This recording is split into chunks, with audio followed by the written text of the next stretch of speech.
with an opening prayer, and so is today. Who do I have that is willing to volunteer to give us the opening prayer so we can start officially? We don't have any volunteer? Or we cancel out prayer, everyone prays for themselves so we can start. Huh? Because when I don't see any volunteer, then I start to think, okay, maybe everyone can pray in their faith so we can proceed. We give each other a minute and then we can start.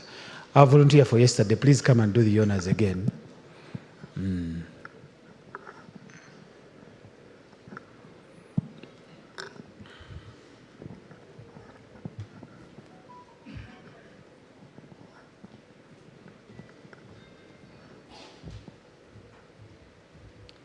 Good morning. Let's humble ourselves and we pray. Heavenly Father, we thank you for today. We thank you for day 2. We thank you for the keynote speakers. We thank you for each and every discussion that is going to be had today. We pray that it will be fruitful and it will be beneficial to each and every one that is here. In Jesus' name we prayed and believed. At least we can give her a round of applause for volunteering. So, once again, good morning. Good morning. Okay, that's a little bit better. Yesterday, we had the cocktail sponsored by New Grid. Can we give New Grid a big round of applause? What happened is that the moment we got there, New Grid had a presentation they had to make, but skewers and so many other things were happening, and no one was willing to give time. So we'll probably spare some minutes, about 5 or 10 minutes for New Grid to be able to present. But also, I do not know if it's a problem for New Grid or a problem for Sheraton. Yesterday, the moment I went in there, they first gave us, I don't know if they're called mini burgers, but they gave us very small things, and they were passing so many trays. So every time, brown bread was passing, and I was picking white bread, and I picked so many of those. And then the next thing that followed was cakes. They brought marble cakes, chocolate cakes, and I picked. Then 5 minutes later, they brought skewers, and then they said chicken with, Chinese sauce. And I asked the waiter, why didn't you bring these first for you to bring for us mandazi in the beginning? So I think, ladies and gentlemen, we need to respect one another to guide us. I think when we are coming for a cocktail, please put the menu so that you mentally prepare us to know that this is where we're going to start from. So for us, the lovers of meat, there's goat meat, there's chicken, that came with Chinese sauce. My friend, by the time I wanted to take the chicken with the Chinese sauce, I had nowhere to put it. And it was a bit of a challenge. And of course, to the many that we reached a point when there were skewers, they were passing and were busy saying, you can go. You can go to the next table. Ladies and gentlemen, I would like to request you once again for everyone to look at their neighbor left and right to tell them you are welcome to the second day of the conference. Welcome your neighbor, because sometimes you don't take it for granted that people see it, and welcome one another. Beautiful. Today is going to be an interesting day because we have now session breakouts. And quickly, before we jump into the session breakouts, we have a couple of activities to do. I want, by show of hands, who was here with day one who was here with us yesterday. By show of hands, please raise your hand without intimidation, straight up in the air. All right, can we clap for the people that were here for day one? I want to share some insights of what happened yesterday. But I'll also request the audience to share a bit of insights of what they appreciated about yesterday, so we can be able to pick.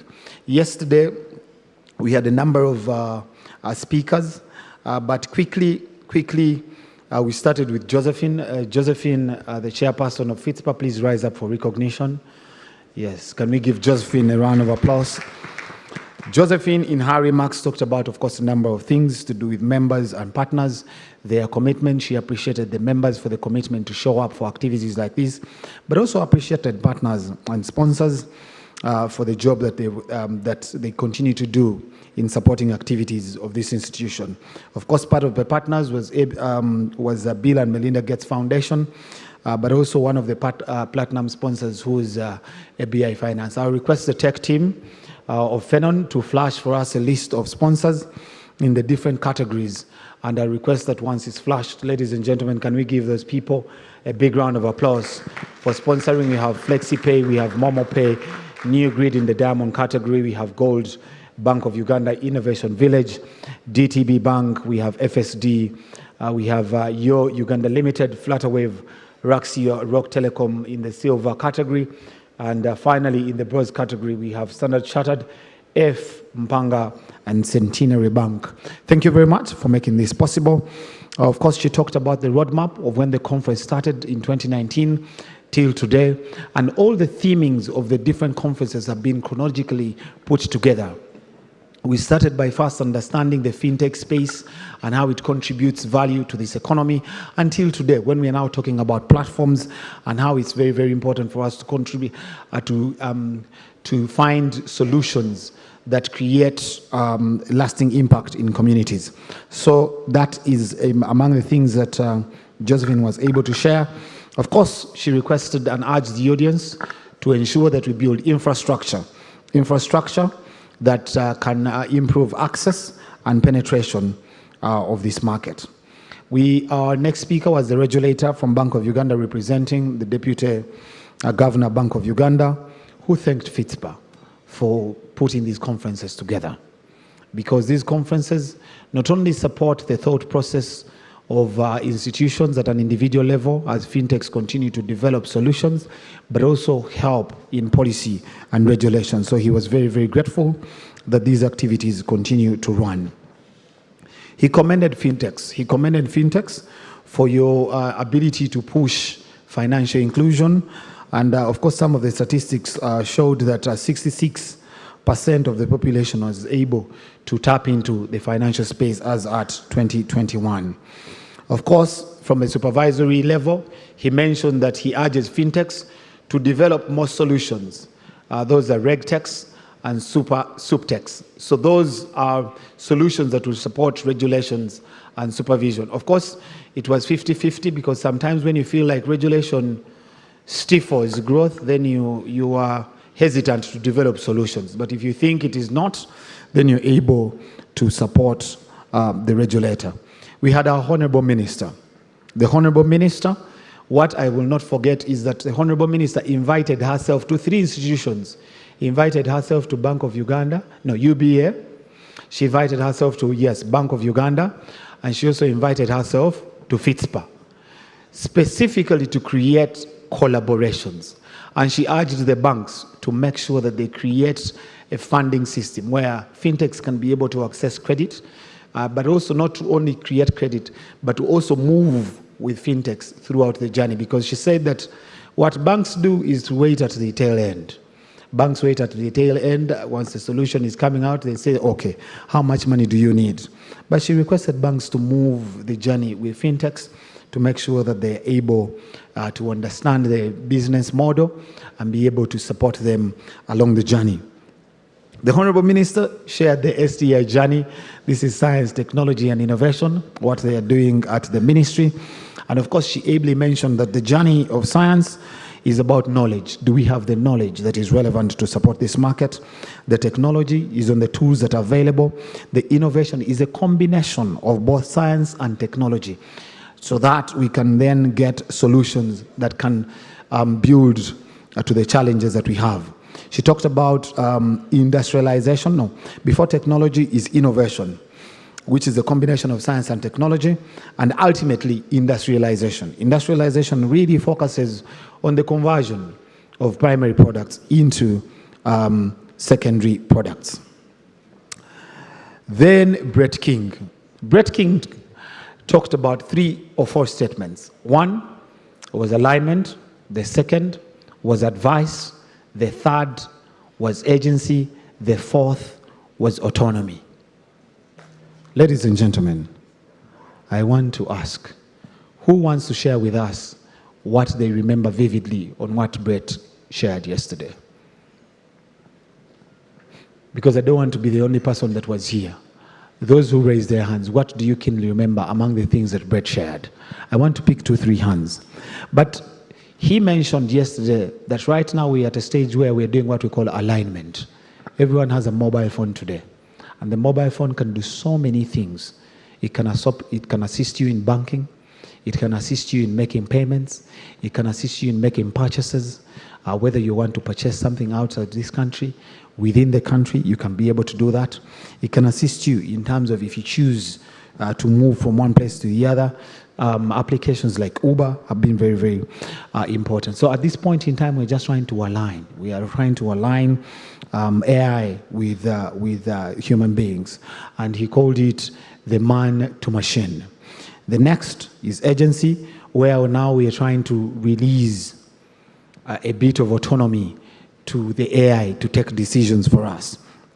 And of course, at that stage, you have things like Google Maps, that from today, if you want to move from this point and go to another point, you will allow AI to direct you. Then we talked about the smart cities and the smart accounts. He challenged us and told us that today, if you went to any bank teller and asked them a question, that if I wanted to take a loan, what would be required of me? The teller will give you a response. But if you told the teller to advise on your savings and say that how much should I save for me to be able to reach this particular goal, the teller probably will not tell you. But AI should be able to give you this information, and that is at a level of now agency. We'll get into smart bank accounts, real-time contextual advice. He talked about an interesting phenomena of smart glasses. And he mentioned that at one point in time, as you'll be moving your smart glasses, you'll be able to tell you can't buy this kind of car because your incomes can't afford the fuel that the car deserves. So ladies and gentlemen, we will get to those years. To me, all in all, it is very, very important that we prepare for the future and be ready for that future. Before I ask for 2 hands, yesterday we had, in the afternoon, we had Stanbic Bank, FlexiPay, share with us in the afternoon session. There were a lot of things that were shared, but specifically, Anne, the CEO of Stanbic Bank, asked me to tell you one thing, that we can talk about everything today, but if we have a skills deficit, so many things will not happen. So it's very, very important for us to ask ourselves, do we have the right skill set? And if you do not have the right skill set, the next thing that is going to happen, we are going to outsource for this skill set. Once we outsource for the skill set in different countries outside East Africa, then that will actually impact on our growth as individuals, but also as the economy. Our question to you and Fitspa is identifying the skill set. But if we do not have the skill set, how do we create facilities that ensure that we train to have the relevant skill set? That is what I managed to recap for you, ladies and gentlemen. Quickly, I don't know if I deserve a round of applause, but if you're not happy, that is what the Lord has managed to present to me. I want to ask if there are any 2 hands of anyone who wants to share what stood out for them yesterday. Yes, we have a lady in red. Please move the microphone quickly, the name and your idea. And after that, I'll request the tech team, after the hands, to play for us the video that is going to take us to the financial technology network. Yes, please. Yeah, thank you. Maybor Kemingesh from Boys again. The main take for me from Brett's presentation was the fact that we are already living in the future. I don't know if everyone got that, but that was the whole point. With AI at play, we are living in the future with their different applications, different platforms, including those that are related to Fintech and other technologies. We are in the future. But then the future is much bigger than what we think. And if we utilize AI very well, we have a much better future. Thank you very much. Thank you very much. Do we have anyone else? Yes, please. Good morning, Fitspa members and sponsors. I'm called Anthony Timbietaho. I work with KCB Bank. And Fintechs and Fitspa, we are friends because KCB is a member and Fitspa is our association. We appreciate that relationship.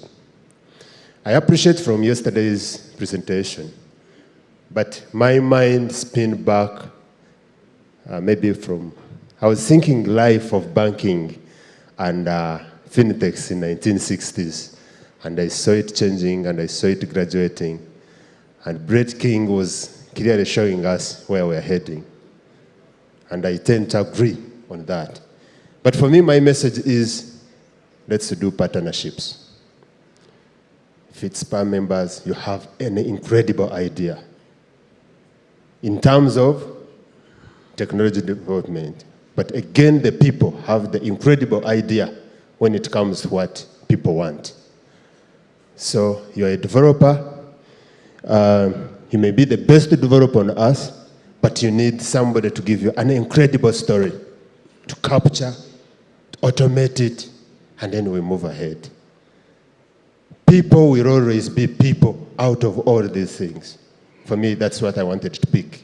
That as much as we will go digital, we'll do everything, but people will be people along the way, doing a lot of thinking and other activities. So let's forge serious partnership. Let's pick brilliant ideas very fast, as opposed to waiting, and then when somebody's already there, then you join. No, let's pick it at infantry, believe in it, fail together, and hit the rock together. Partnerships, right from inception. Thank you very much. Thank you very much. Thank you very much for sharing, ladies and gentlemen. Because of time, I'll keep it there. But before we move to the next agenda, I saw Roscoe of 4G Capital. Roscoe, are you here? Roscoe, thank you very much. I'm one of those people who has interacted closely with 4G Capital, and I wanted to, throw shouts out to you guys. Thank you very much for your responsible lending. Very, very good work that you're doing out there. Ladies and gentlemen, our next video is about the Africa Fintech Network, which is an umbrella governing body for 34 fintech associations in Africa. Their president, Dr. Ayena Sengun, wanted to pass his regards through a short video because it's very, very important for us to know that Fitspa belongs to a wider network, but also us as fintechs, we belong to a wider network for closer collaboration. Can I request the tech team to show us the video and dim the lights? Thank you. Ladies and gentlemen, my name is Shegun Aina, the president of Africa Fintech Network. It is my distinct pleasure to make this goodwill message to the 2023 Fitspa Annual Fintech Conference. I still recall with fond memories the good time we had and the great hospitality of Ugandans shown during the second Africa Fintech Festival that was hosted in 2019 in Kampala by Fitspa on behalf of Africa Fintech Network. As most of you may know, the Africa Fintech Network is the umbrella body of the 40 fintech associations and groups across Africa, which of course include Fitspa Uganda. We are the voice of fintech in and for Africa.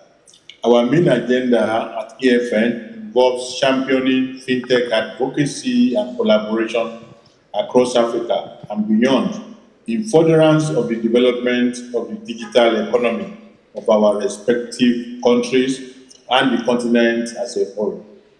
I'm happy to report that we have come a long way in delivering on this agenda, and Fitspa has and remains a major contributor to our successes.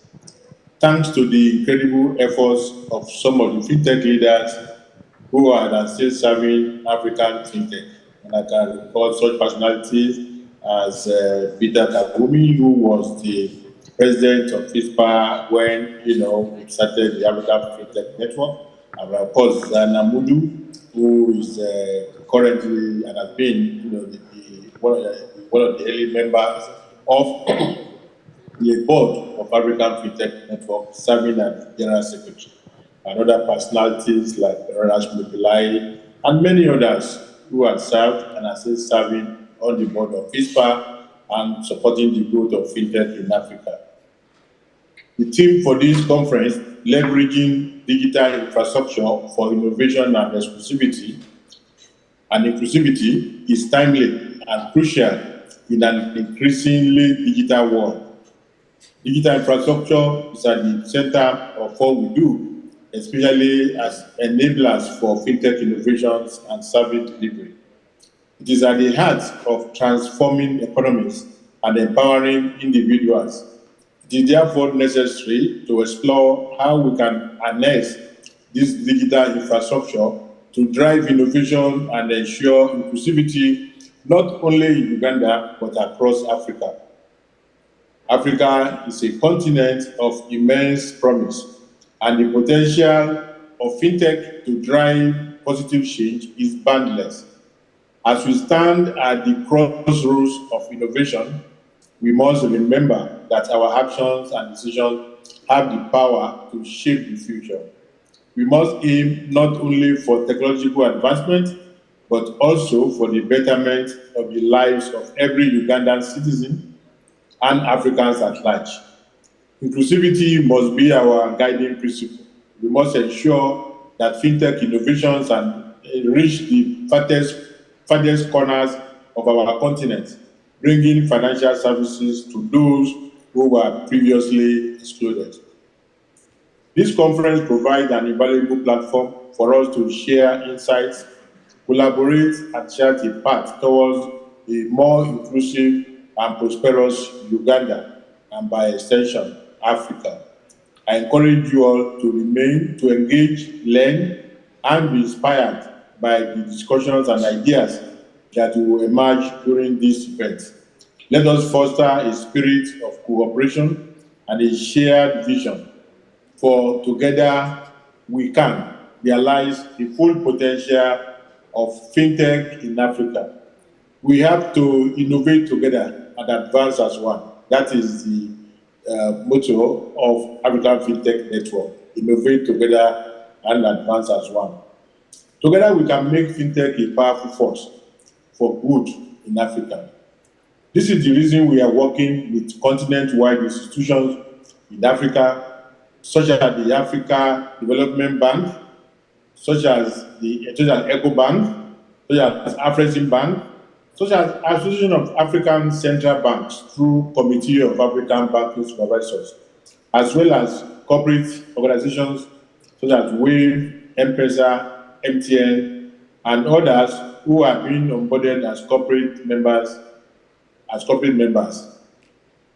For instance, African Development Bank is providing grant funding for the African Fintech Hub projects, which we are working on with SEFRI in South Africa, which should be the one-stop shop for every information people may want to require about fintech in Africa.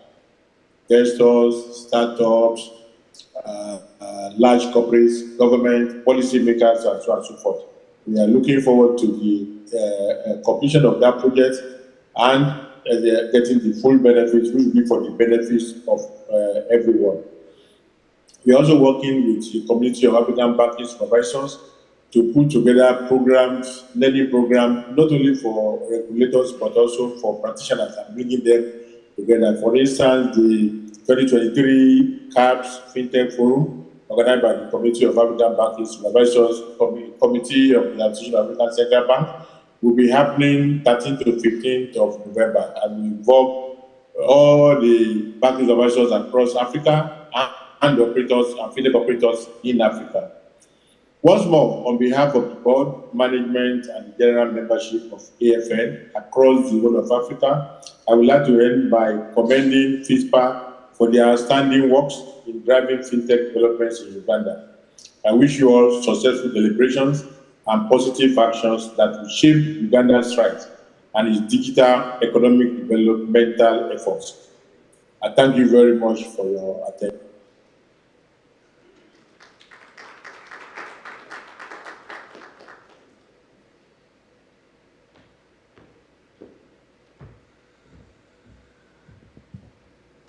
I feel your pain. It is difficult to clap for a person who you're not sure they are hearing you. But let's clap if we've chosen to clap.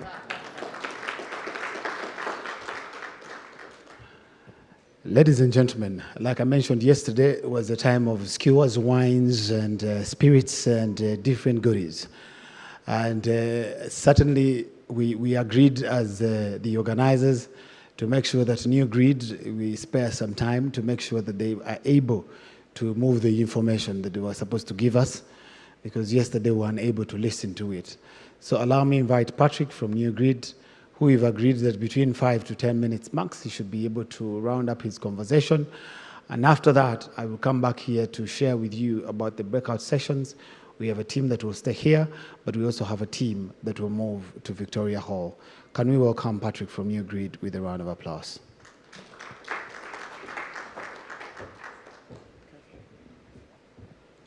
Thank you very much, MC. Thank you very much, everyone who is here in attendance. My name is Patrick Senabulia, representing New Grid CRB.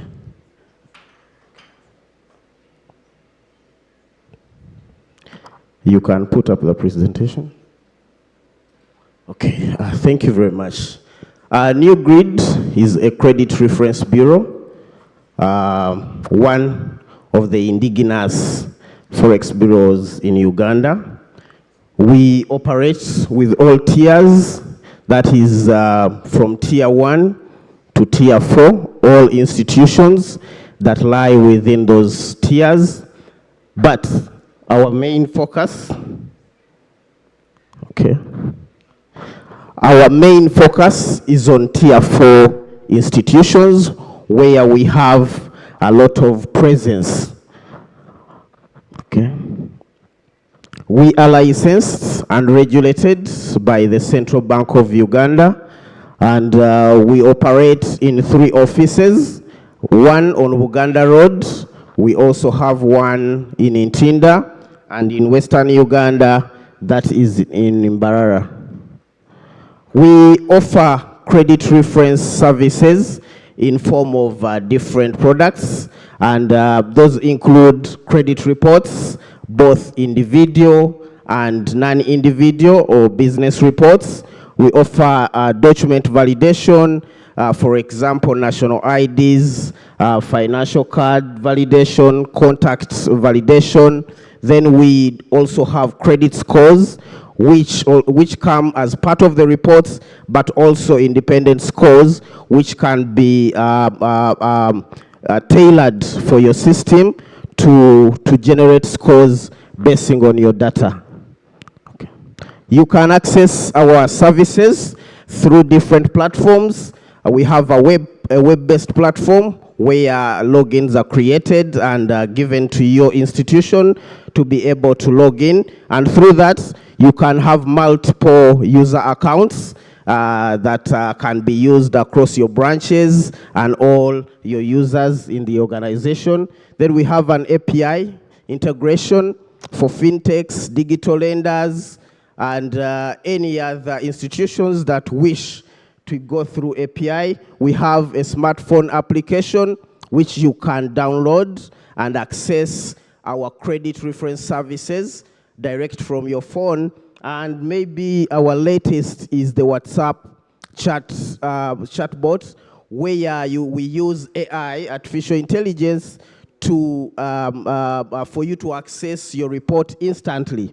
So you can test that number if you get time. It is 0785 21 06 22. You can try it, and you will be able to get your score and report directly with guidelines as you follow through.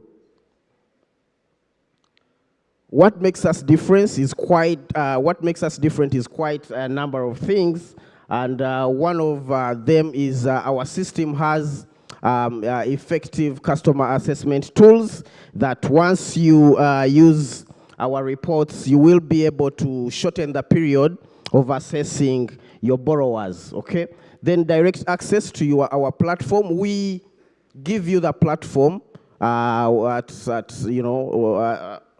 your disposal to have access to it 24/7. All the time you wish to access a report, be it a weekend, public holiday, nights, whatever, you can access directly with no limitation. And our rates are very competitive, very nice, and we are one of the most affordable forex bureaus so far. So please try us. We have a stall here on the left-hand side there. You can visit our stall for more information, okay? As mentioned, we have unlimited user accounts that you can create even if you have 100 branches, 500 branches, all your branches will be able to access our system directly. Okay, thank you very much for your time.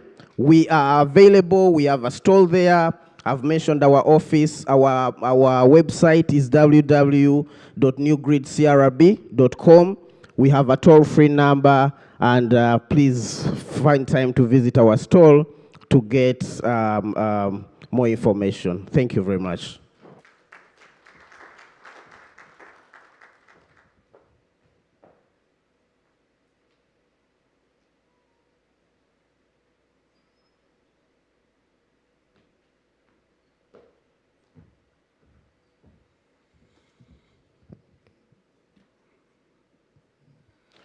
The camera crew, I hope that you're not recording me moving with papers in a digital seminar. Some things you can edit, people. Ladies and gentlemen, our next sessions are going to be breakout sessions. And allow me briefly introduce the moderators. The first moderator is Jackie Chitibwa, and Jackie is Digital Economy Lead at Financial Sector Deepening Uganda, working with regulators, policymakers, and private sector to formulate and enhance policy and laws and to promote the development of robust financial market infrastructure that facilitates inclusive growth. Jackie is a financial sector specialist with 15 years of experience in digital financial inclusion, payments, financial market infrastructure. She spearheaded capacity building initiatives in 14 countries, working with macroeconomic and financial management institute of the Eastern and Southern Africa. Prior to this, Jackie was the head of the Central Securities Depository and Payment Systems oversight at the Bank of Uganda. She has supported countries in the region to formulate and implement financial services policies, technologies, and has participated in regional payments harmonization initiatives at the East African Community and SADC. Jackie is a well-educated fellow. She holds a master's degree in economics and financial economics from the University of Nottingham, UK, and she has a bachelor's of statistics from our very own Makerere University. Can I request Jackie to stand up for recognition, and we clap for her. Thank you very much. Jackie, you can take center stage. And then our next moderator is a co-founder and CEO of IoTech. Kenneth is, as mentioned, a founder, a financial technology company that is licensed and regulated by the central bank. Kenneth has had a illustrious career in management, strategic execution, and executive leadership with frontier and emerging and developing markets. Kenneth has fundamentally contributed to the forming and shaping of policy relevant to the financial technology sector through active stakeholder engagement, as well as cultivating industry-wide partnerships and investor relationships. Kenneth is an intense, smart, self-driven, and result-oriented person with high level of professionalism and knack of financial technology. Kenneth is equally educated. He has an MBA from Edinburgh, Heriot-Watt University, and he also holds a Bachelor's of Science in Computer Applications from Sikkim Manipal University of India. He is a board member of Fitspa, and we welcome Kenneth, our second moderator. So quickly, ladies and gentlemen, Kenneth's session is going to be in Victoria Hall, and they're going to be talking about Momo economy. And so please, everyone interested in the discussion of Momo economy, how to plug into that Momo economy as a fintech, please move immediately. I request Kenneth to move and take the entire panel to Victoria Hall. And then for the rest of us who are going to stay here, Jackie is going to be at the center of the conversation on shared digital infrastructure, a session that is championed or moderated by FSD through Jackie. So can I request that in 1 minute, the team Momo, we move and shared infrastructure, we stay and get these panels started. Thank you very much.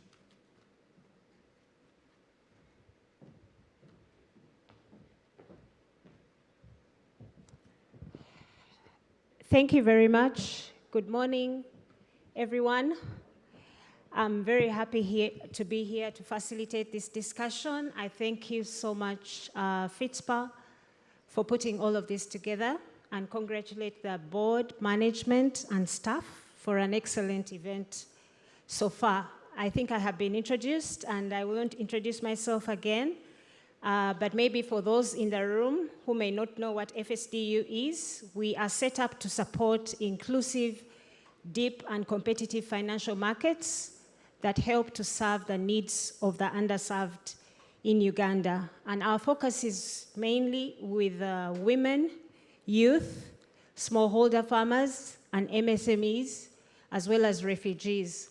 We are funded by the Gates Foundation, the European Union, as well as the MasterCard Foundation. So I think a few days ago, someone asked me, why is this panel important to FSDU? And I'm happy to see that all the conversations we've had since yesterday just emphasized the need for more collaboration and shared services if we are to build a robust, futuristic, as well as an inclusive digital ecosystem. So FSDU sees this dialogue as a means for us to continue to learn and inform our existing as well as future programming. And FSDU has been quite the facilitator in this space as we sponsored and supported some of the shared digital infrastructure that we see, including the eKYC and agent banking platforms, and provided some of the foundational underlying work that is being used to develop the future national switch. So we are very committed to still continue to provide this assistance going forward, and such forums really provide the necessary learning stage for us to do this. So our hope for this panel is that when we leave, we have some practical and achievable recommendations that we can implement together with our partners.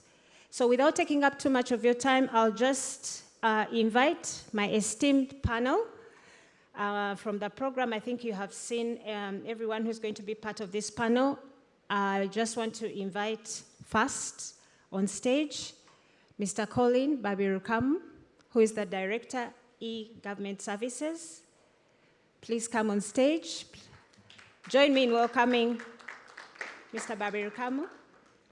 Mr. Babirukamu is a strategic IT leader with technical and project management experience for over the last 20 years. He has special interest in digital finance and emerging technologies, has worked with Oracle Corporation for 6 years, driving and powering digital transformation in governments within East Africa. He's also worked with the NSSF as the head of IT for over 5 years on the executive committee, introducing innovative electronic channels through the web and mobile customer interactions. He's currently the Director, E-Government Services. You're welcome, Colin.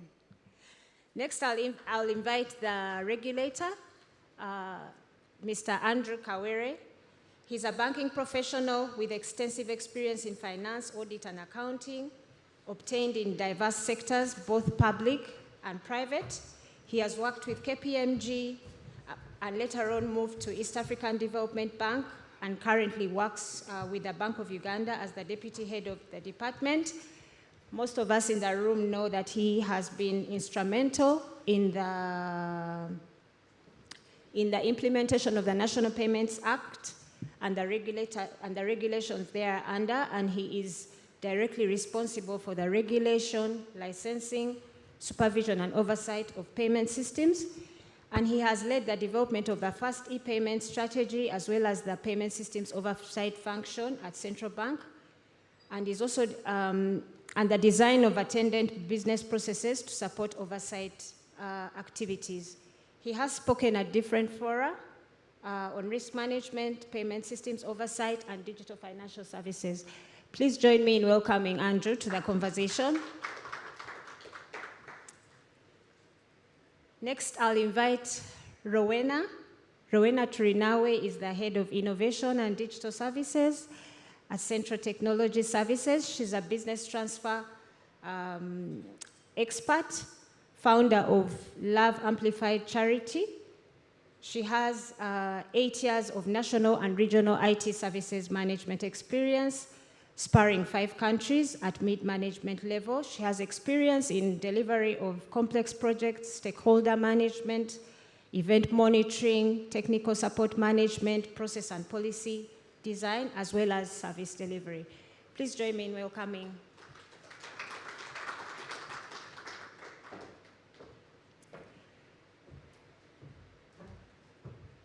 I'll then introduce our 4th panelist, Silva Kayondo. He's a partner at Otis Advocates. He's a Ugandan and South African dual-trained FDI lawyer specializing in facilitating inward-bound investments and commercial relationships across East Africa.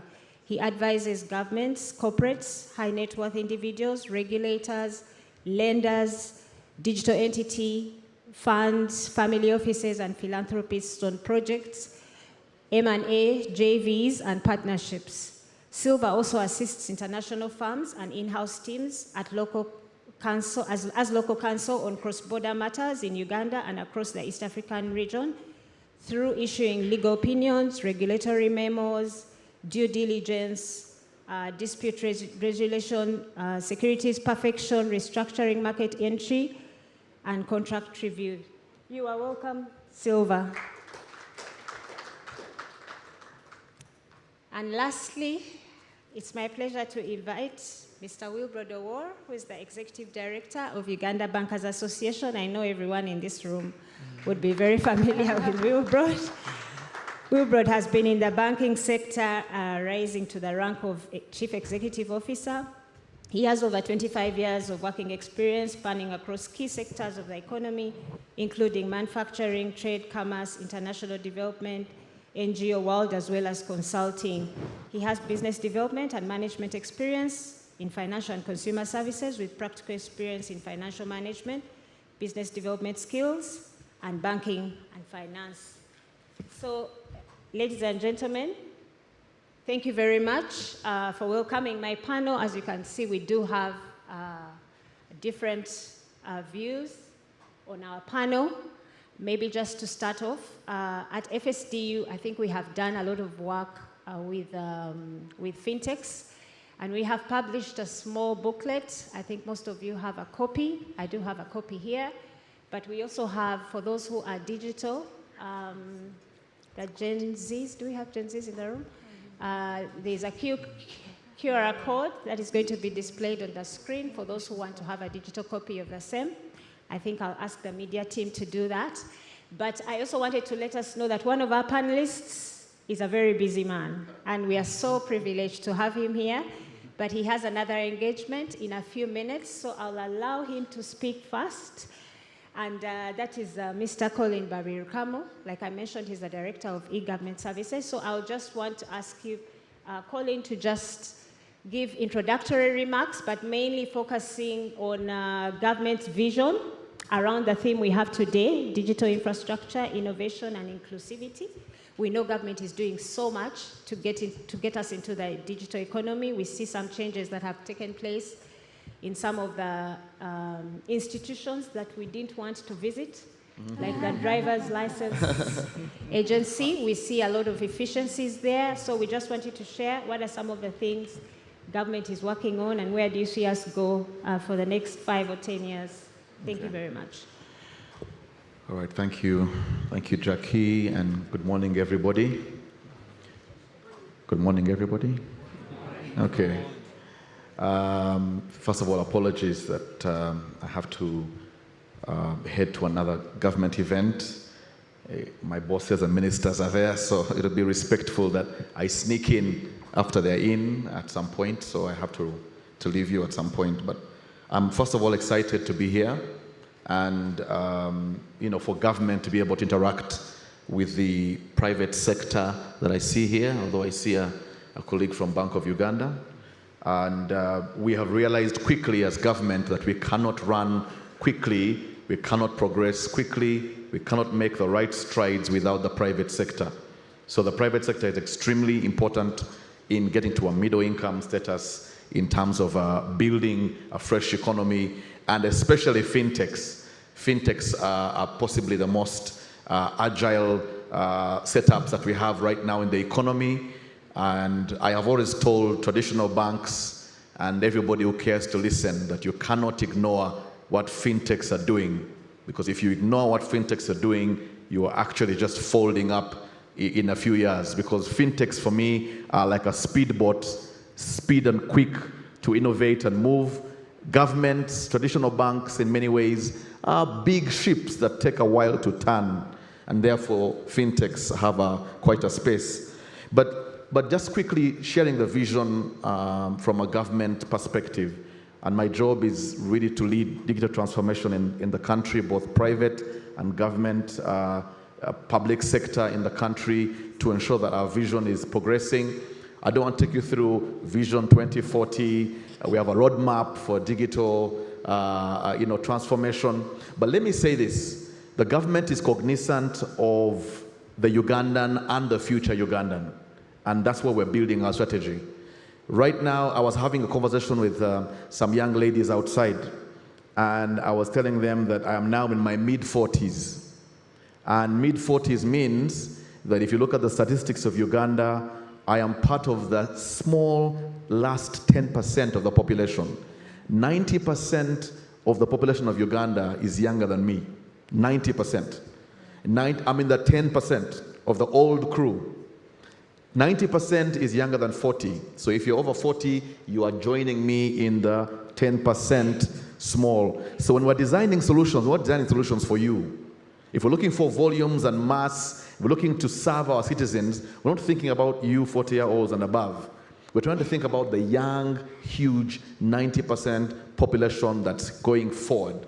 And therefore, the young people are really our focus. And let me just say this, the last 5 years, and of course, let me just say quickly, the young people right now are quick browsers. They don't want, we always prided ourselves as banks previously. Banks, and Wilbrod will tell you, the bankers will tell you we have enough parking space. We have many branches. Please come and visit us. Nobody wants to come to the branch anymore. The future is branchless. The future is mobile-based. The future is digital first. And the same thing for government. Nobody wants to come to your government office anymore. Nobody wants to line up. I don't want to line up in my mid-40s, so I'm not sure about a 20-year-old lining up. So we must begin to think about that future Ugandan, that current Ugandan now, who is impatient, doesn't want to line up, is mobile first, they're thinking digital first, and they want to pay and not go to a bank and pay and then scan a payment and upload it. They actually want to pay on their phone instantly and get what they want. So that said, the last 5 years we've been building digital infrastructure. And I'll say this very quickly because it's been 5 years, right? Or 10 years or so. We built digital infrastructure that really lays a foundation. There were no laws in Uganda, for instance, for data protection. Now we have a Data Protection and Privacy Act, which helps with fintechs. And I'm sure most fintechs are aware of this, because you'll need e-consent now to, for instance, use data for our citizens. We then built a data center, cloud-based. So we have a government cloud now that hosts more than 230 government applications. Every time you want a passport, every time you want a driving permit, every time you want a visa, every time you want your ID, URA, you're actually working out of a government cloud system, right? So we built a data center that is high-tiered and is actually being run, is centralized. Then we also went to do connectivity. We had to go, because a connected Uganda is a smart Uganda. Every time you want to go digital transformation, fintechs, the question is, how connected are we? And so government went ahead a couple of years to start connecting Uganda. Now we're only 53 districts, slightly near half completed, but we need to complete the other half in terms of fiber connectivity, to have high-speed connectivity in every district. I'm not talking about Kampala, for you guys only. But how do we get to Kabong? How do we get to Rukunjiri? How do we get to Kisoro? How do we get to Karamoja? How do we get to the farthest place for inclusivity and inclusion? How do we make sure nobody's left behind? We must first connect the country. So connectivity is our big thing. Data centers have been built. We began to build infrastructure like e-signature systems so that nobody has to log off. If you're doing an e-service online, you should not be able to log off, go and sign something and come back. You should be able to sign electronically and verify it. We're now building e-payment systems. And this is where you come in as private sector. We must work with fintechs on payment systems. How do we have Momo, Airtel, Visa, MasterCard? You can click, pay without leaving the electronic experience. So we've built those now.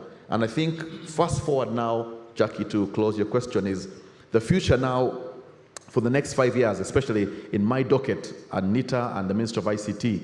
Our idea is to now look at the digital first, citizen first approach. We have been integrating. We also built something called UG Hub. UG Hub integrates siloed government. Many of you know that going to a government was you knew URA, you knew KCCA, you know URSB, NIRA, you had to go lining up in all these places. But we're saying e-governance means we need to integrate all these government institutions and give the citizen one face so that you guys can see one interface. So in the next 1 year, you're going to see us launching a super app for the government that allows citizens to now access applications on their smartphones. It means you can now get your driving permit started on, your passport applications and payments done, your permits are done, your TIN filing is done, your reporting to the police and getting feedback, all of that done at the access of your smartphone. In Estonia, we have been told that, and I've been to Tallinn, Estonia for a quick visit, the only reason why you have to leave your home for government services is only because of divorce. Divorce is the only reason why you have to leave your house. Every other thing that you want to do, you will do on your smartphone. Anything that you want to do for government. And that's our vision in the next 5 years. To summarize, please, I'm not encouraging divorce, but I'm saying that that's the only reason why you have to leave. In Uganda, we hope that everything will be possible, as much as possible, on your phone. But inclusivity means we also have to have USSD for the people in the villages who have feature phones, rural areas who can't access smartphones. But we are also going to be building telecenters around the country. In the next 3 years, we're building 24 telecenters around the country to ensure that people in rural areas can walk in and be served electronically for government services. So in a nutshell, Jackie, our vision is we've built the building blocks have been built. And I talked about UG Hub. I was talking to Kenneth here. I asked Kenneth, you're now using the government system through NITA for your eKYC under IoTech. I told him, how long does it take to do your eKYC? He told me 3 seconds. 3 seconds. It takes 3 seconds for a fintech now to do eKYC. And if I asked Wilbrod and the team in the banking sector how long it took 10 years ago, 5 years ago to open an account or do KYC, it took money, lawyers, time, and weeks to do that. Now in 3 seconds, you can actually do that. So digital infrastructure has been built. We now have to move to a digital first, citizen first approach in the next 5 years. Hopefully, we have all government services at your beck and call on a smartphone. And that's, in a nutshell, our strategy. Thank you very much for sharing that. Exciting news indeed. I don't know, do you have 2 more minutes? 1 more question? It all sounds exciting, what the government is doing. I think my question is around the readiness of the citizens to embrace technology. We have very low levels of financial and digital literacy. Connectivity, I think it's something that you have talked about before. But also, how are you empowering the consumer? Basically, how are you looking at around everything else that needs to be in place for this to work efficiently? An empowered consumer, robust technology, robust infrastructure. What is government doing around that? Okay. So, and that's a good one. We are cognizant that while we're doing all these fancy building blocks for digital infrastructure and are now in place, how do we make sure that everybody is not, everybody is included, inclusivity, and that nobody is left behind? We are cognizant that there are only just slightly over 10 million smartphones in the country, in a country of more than 44. I'm told we are growing 1.5 million a year in terms of our population. So how do we catch up that divide? So there are more feature phones in the country than there are smartphones. There are also still many households that don't have a smartphone. So how do we make sure that that is covered? We're having conversations within the government. It's a bit of a complicated, and I'm going to URA right after here. One of the discussions I'm having with them is how do we ensure that smartphones are accessible to everybody? The key for transformation is not just a phone, but a smartphone. A smartphone presents so many opportunities to people. I'm not sure fintechs will tell you that that's sort of the future. But you must have affordable internet, you must have an affordable smartphone. Those are two discussions we must have. You may have seen us in the news last month reducing the price of internet by half within government institutions. That has now created a ripple effect within the telco industry to lower internet. In the last 5 years, internet has moved from $1,200 per megabit per second to $35 now. 1,200 to 35. But 35 is still high for anybody who's lived away from Uganda. We still have work to do to go lower. So the first thing we want to do, Jackie, is to lower the cost of internet even further. We've done a bit, but we need to go further. Number two, increase connectivity. I told you we're just in 53 districts. We need to cover the whole 140 or so districts in the next 4 years. Our target is to get to every parish with connectivity to have smart parishes in the next 4.5 years. We have a project that's just begun with the World Bank. We believe that in the next 4 years, we should be in every parish with connectivity. It means hospitals, it basically means schools, it basically means local governments, and all of this is for citizens, by the way. Schools, hospitals, local governments, all connected means they can now access e-government services quickly, and they can access the internet. The other thing I think we must quickly do is work with the private sector and work with Fitspa and work with you guys who are here right now to innovate more.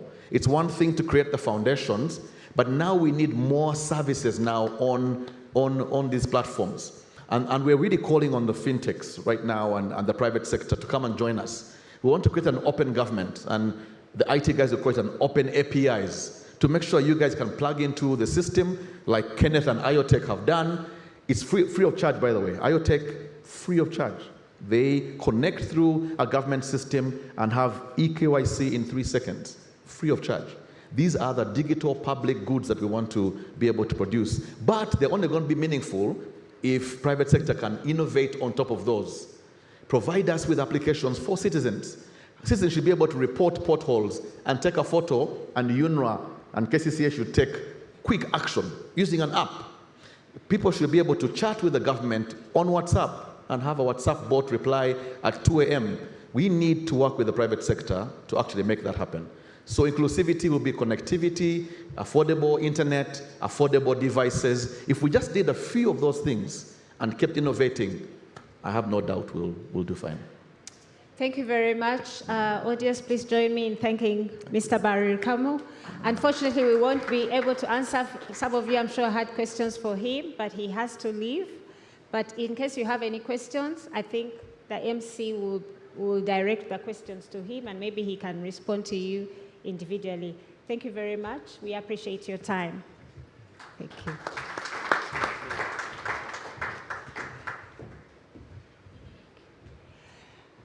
My next question now is to the regulator, Andrew. I guess everything that we are doing here obviously has to be founded and based within robust laws. So I'll just ask, I think we've seen regulators in our parts of the world, sometimes over and above regulation and oversight. They also have to be market players because they support development of some of this infrastructure. So I just wanted to find out, Andrew, what role does an enabling environment play in shaping some of these developments and innovations? Thank you. Good morning, ladies and gentlemen. I think from where I sit, an enabling regulatory environment is, I guess, one of the fundamental tenets that you need if you're to thrive with a digital infrastructure. And I relate this to the, to the basics of regulation. You see, the private sector out there will always look at pursuit of value. You'll always aim to maximize shareholder value. And that naturally comes with risk-taking. So for us, our role as regulators is to try and find that balance, to come and rein in on that excessive risk-taking, so that in pursuit of value, the ultimate beneficiary doesn't end up losing in the whole process. So, and this is where the regulatory issue comes in. There has to be a balance between the pursuit of value and the protection of the most ordinary citizen. Colin just talked about inclusivity, and that is indeed what we always look out for. As regulators, we want to make sure that, yes, you have the very fast-paced guys running with the most recent or the latest innovations, but at the same time, we want to make sure that that fast-paced innovation is not causing unintended consequences, for a start. Then secondly, we want to make sure that we are moving with the last or the slowest paced individual. If you take the smartphone discussion, for example, this would be the person using a feature phone for USSD to access financial services. And so the legal framework or the legal environment comes in handy in terms of finding that balance between risk and pursuit of value, and then protecting the most ordinary. And of course, it's a balance. It's a balance that we try to strike on a daily basis. And that's why, from a payments perspective, when the payments law was enacted, it created the concept of the regulatory sandbox, because the idea is that the private sector usually moves fast. So the law has created an environment, a framework within which innovators can test certain innovations in a controlled but live setting under regulatory oversight. And if these are deemed good enough, then they can be rolled out to the market. So in a nutshell, an enabling legal and regulatory framework is critical, because if you don't rein in on excessive risk-taking, then whatever good may be pursued will end up in the drain. And you mentioned that you are working on an e-payment strategy, and you've also done some work. Are you also working on the implementation of the national switch? So what challenges are you witnessing as a regulator in trying to come up with this foundational, I'll call it frameworks, but as well as infrastructure? What are some of the challenges you've experienced as a regulator? There are very many challenges, but I guess on top of the list, we have, from the private sector angle, most of the people we're dealing with, especially in the fintech space, have not fully appreciated the need for risk management. They've not really appreciated the need for establishing robust governance structures. And these are things that are at the core of a robust regulatory environment. If you can't see risk, and how it impacts on your operations as a fintech, then that is a challenge. And that is where it all starts from where we sit. People don't think they need to have a board. They don't think they need to have a risk management framework. All that someone is looking for is the latest innovation in terms of the product, and they don't take time to think through the risks that poses. So that's where it starts. But beyond that, from the infrastructure side, we have challenges at policy level. I'll give the example of issues around pricing, issues around competition. As you know, Uganda is a fully liberalized market, and that is a government policy stance. And yet, many times you get to a point where you need to come in and sort of rein in on, say, issues around pricing. Now, with a clear policy stance from a government point of view, it becomes very difficult from a regulatory angle to come in and rein in on issues such as pricing. And that's a matter that inhibits some of our ongoing works. The other one is around selfishness from the private sector still. Unfortunately, many of the private sector players are unable to see the common good that comes with a shared infrastructure, especially. Everyone tends to pull and aim to have it all on their side. And then in that, pull and push, the market tends to forget that when it comes to issues around shared infrastructure, I mean, if you look at the common good, at the end of the day, it's a win-win for everyone. Digital payments especially are entirely a volume game. But many times you find a player, for instance, pricing services at a rate that completely discourages interoperability, and yet reasonable pricing would increase usage across the whole ecosystem, and the value would be earned through the increment in volume. So I think those are the top three challenges I will highlight for now. And thank you very much. Those will lead me into the discussion with the private sector. I would want to hear their thoughts on that. But before that, I think back to our topic of shared digital infrastructure. This goes to Wilbrod. I think you have been center stage in facilitating and spearheading some of the infrastructure projects that we have had under the Uganda Bankers Association. So if you could just share a bit of your experience on that. How has coordinating the industry been for you? What are some of the challenges, and where do we, how do we move forward? Thank you very much for the session, to Fitspa, and indeed for your questions. I think it's been an interesting journey. First of all, shared infrastructure brings several advantages. It brings the economies of scale, because then it is huge. It is like a shopping mall, a huge shopping mall. You put in place that framework, and everybody, a hair salon, a restaurant, name it, every service provider then plugs in for the common good. It also enables, because IT, ICT, Fintech is evolving all the time. It's easier to upgrade, one platform as the technology changes. It is when you deal with bigger volumes, by the way, this space is for volumes, the costs tend to come down, and typically you're meant to pass on those by way of tariff benefits to the customers.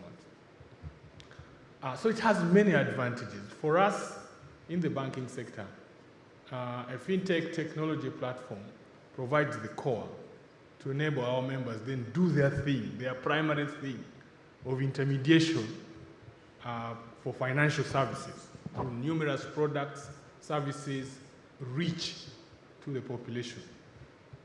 It doesn't come easy. Lots of challenges. You are dealing with numerous parties. If you think it's just the financial institutions, for example, under UBA, there are 36, and they are different in size, and balance sheet, and strategy, and customer segments they are targeting, and risk framework. There are 36, from big to small, new, experienced, foreign, local. Then there's the technology behind it, because there are fintechs providing the technology. They are the regulators. There are other players providing the connectivity like the telecoms. There are tariff issues. There are risk issues. There are fraud issues. Coordinating all that is some good piece of work. Yeah. But it starts with the common good, like he said, and what is it that you want to achieve? And once it is agreed on at the higher level, then it must be a rules-based framework. You put in place rules that everybody signs to. In the banking system, there's a lot of rules, and everybody then signs on to it. And you are there, and there are penalties, and so on. Of course, all that ecosystem and membership, they are competing. So we tend to first focus on the non-competitive things. A common platform, security against fraud, certain minimum compliances, and then things which are hot, like tariffs, prices, come later, because that can be very controversial. A big person has volumes, can bring down. A small one is struggling to survive, price is the only advantage. So that has been the framework. The journey has been good and enabled us reach where we'd never have reached. Say the shared agent banking platform. Another one we did was KYC access to NIRA for identity authentication. And I think these have numerous benefits. All these other platforms we use, whether it's WhatsApp or the access to services under Amazon and anything, they're really platforms. And they bring the benefits because they allow the whole idea is then to allow many other service providers plug in using the platform as a rail. And yesterday, as the keynote speaker spoke, and he was very futuristic in his delivery. Many good things I learned, you know, all the eco refugees moving because of climate, the things we have to think about. I used to think, you know, climate is just too much rain, drought, until he said if it displaces thousands of people, suddenly you have a financial problem. And you have to have solutions for them. It is platforms like this that will help. But in this part of the world, even if, as he spoke, futuristic, our own people in this country, there are still many who are not digitally literate. They are still using manual service. How do we reach them, cover them with these transformational things that are helping our economy? So I think there's still good work for us. Thankfully, we are working very closely with fintechs. It's very clear, and it was re-emphasized yesterday. Today, no financial institution, none, you can survive, work without collaboration and partnership with fintechs, and indeed many other bodies. And I think that's the journey we'll keep shaping. Thank you. Thank you very much, Wilbrod, for those insights. I'll now go to Rowena. Maybe you can talk a bit more about Centenary Technology Services, what it is you're doing, and just share how shared infrastructure has impacted user experience for customers and service providers as well. Okay, good morning. I'm also glad to be here. So from my perspective, I don't know if we all know what Centenary Technology Services does, but we are at the helm of literally shared infrastructure. What we do is we're a member of the Centenary Group, and our role is to provide technology not just for the bank, but for other subsidiaries, meaning the insurance company, the revenue, the property management, the bank. We have a bank in Malawi, but even outside that, Centenary has a wide footprint in the country.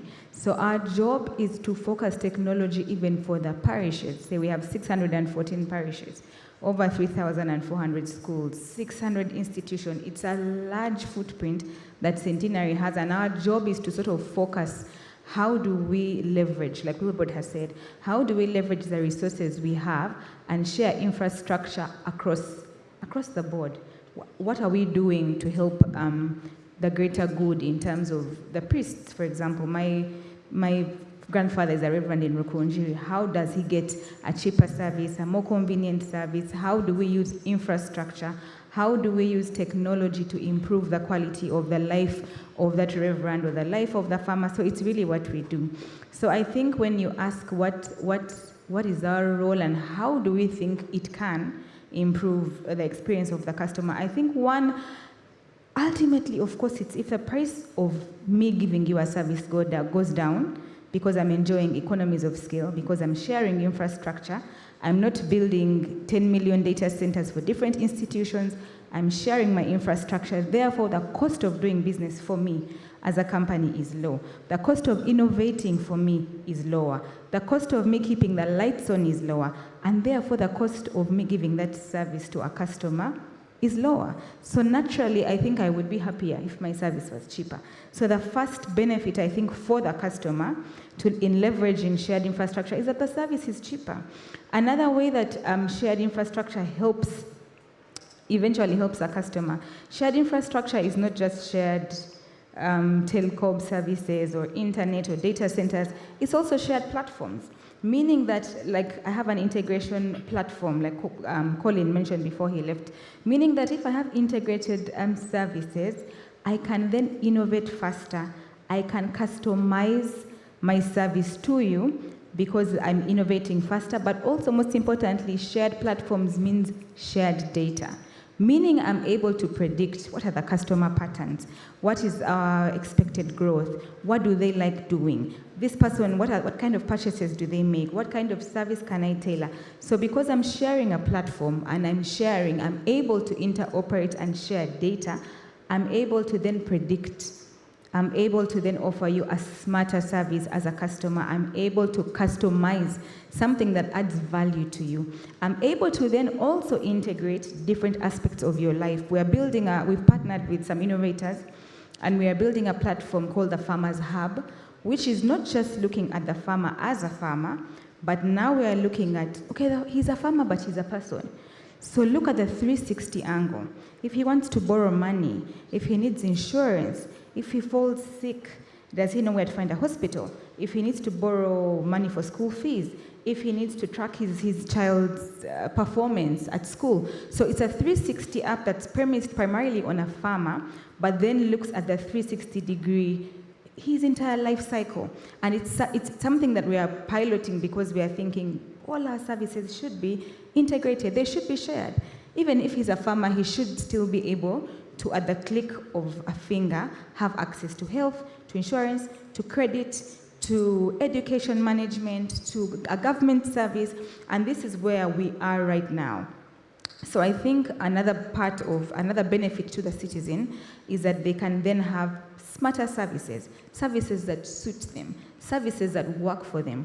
Another benefit of shared infrastructure in terms of shared platforms is then the customer experience is better, because then you can leverage smarter ways of doing business.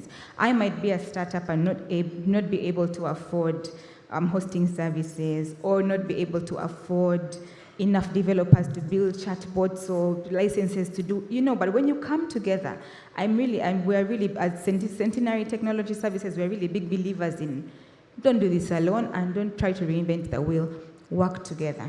So if we have people that are bringing together different shared services, you are then able to have a collective pool of options for your customers to reach you, options for your customers to enjoy the experience and the service that they get. So I think shared services does actually have a positive impact on the customer.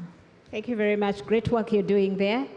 I'll now go to Silva. I think our regulators said some of the challenges they've witnessed is seeing a reluctance of players joining shared infrastructure because everyone wants to have their portion of the pie. So what are some of the challenges you have witnessed that are facing some of these smaller financial service providers, especially the small ones, from trying to create or join these industry collaborations? Why do you think there is hesitance at times? Okay, thanks, Jackie. I think it's a delight to be here. Of course, it's interesting because we've been in this journey of shared infrastructure for a while, but many people, but where is the infrastructure? What is it?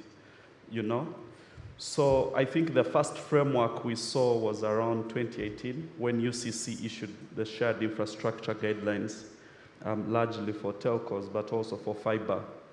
And there was a very big debate around what is the passive infrastructure and what's the active infrastructure, what can be shared or what, particularly the telcos were not happy. I mean, they own the table on which everyone plays, They play a role similar to what I'm doing on this panel, where 2 or 3 are gathered sharing money.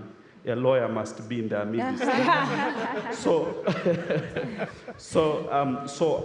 that's the thing, is that you have infrastructure and it's scarce.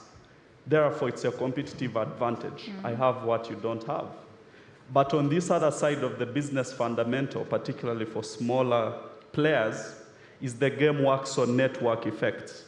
The networks become more efficient as they are used and tested. So, I mean, it's just that kind of play. So, when that framework came out from UCC, first of all, a few of us were called, can we fight this? What are the options? Is it court? Is it lobbying to the ICT ministry? Is it all those kinds of things? A few of us said no, because, the business sense made much more sense regarding increased competition and things like that. But then there was another conundrum in there, in that the country didn't have a competition law. So what are you basing off to say that I cannot kick a player off my infrastructure if I do not want to share with them? But also commercially, in infant markets like this, the sharing models were not yet tested. So how do you share infrastructure typically within the legal sense? You can either share by licensing. Sharing can be open or closed access. So you can share by licensing. It's contractual based. You can share by assignment. Sometimes you assign someone very limited, maybe user rights for a particular piece of your infrastructure. Or you could share by acquisition. I come out straight and buy you. That's what all these Amazons, etc., Facebook have grown into very big entities. I see a piece of tech I want from you, your Skype, I buy you. You even have what are called acqui-hires. Sometimes I just like the team that's building what I do. So I'll come buy your product together with the team that's been building for you and take you in-house, and you create that value for me. So all those models were sort of being tested, but we did not have very specific use cases. A few of us had the templates. Typically if you've worked with big tech institutions, like the kind of clients that I tend to service, once in a while they let you have access to some of these models. And so that's the competitive advantage I've enjoyed maybe in the Ugandan sense of the word, that where you don't have a local economy to support these sort of shared models, shared infrastructure, shared networks, shared platforms, etc., you already, at least you'll have seen that. Then came another problem at the time, was that there was a forming sort of local group, particularly maybe in academia, but also maybe on the regulatory side, that sort of thought the sharing could be regulatory driven. That, look, I'm the regulator, I'll make the rules here, I'll mandate what you can share.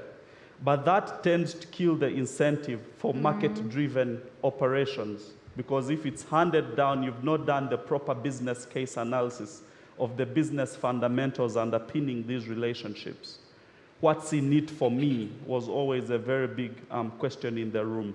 So we had to make regulators understand that if the ecosystem is still young and in its infancy, sort of regulatory enforcement around these kinds of initiatives can be counterproductive, because you're trying to force what cannot be, and those kinds of things. So we found that with more maybe collaborative regulation, we were able to make headway. I can give you one maybe live example, the agent banking platform. If you're to look at those agent banking regulations by BOU, it had not foreseen that the platform could be shared. It had envisaged the situation where every bank has its own agent platform with agents plugged in and servicing that particular bank. So going around the kinks and curves of those kinds of things, you're like, okay, now what does the shared risk around the 22 participants now mean? How do I regulate this?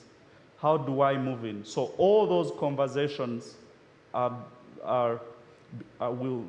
must be had. And maybe the last strand I could add to that is, with all this shared infrastructure now, people talking maybe of open banking, the APIs around the place and things like that.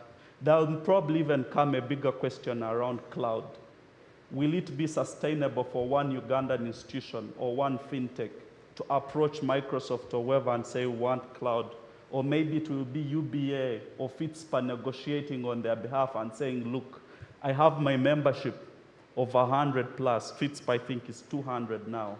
We want to buy and pay pro rata, whatever I use, depending on my size, on my risk profile. What's the pricing for these kinds of things? So even the service providers, this other side, have come to terms with African pricing, that probably the pricing models you worked on for Europe or for the EMEA region will still have to further be refined. And that's where the win for most lawyers is, because usually we are the ones contracted to develop those frameworks. If they are setting up in Nairobi and they've identified you as a strategic advisor within the region, then you will be the first to know what kinds of framework are being prepared. So I'll pause it at that, and maybe in the next session, I will discuss more about the real practical things we've seen, particularly maybe with tax, because shared services are sort of value-added services. And in the last sort of 3 to 5 years, much of the litigation we have seen around tax in the tax appeals tribunal and the tax courts has been around shared infrastructure. Because at what point is the value added? At what point is it extracted? When does VAT attach for you if you're maybe developing a service? So I'll pause it at that, and maybe we'll dive deeper. Thank you. Thank you very much. Interesting insights. I think I'm going to do one more round of discussion, because I see we are running out of time before I open it up to the floor with any questions that you may have. So I'll go back to the regulator. I think a lot has been said, even by you, around anti-competitive practices. So how is the regulator supporting, especially new market entrants, to navigate some of these challenges they are facing, especially around competition? Thank you. The issues of new entrants. Yesterday, the Honorable Minister talked about nurturing. One of the things we've tried to do in the payment space is nurture new players. And this kind of hand-holding has been very evident, and the licensed entities amongst the audience will know what I'm talking about. We've tried to be, so far we've tried to be very flexible in terms of entry requirements. And, for those who were among the very first entrants, we even issued conditional licenses, meaning that most of the players who were licensed at the onset didn't quite meet, the requirements 100%. But we were flexible enough to say, no, this is a new area. These are institutions that are new to a regulated environment. And so we allowed some time for the players to meet the regulatory requirements. But beyond that, we've, of course, learning from the first 2 years of implementing the law, we also passed through some amendments, particularly around minimum capital requirements. In the initial, law as it was, the lowest band in terms of minimum capital requirements was, I think, 250 million Uganda shillings. And, having done a market survey, having looked at the fintech landscape for the eligible players, we revised that and were able to push through a quick amendment to particularly accommodate the small players, that are offering eligible services, and that was lowered to 100 million. So what I'm saying is that we are trying to be as flexible as possible in terms of amending the regulatory framework to meet the practical challenges that we have seen in the initial stages of implementing the Act, and that is one example. The other thing we're doing is to be as collaborative as possible. We are engaging a lot with the private sector to try and get a real good feel of the real challenges that the fintechs are facing. And one of the areas I can point out, for example, which relates to the governance challenge that I highlighted earlier, is on things like intellectual property. Technology is highly, the real asset is the intellectual property that the proprietors or the founders usually have. And yet, this means, they will naturally want to protect that.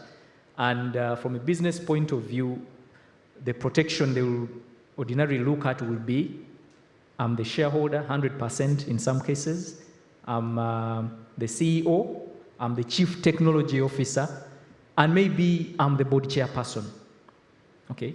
Which is fine from a business point of view, from an innovation point of view. But then from a regulatory perspective, that is, a recipe for disaster. It can't be permissible. So these are the kind of conversations we're having with the players, and cases where we've been able to strike some balance, allow some time for transition, and work with the legal teams, to give these guys the protection that they're looking for in terms of keeping their innovations and intellectual property, while at the same time implementing acceptable governance standards. So to close it, we are trying to be as flexible as possible. We've looked at the law and effected some amendments already. And even right now, we are trying to do a more holistic review of the National Payment Systems Regulatory Framework.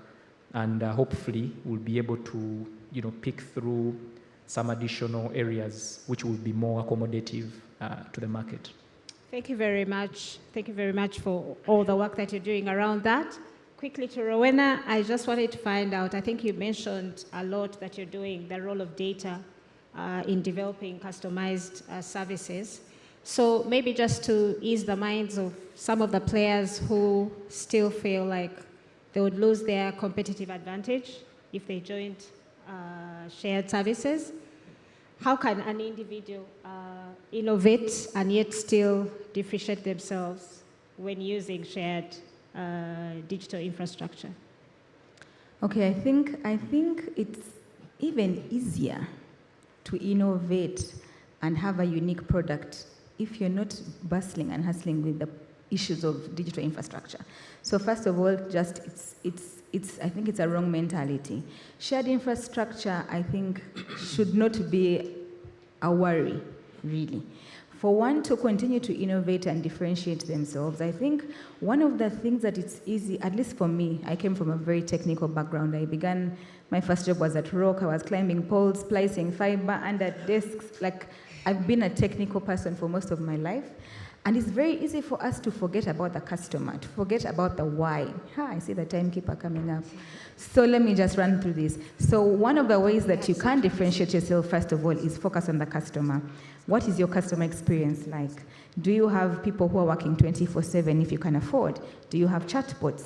Can you be emailed if someone is going through a situation? Can you be called? Is your fintech or is your business one that gives the customer a pleasurable experience? So for you to stand out, I think first and foremost, it's just customer experiences. I have a border guy who drives me mad because he calls every 2 seconds, he's slow, he delays, but he's very pleasant. It's really about delighting your customer. So I think for you to innovate, even if your product is more or less like somebody else's, one is delight your customers. So focus on customer experience, prioritize it. The second, I think, for you to stand out and innovate, even though we're all sharing common infrastructure and maybe providing close to similar services, is use data. Data is your best friend. Use data to predict, use data to understand what your customer wants, what they do more frequently. I mentioned that earlier. Take advantage of AI, take advantage of basic reports.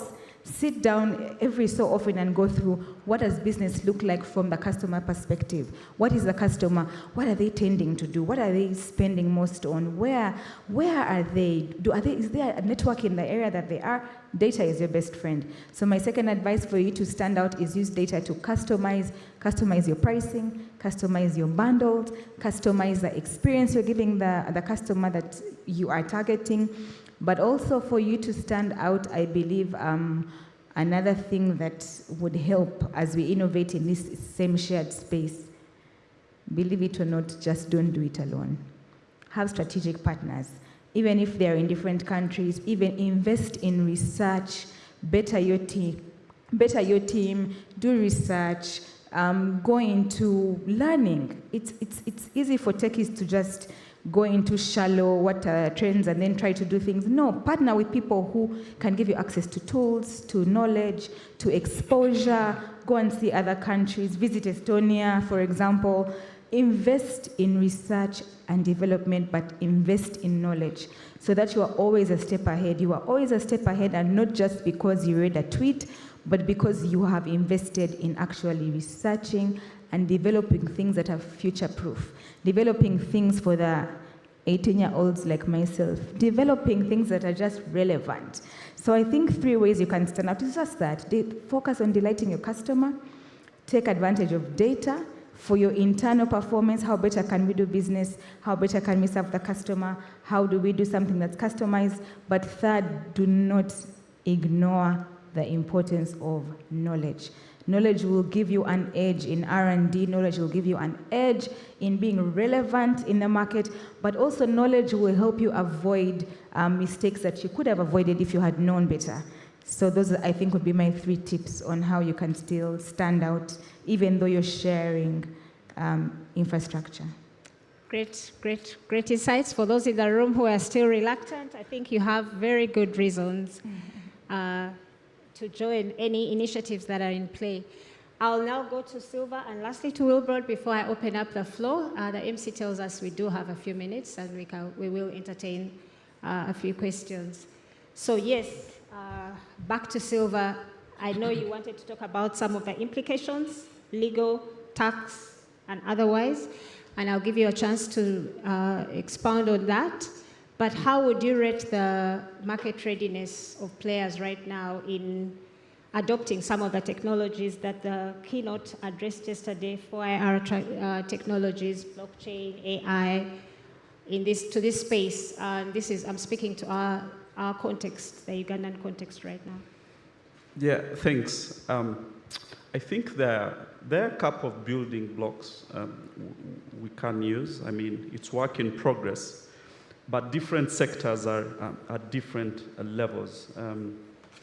I think telcos and ISPs, to me, have a first mover advantage that they have done. Our financial services sector is following because of its sort of central role within the intermediation process at the heart of the economy. I think some aspects of government have taken off. I think URA, today they're launching the digital strategy, but I think a big chunk of the tax administration work now has moved there. But also, there are other interesting trends happening. I've been paying attention to infrastructure as a service. When a deal went down in this town a few years ago that MTN and Airtel were selling their masts, a few people just thought that was crazy because, I mean, at the time it made sense to hold masts and equipment and infrastructure. But these guys, with hindsight, I think they had seen the kind of intelligence, right with where the market was moving. So they shed off all that infrastructure now. You don't have to fight with a telco over that. Maybe there is a tower company for that. Same stuff with banks and ATMs. Probably my kids will be using ATMs as dispensers for cookies and candy at school rather than a money dispensing tool. But a decade ago, I mean, this was a very critical infrastructure for the bank to have. And I mean, guys like, I see InterSwitch, guys like Peter have really been the enabler for banks there. Everyone realized that, look, I don't need to have my own ATM each and everywhere. All I need is interoperability of these machines. Have one card that can function. across all those footprints and things. For me, those have been really, really like live case studies and examples. For now, I think the ATM in Uganda will probably be an extension of agent banking. I see more deposits than withdrawals at some of the ATM machines, particularly around the city. So they've become sort of collecting agents for the bank, a role that was not probably imagined a decade ago, and things like that. So for me, once I start seeing those trends, I think this whole discussion around competition will go on shrinking because it will become some sort of value-based service. You have a service provider in the middle. Fintech doesn't own the core asset. Probably bank doesn't also own the core asset. Telco maybe doesn't own the core asset. There is a designated service provider for that. So the multi-party risks that come out from those sorts of arrangements will make a few lawyers in this town rich. Thank you. Thank you very much, Silva. So lastly, I'll just ask the last question before I open it up to the audience. Yes, I think we've talked so much about the benefits and maybe not so much about the risks, but I think we see a lot of risk around security, like financial security, cybercrime within our sector, but also data privacy for the customers. So Wilbrod, I know that UBA is doing some work around this. If you could just share with the audience, what are some of the initiatives that you're putting in place to address this, this real issue? And that is only going to get worse the more we connect and the more we digitize. Thank you. I think before I even speak about the risk, you know, there's been a lot of talk about Estonia today. You know, Colin said you only get out when divorcing or something. And Rowena, I said, Rowena, should we stay in Estonia or Uganda? You know the beauty. I don't like But the beauty of divorce. technology, you can even be an e-resident while you're in Uganda. Yes, Or I Estonia. think in Uganda, staying here would allow me move outside. Anyway, risks, there are many. As we go through this transformation journey brought about by technology,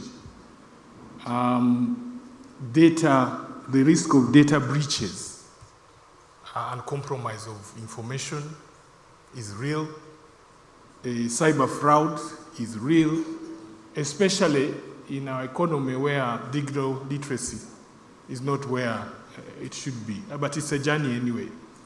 And many other technologies that have not been well tested. Because people's finance is a very heart-to-heart thing. And therefore, the responsibility of custody of those finances is important to people. It is a trust-based relationship. So any risk to it, and indeed the wider economy, can be catastrophic as a result. Yesterday, and again, we learned quite a bit yesterday, these data breaches, the data privacy law, and so on. Because we deal with so much data every day, all the time, to make decisions, how much of it can fall under legislation, how much shouldn't. And he said it yesterday, just where I eat daily and how much I spend, can that be useful so that I put an AI framework that helps me as a decision tool to then give you a loan? But my own KYC, my account balance, and so on, perhaps that should be protected. The UBA is championing a fraud mitigation framework currently, because there's quite a bit of fraud, especially through the digital channels. Digital or electronic fraud has really increased. It used to be credit, you know, a fake title, a title on a swamp, and so on and so forth. Now, it is on the digital side. The volumes are fast, big. Suddenly, you can find 800 mobile agents, a fraud being facilitated there and there. And so the industry has said, okay, how do we come together? How do we work?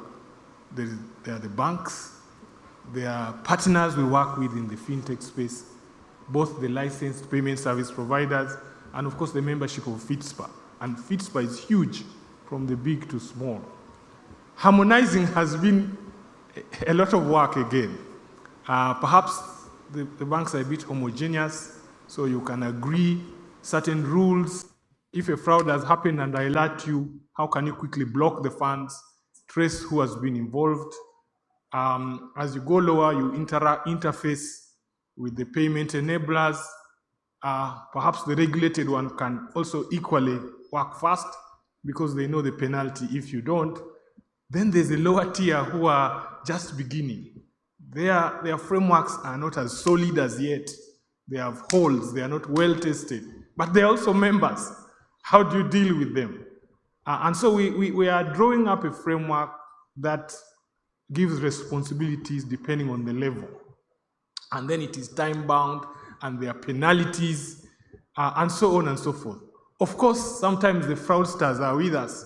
We are planning, they are our staff, they are our technology providers, some are our bosses, some are our... They are there, because fraud is a big business, 24/7. You even invest in it. So there are complexities, but it's not for a minute are we giving up. We must continuously work on it. We deal with those that come. We anticipate those that will come, because the benefits that come with fintech technology are huge. For these parts of the world will leapfrog social economic transformation just by technology, because we can reach out to more people. They start trading, you lend them, and they do business. I sit on a totally different, another board, different from finance. It's an energy board. Talking about renewable energy and alternative energy. There are many parts in this country where the electricity grid doesn't reach. Yeah.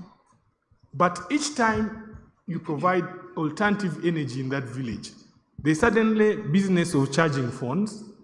They can do welding. They can sell cold juices. There are many little ones can read longer hours at night because of light, and suddenly you have created an economy in there. And then financial transactions start, and that ecosystem supports development. And therefore, we must constantly work on minimizing those risks.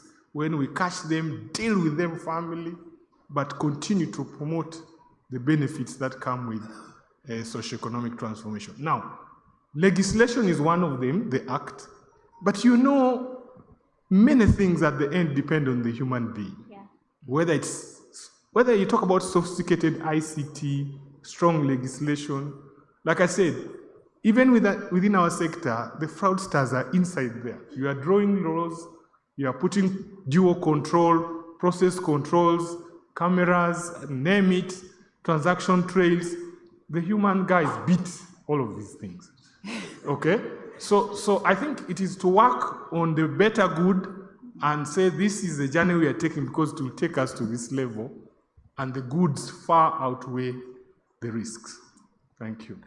Great closure. I'll now open it up to the audience if you have any questions.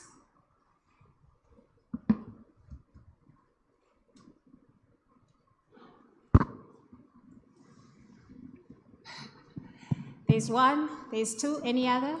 Can we just get, I think, all the questions so that the panelists, if a question is directed to a specific panelist, I think it will be good for you to let us know.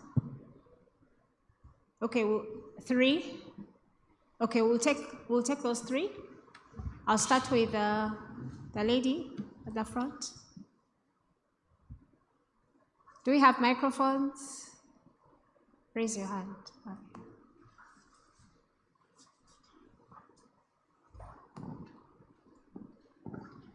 Thank you so much. This is Anthea, FSD Uganda. I know this is our panel, but there is something I wanted to tackle. This has been very insightful. We have really focused a lot on the benefits and the value of shared market infrastructure. But I thought it was also important, and this goes to you, Wilbrod, to kind of understand some of the challenges that come with these partnerships. not to devalue the benefits that we experience, but just to show that some of these things are a work in progress. It's not always you're not going to achieve them all at once. You're not going to achieve all the benefits at once. So in terms of the shared agent banking infrastructure, we know it's running, we know there are lots of agents in different areas, but what were some of the challenges you experienced in trying to put it together? Whether it was in governance, whether it was, this is important because if we want to encourage shared agent infrastructure across the industry, I think it's important for the industry to anticipate certain challenges and to be able to know how you overcame them or how you're thinking about them. So that's what I wanted to raise. Thank you.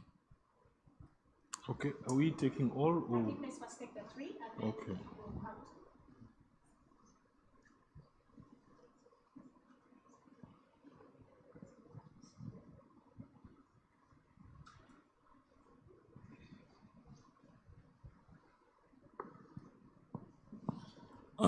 Good morning. I think my question will be twofold. One of the challenges of shared infrastructure and platforms indeed would be the standards that have been set.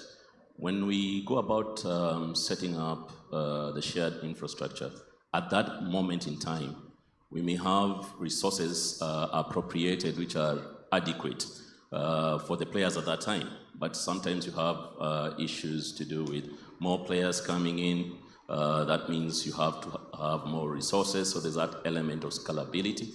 So the question is, what frameworks, what's the roadmap also that is put in to ensure that you accommodate all players? Because one of the reasons why probably some players will feel that they would go with their own infrastructure and may look at it maybe as a competition or an alternative, which is not viable for them, is because when it comes to scalability or what maybe the number of transactions probably they'll be pushing in, that may not be adequate. So yes, today we may put in infrastructure, be it fibers, be it what, and with the corresponding bandwidth, for example, and certain platforms that will be able to handle different players, but when we come to that element of scalability, then that can be an issue. Now, the second bit of it that I would probably ask right now would go beyond the borders. Yes, we have shared infrastructure in Uganda, but we also know that we have now payments platforms and infrastructures built that go beyond the borders, for example, the East African and so on and so forth. What is happening, or how are you looking at this in terms of readiness also for the, and also it's still with the same element of scalability and roadmaps as far as infrastructure is concerned to be able to accommodate all this?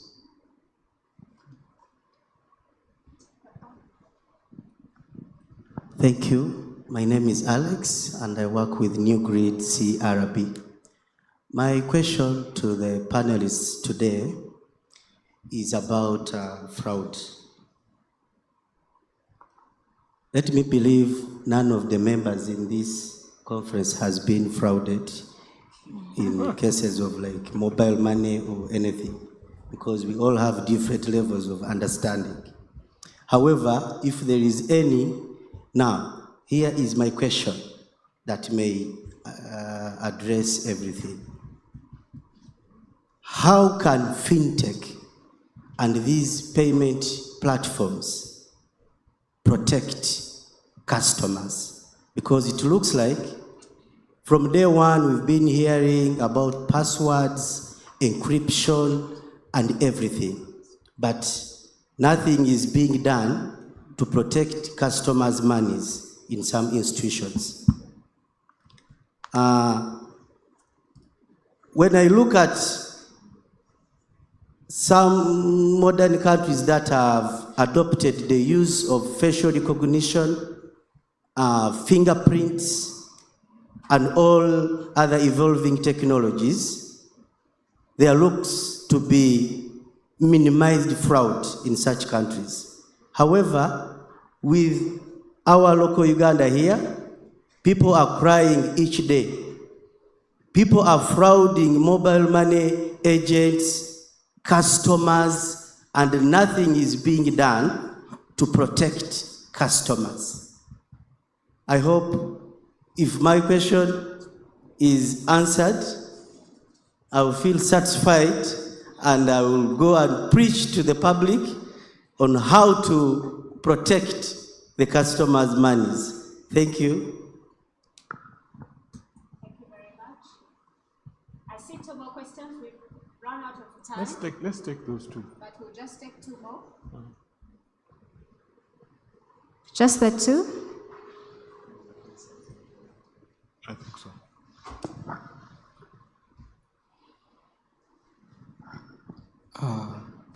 Yes, good morning. My name is Gilbert. I work with Uganda Insurance Association. So my question goes to the regulator. When you talk about risk, you cannot separate insurance from risk. So my question goes in such a way that since most of these softwares infrastructure is imported into the country, and as being a developing country, these softwares are brought from developed countries. How has the regulator prepared in such a way that insurance is incorporated into the risk management strategy in some of these fintechs? Thank you.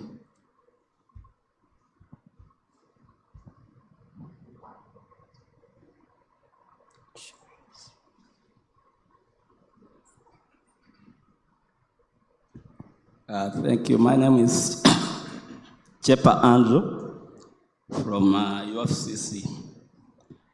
My concern also goes to the regulator. We had a case in our institution, and that case relates to people who are getting SIM cards.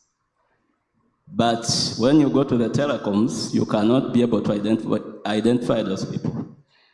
I'm wondering whether at the regulator level, there is a way you are regulating the issue of SIM cards by telecoms. Because we had over 20 numbers, we tried to trace them, and we couldn't trace the owners.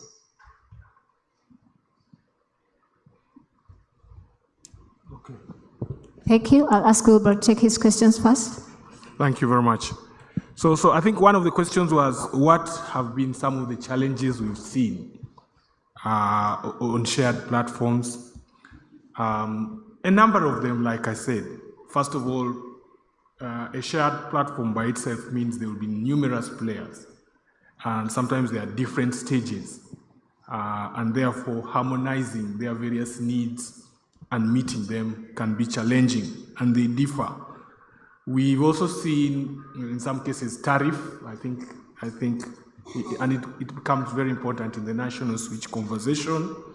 Some members charge differently. We saw in certain instances, you train, for example, in an agent network, the person leaves, doesn't tell you this one left. Suddenly services are not being provided in that area until you visit in the field. So you have to constantly be monitoring, including on the screens, that why are these agents not active, inactivity. Awareness, communications, we used to think initially, top of the line, billboards, radio, until you realized you have to go down to communities closest to the customer themselves, circles, the lowest channels, and they believe these people more than when we sit and think in Kampala, running a radio advert will be informative. But really the more harder ones are the capacity and scalability demands. Shared platforms talk about volumes because people are logging in, transaction types and products, services are increasing, and therefore there tends to be capacity issues very, very quickly because of the volumes. And it therefore means you must have planned from a CapEx, capital expenditure point of view, and the funding to cope with scale, because volumes, transaction types, needs, demands are increasing, including some of the regulatory compliance requirements And it means you have to constantly be pushing in more capital. Our own membership at certain points say, look, we are licensed to provide commercial banking, not to capitalize and be an investor, you know? So sometimes you have to even look for other investors and make alliances, partnerships, collaborations with other fintechs to scale up and provide new services and basically enrich the platform. So very real challenges, but it is good to have challenges so you expand. What are we doing across borders? Very important. Markets tend to be small after a while, but also customers move across the region, move globally. So you have to have solutions that they can attend to their needs from wherever they are. And in there, then, of course, this is where partnerships come in so that you can collaborate with the counterpart at the other side. But there are also APIs and international platforms that you then partner with so that your services can be extended across. So these are various permutations and combinations you then use to reach across regional borders and extend services. Some of the platforms are global now, and discussions are underway so that you work in partnership with them. Yesterday's discussion brought a lot of insight as well. Sometimes when you partner with the international bodies, their fees, like interchange fees, becoming an issue, and yet affordability or the cost of a transaction is something we are under pressure for. Your service is costly because of this, because there are hidden charges and costs that you pay. The beauty that comes with associating like this, whether it's Fitspa, UBA, working together with the regulator, is then you have a critical mass that you can then use to negotiate for tariff revisions and things like that. So that helps, and that's what we are doing. I think I just want to speak, I can't leave, I would be doing my stakeholders injustice if I don't speak to how do we protect our customers. Very critical, a bit of the regulator's question, but this is central to us. The first line of defense is the customer themselves, whether in terms of your access code or PIN or phone number or mobile PIN, and so on and so forth. Because once you compromise that, you have allowed in a fraudster to come into your space. And therefore, the first, as we put numerous controls, whether system controls, process controls, alert controls, velocity controls, volume controls of transactions. But the first is you with your security protocols, your PIN code, your card, your phone, your mobile number, and PIN. About 3-4 months ago, we sat with UCC MNOs. How come these guys who call you, is this your number? If you don't change, I don't know, I'm calling from UCC and so on.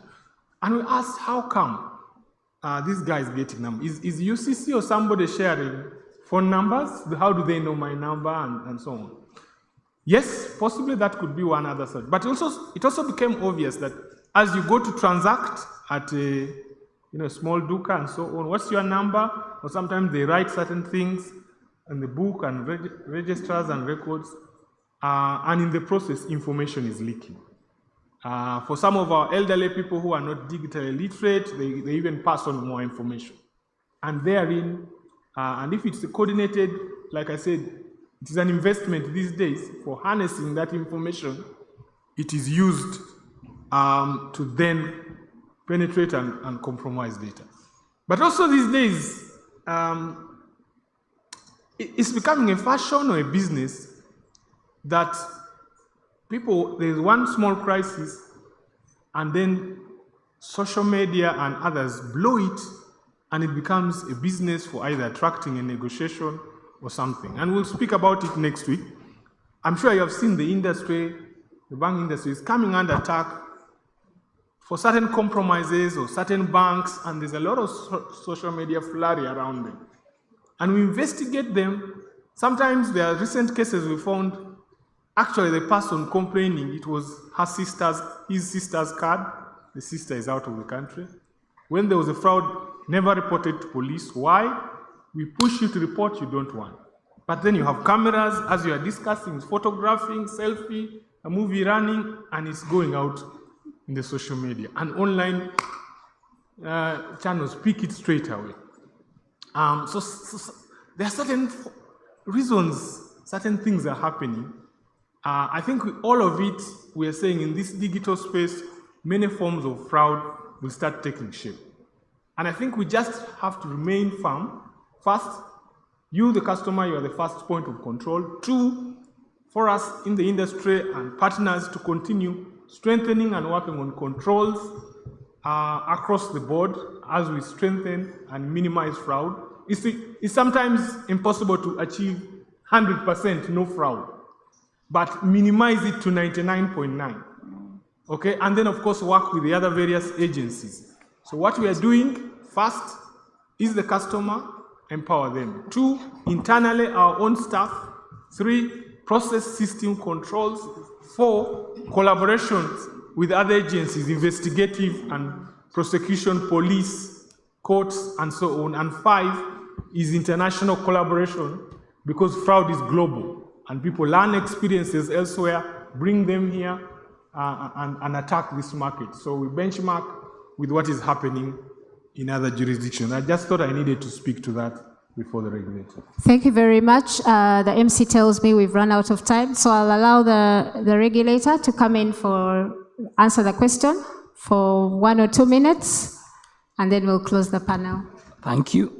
Now, there was a question on cross-border infrastructure, but before I comment on that, allow me to mention some of the other exciting infrastructure initiatives that Bank of Uganda is working on.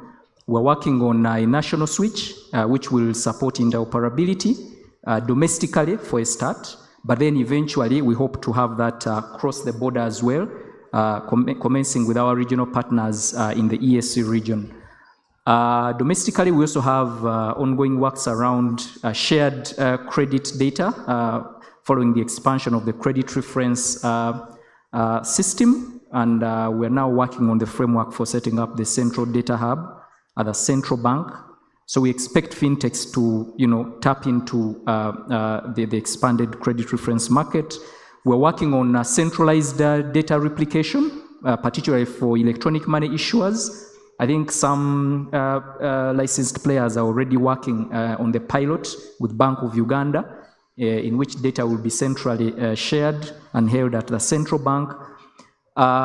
Beyond Uganda, we have commenced discussions with AfriExim on the Pan-African payment and settlement system. So there are quite a number of ongoing initiatives, and I thought I need to mention them. We can have bilateral discussions for more detailed insights on that. Fraud, I can't fail to comment on that as well. The challenge with fraud is rooted in low levels of digital literacy that we have as a country. Fraud generally, especially on the retail side, it's all because of low levels of digital literacy. So these are areas that have been prioritized in the second National Financial Inclusion Strategy, which will be launched probably next month or the other month. And there is going to be a lot of focus on educating the public on digital matters. The same is a priority area in the e-payment strategy. And all these issues around the Bafere and all things of the like are areas that we are closely following and educating the public on.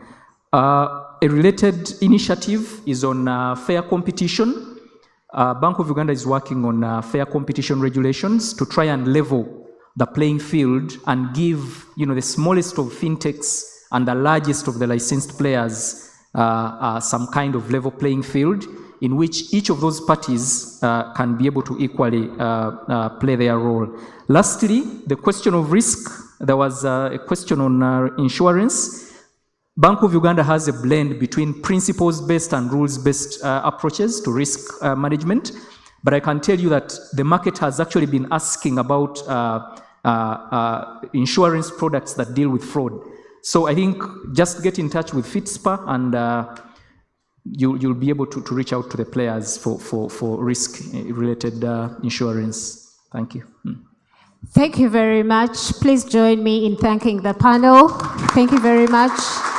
Silva, Wilbrod, Rowena, Andrew, and Colin, who had to leave early. I have learned a lot. I think this has been a great discussion, and you've been a great audience. Thank you again. MC, I apologize for taking the time, but you can clearly see there's just so much to discuss. But thank you.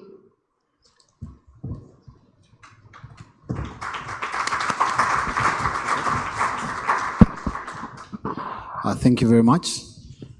Usually, the person that has been doing a good job will forget to thank themselves. Can we give our moderator, Jackie Kitiwa? This panel will not be here without the very good support and sponsorship from Financial Sector Deepening. So can I request that we give a big round of applause to Financial Sector Deepening Uganda. The staff of Financial Sector Deepening Uganda that are with us in the hall, can I request you to rise up for recognition? The staff of FSDU. Okay. For one reason or the other, they are only ladies, but that is not the matter. I think the matter that is very important is that they have sponsored us. Now I am going to request that the panel stands up and you get a group picture. And I'll also request that the first picture is going to be for the panel. I'll request Josephine, because you're the hosts, to come and also have a picture with the panel. Can I request the panel to have a picture?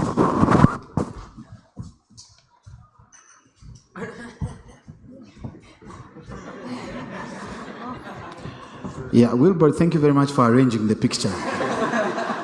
One time I'm with Wilbur and he wants to stand in the middle and I tell him, boss, why are you doing that?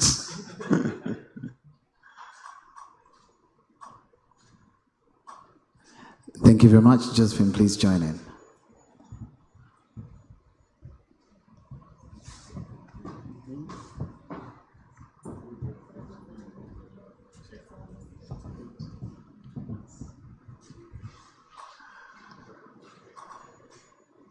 Now, yesterday I was telling you about the social media family and in-laws. Panel before you leave, panel before you leave, panel before you leave.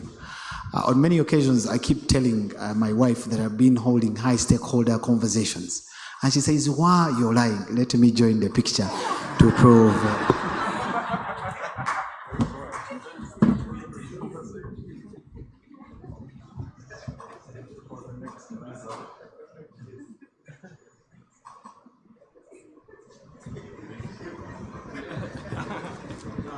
When next I go for an interview or for a meeting appointment to see Wilbur, I will not have to ask, are you on appointment? I come with a picture.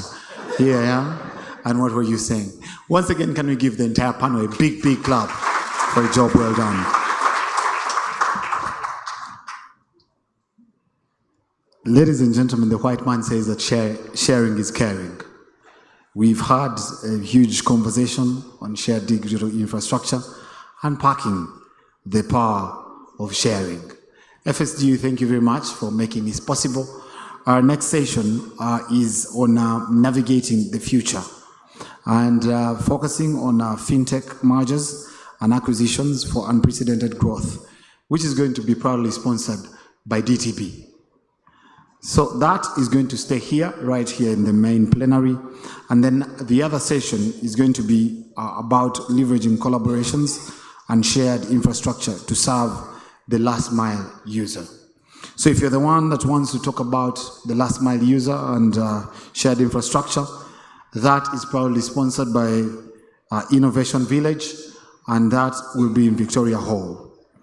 The moderator for the session in the main plenary is Mr. Frank Moller, who I'll be introducing shortly, and that for the Innovation Village that is going to be in Victoria Hall will be moderated by Mr. Arthur Mukembo of Future Lab Africa.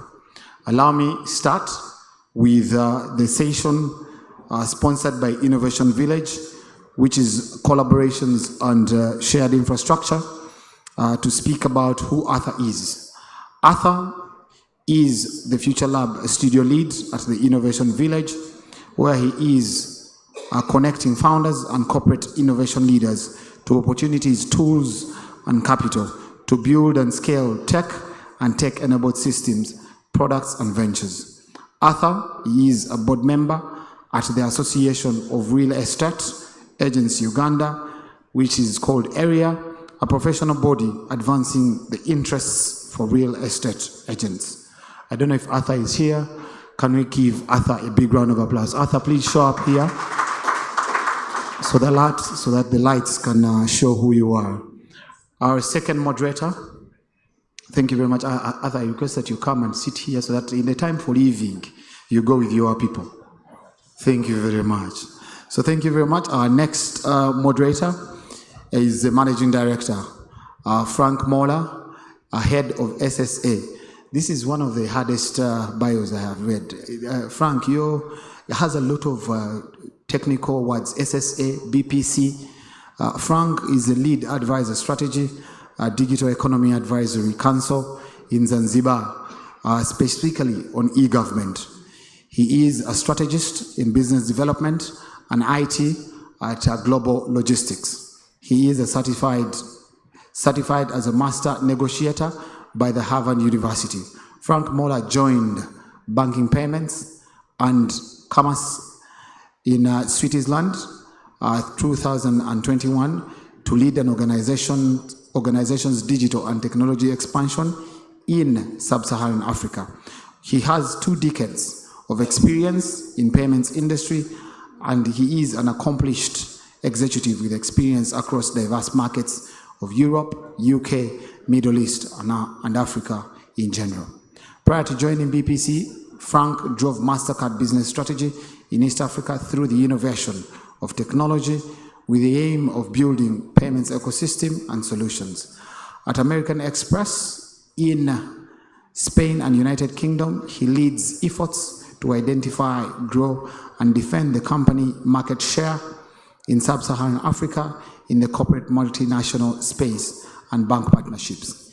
His career started at Barclays Bank in Kenya, now ABSA, where he held several senior commercial manager roles. Frank is a graduate of Harvard Business School in Boston, USA, and as well as an alumni of Nanyanga Business School in Singapore, National University of Singapore, and another school of business in Ghana, another school of business in Spain, and Strathmore Business in Kenya. Frank, some parts I'm going to skip them, but allow me to say that he is a firm believer in the servant of leadership. He has enhanced his mentorship, management, and leadership through skills actively engaging in Harvard Management Mentorship Program. In his free time, Frank loves Zumba, he is a dance instructor, and he loves saxophonist. Can we welcome the Harvard Fellow, Frank Mola. Frank, I needed water. But the good thing is that I met so many Harvards in there, Harvard here, Spain, what. Can we clap for this gentleman? Now, the session for Frank is going to be here in the main plenary, and that is purely sponsored by DTB. And then I am going to request my very good friend Arthur from Future Lab Africa to move, well, I don't know if you know, to move with your ship. You go with everyone who wants to listen into collaboration and shared infrastructure like the Bible. You move with your ship, you go and discuss the matters that are sponsored by Innovation Village to Victoria Hall. Ladies and gentlemen, please allow that we're going to have a working tea. So these sessions are going to start immediately. And I will not have a pause where we will tell you that please pick tea. Tea is ready, so we'll just get there, pick a cup of coffee or a bite, come back inside, and we'll be able to proceed. So can I request that immediately, Frank, you come over to the podium, invite your panel, and I request Arthur to move and then start the conversation in the next Victoria Hall. Thank you very much.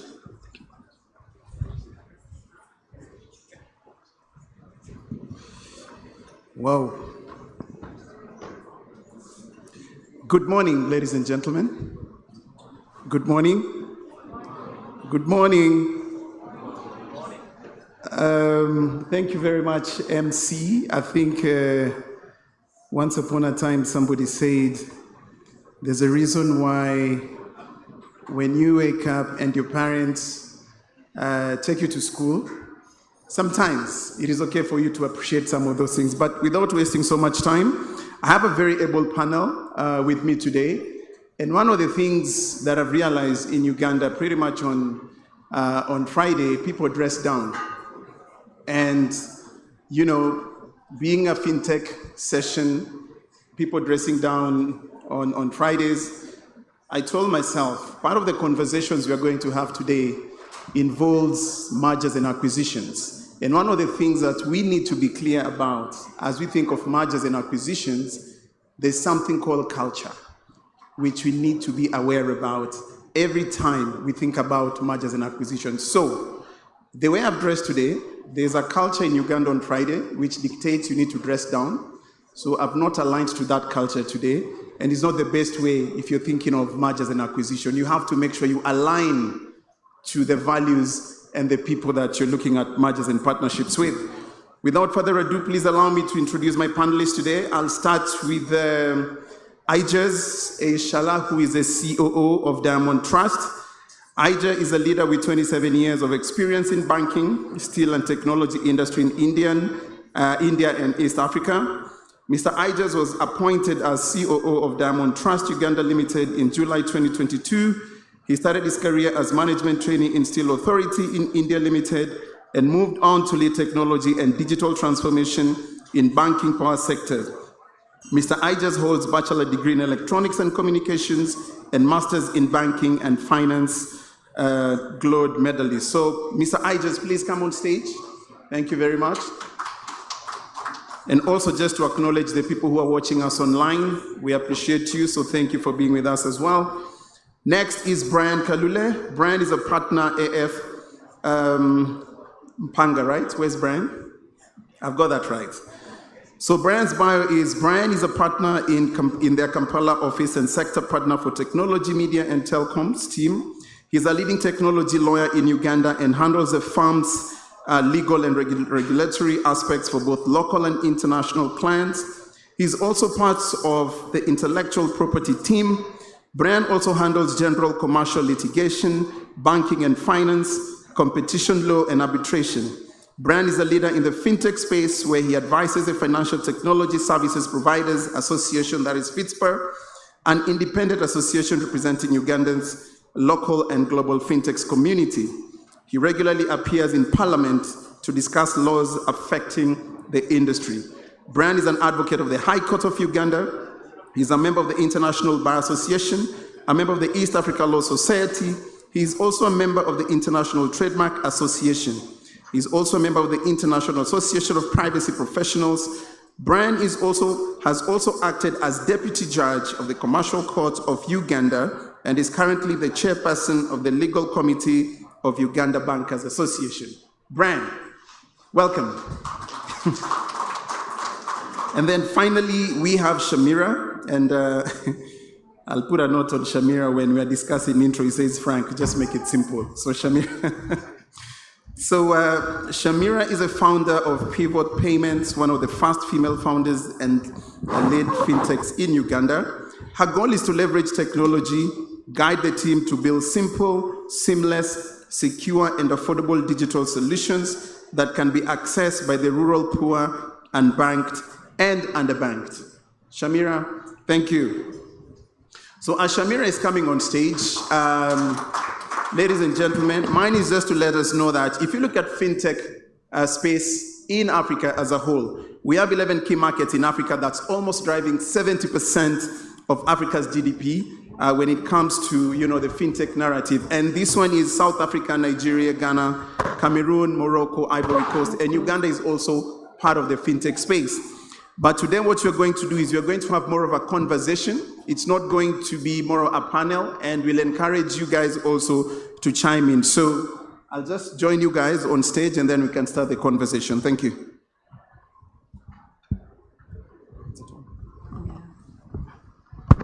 Check.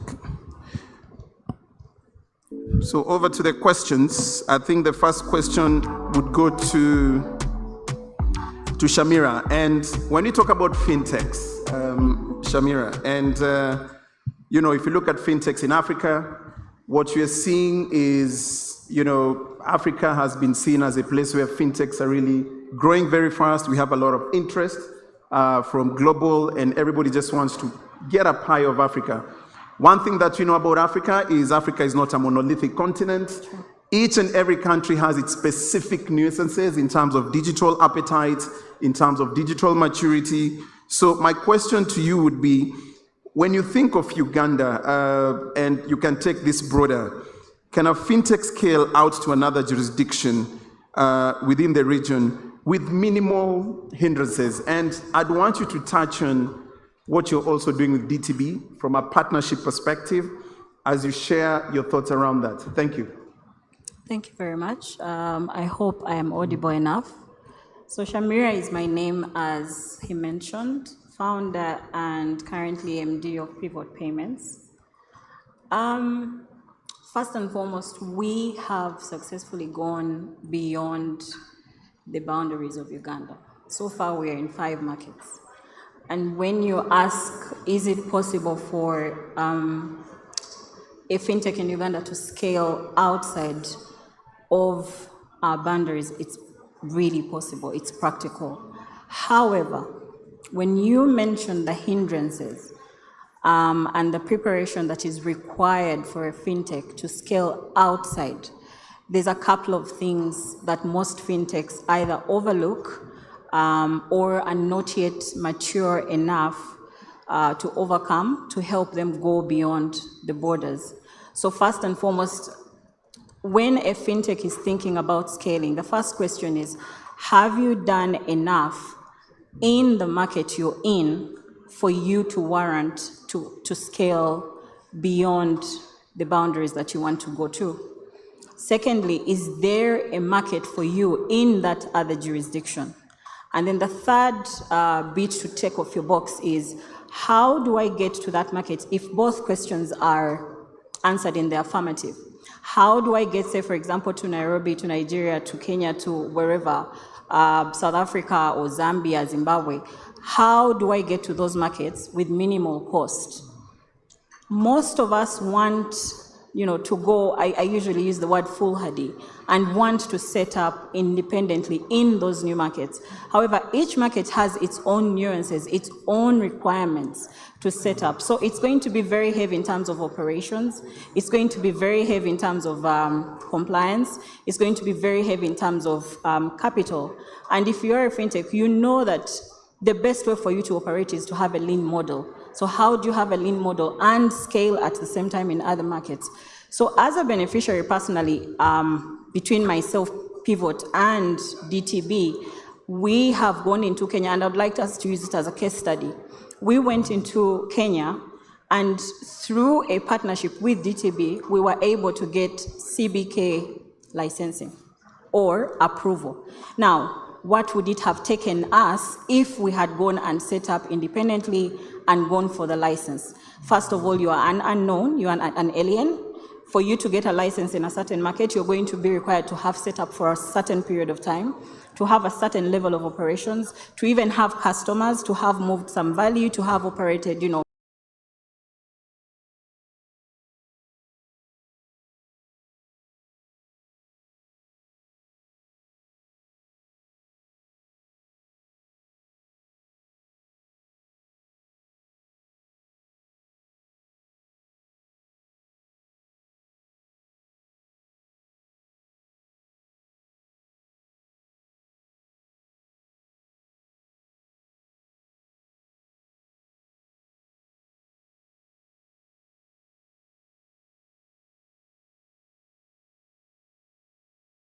Either sell them as it is, okay, as DTB is providing, or do innovations if you want on top of those, right? Bundle those services into your own products and services. And we have already worked with Pivot Pay on those arrangements, right? Use our payment rails. We have every payment rail you talk about available in the country. Use payment rails. That's why we partnered with Pivot Pay, and it's been a success. And with many other fintechs also partners, it has been a good success. Thank you. There's something that possibly maybe I want to share with the audience as well as I move over to Brian for us to touch a bit on legislation is when you look at East Africa, there's what I call celebrity fintechs, and these are briefcase fintechs, so to speak, right? And if you think about maybe Uganda specifically, yesterday I was trying to ask a number of people, how many fintechs are there in Uganda? Somebody told me 200, somebody told me 150, somebody told me 100, and that already starts to tell you there's a lot of work still for Fitspa to do as we continue to build on these conversations. Getting to hear how Pivot has gone through cross-border through likes of partnerships.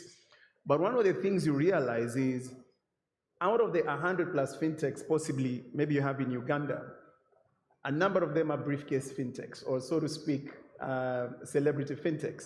I'll tell you why. The reason is, if you see an RFP coming out, and any fintech will apply, you have somebody who just does, what is it called? Website design, and they call themselves a fintech, and they qualify to be a fintech.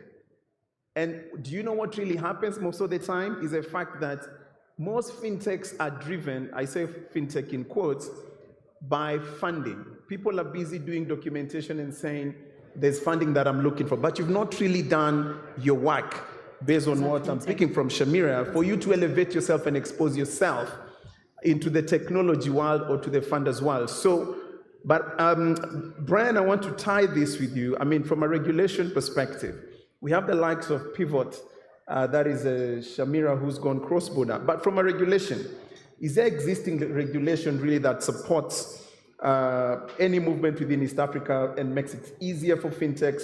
Or is this a conversation that needs to start happening, or is it already happening? So maybe share with us a bit of insights from a regulatory perspective.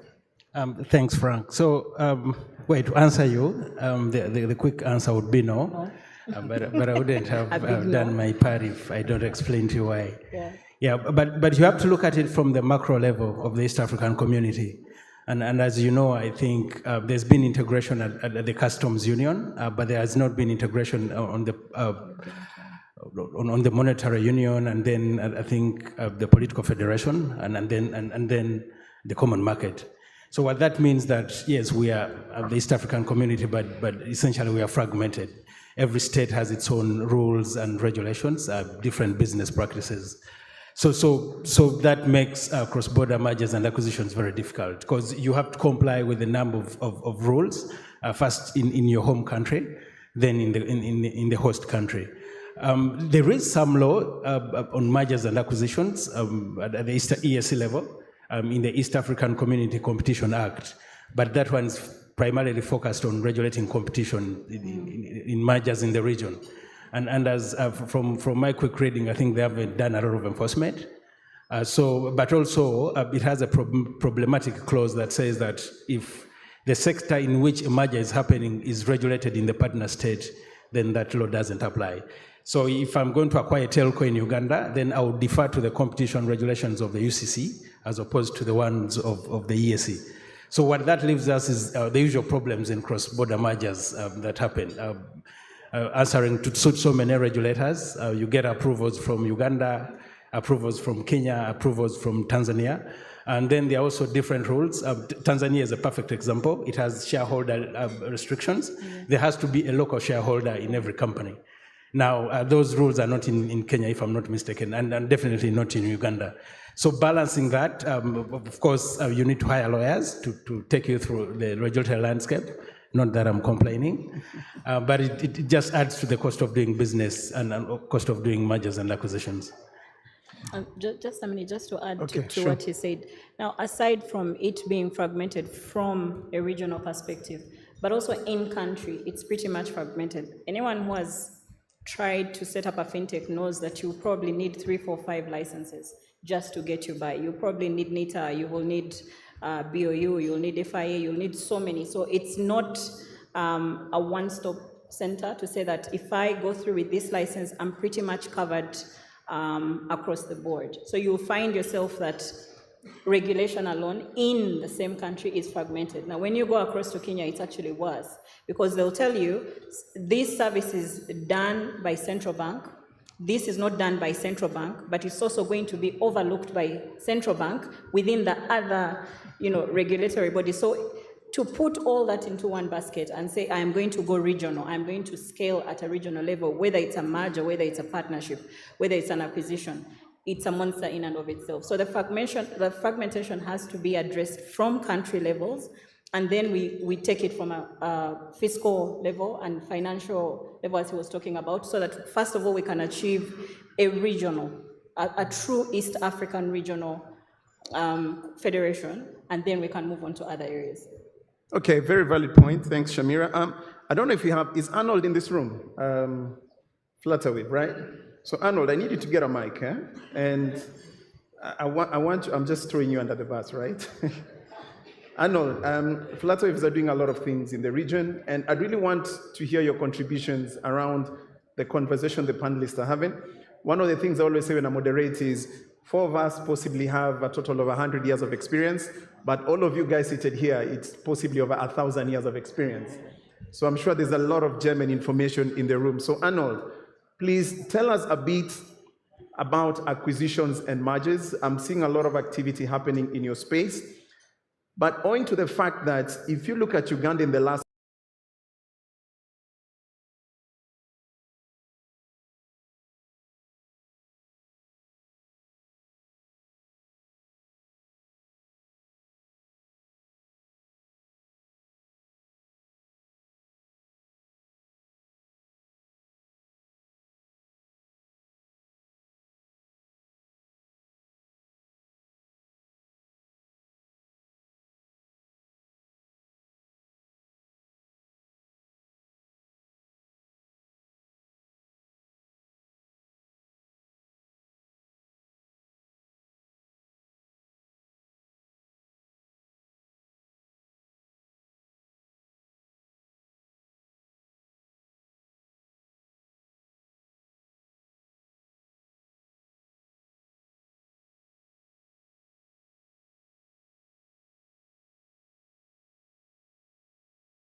please, in front here. So I didn't introduce you intentionally. I want you to introduce yourself. There's a mic here. It's okay if I sit, huh? I hope. So my name is Cynthia Ponera. I'm the Regional Sales Director of MFS Africa, and at the same time, I'm also the chairperson of the Tanzania Fintech Association. So circling back into acquisitions, like in general, I think one of the quickest way, of course, is economies of scale, like as Samira pointed out. But sometimes it's also about service and how do you basically meet the customer needs. So from an MFS Africa perspective, I think you may have heard apart from just Bionic, which was basically for the business to business enterprise solutions. We also went aggressive and even acquired GTP, which is an American company, and that was specifically to basically be able to introduce prepaid cards within the ecosystem, and Baxi Nigeria for the agency network. Now taking it back to Tanzania, and again back to what we call the fintechs, or not necessarily fintechs. Yes. So what has happened from I would say the Tanzania space is that we also have Tanzania Startup Association, which is the breeding ground for some of these fintechs to come from an accelerator perspective and try to bring on board to become fully fledged fintechs. And of course we have the Tanzania Fintech Association, where from where we're looking at is how do we work with these startups to get them to cross from being just a startup, from I would say the technology perspective, to now become a fully fledged fintech. So we have within our ecosystem where bigger players such as MFS Africa, Azam Pay, and the likes work together with some of these smaller startups in order to try to create value proposition for them and even introduce them to some of the telecoms, etc., so that they're able to do like all these payments and services like to their consumers and everything. From a governance perspective, I think the central bank is really looking at it. Like the government of Tanzania is also very much closer now to the fintechs, and even the Fintech Association now has now become like a part of the National Council, basically for the financial inclusion. And the idea behind that is for us to continue looking at policies, to continue looking at enablement, like for the fintechs in the Tanzanian market, to be able to have like all these collaborations, like with banks, with the mobile network operators, like to just be able to scale it up and be able to reach like more markets and promote like financial inclusion. Thank you. I mean, really good to get insights. I don't know if there's any panelist who wants to add to what Arnold, has talked about. You want to say something? Yes, so I want to, and I'll hijack your role a little bit and ask the question to the panelists and probably to Arnold. I just need to understand why he thinks that mergers and acquisitions are not the way to go, are rather partnerships. I just need to confirm that the lack of enabling legislation isn't the reason. Because it could also be a good thing if there's no legislation. It allows you to do what you want. But partnership to me sounds more like, a couple that lives together but they don't want to get married. With benefits. Is it the economies of scale? What's the real driving factor to move away from merger and just a partner without where we're together, but we're actually not together? That's what I needed to understand. Can I take that? Yeah, sure. Samira, go ahead. And again, also, I'll speak from there's something you said. Yeah. I don't know, it's you were discussing yesterday, and you said somebody was speeching and they were told, why don't you pitch like a West African, not like an East African, or something like that, True. So just respond to that and add to... I'll speak from a point of experience and why I want to agree with Arnold and perhaps any other person who thinks mergers and acquisitions should come at a later date, and why you're not going to find many East African companies or specifically fintechs getting into mergers and acquisitions. I think it's a question of maturity. A partnership is going to help a fintech get to a certain level of scale, where when they are negotiating an acquisition or a merger for themselves, they are coming from a strong point. We have all seen some companies, I call them the big boy bullies with the dollars, who are going to come and buy out a company for as little as $100,000, $200,000, because you've not built enough scale, all right? So even when you're negotiating, or even when you're pitching yourself, to the people who want to acquire you, most likely they just want to have an easy entry into the market. And so you do not fit within their business model, you're just a vehicle. Why would they come and set up here and take probably 8 months, 1 year, 18 months, pursuing a license in that market, when they can come, buy out a young fintech that doesn't have, scale yet, but has been licensed, and they can, literally swallow them up in the midst of that. So when I say that, are we ready for M&As? My simple answer is no. We are actually just getting ready for partnerships.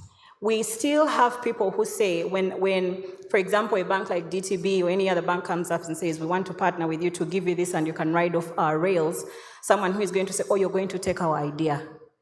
You're just going to swallow me up. If you're actually still in that mental space and you've not even appreciated that if half of my cost of operation is going to be taken away by someone who has already done the wallet, someone who has already done the integrations with the telecoms, someone who has already done, the footprint like we did with ABC Bank.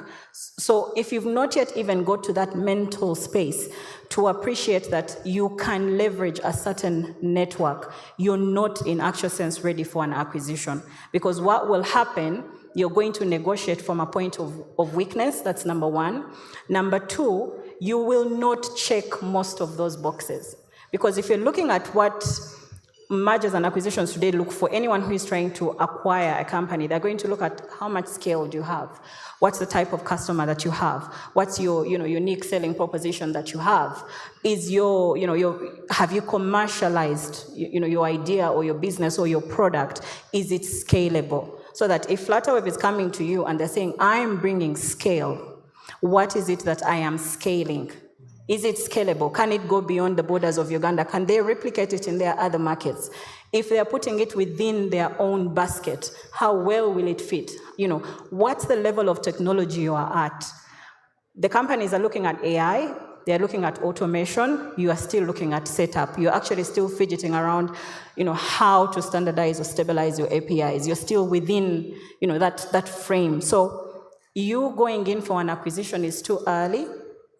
And to speak in our, local language, I'll say, bagenda kuba, right? You'll short sell yourself, so to speak.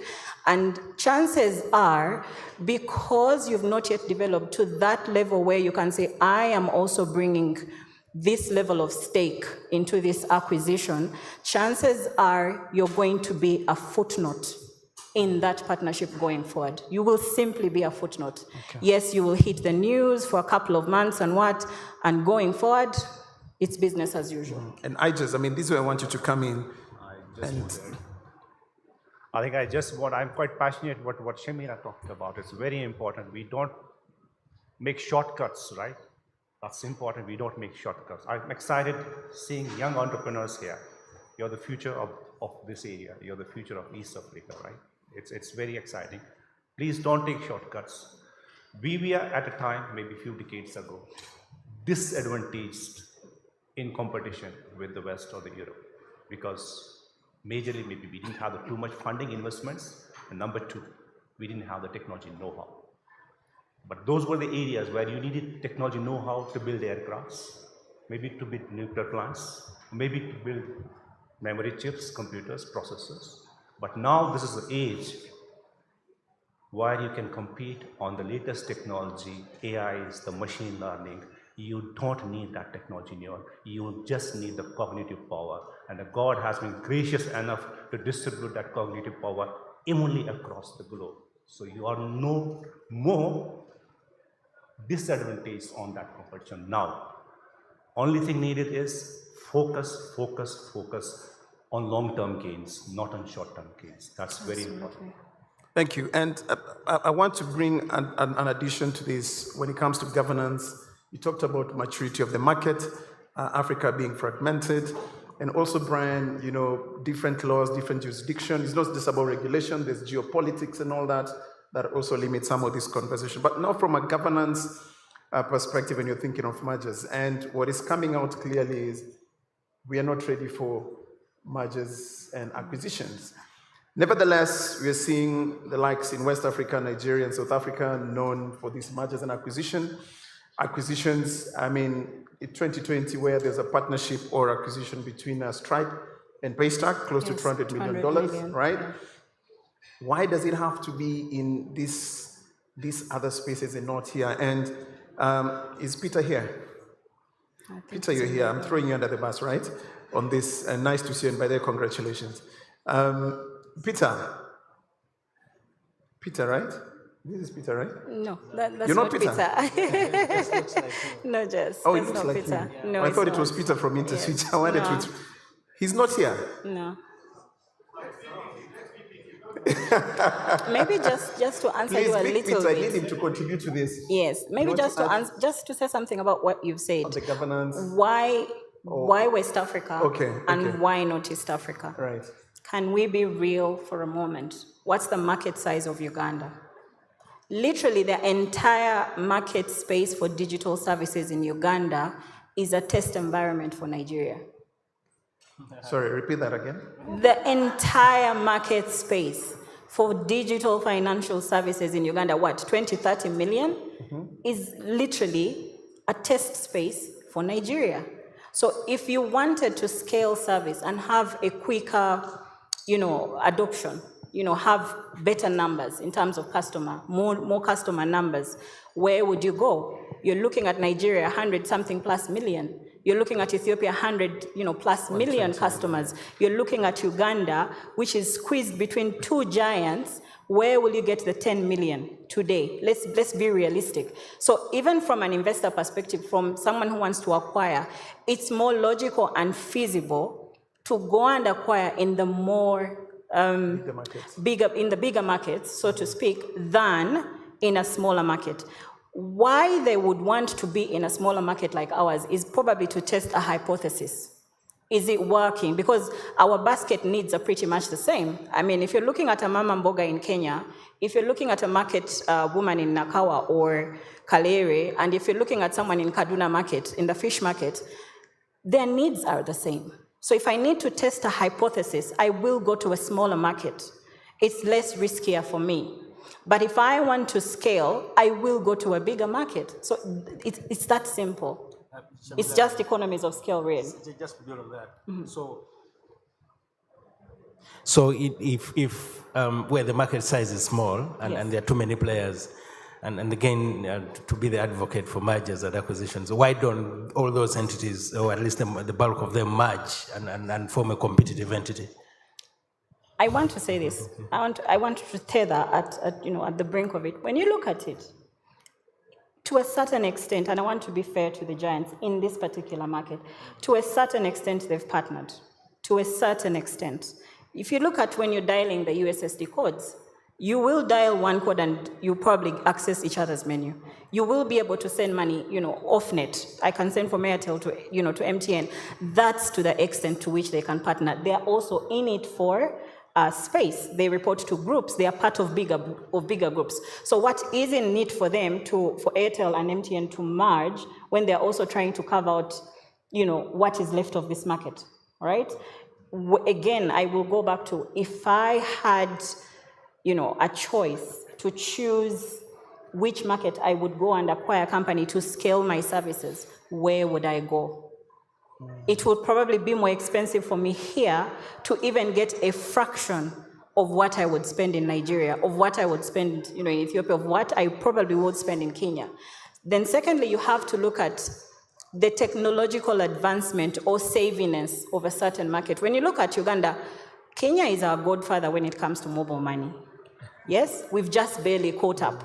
And even if we are getting, to catch up with them, they are moving into another space. Their level of digitization is different from ours. When you look at the penetration level of people who have access to actual, I always have that, add that word to say actual financial services, we still have a larger gap than Kenya has. So again, if I want to scale, because the purpose of a merger and acquisition is for somebody to scale services. Who do you want to sell to?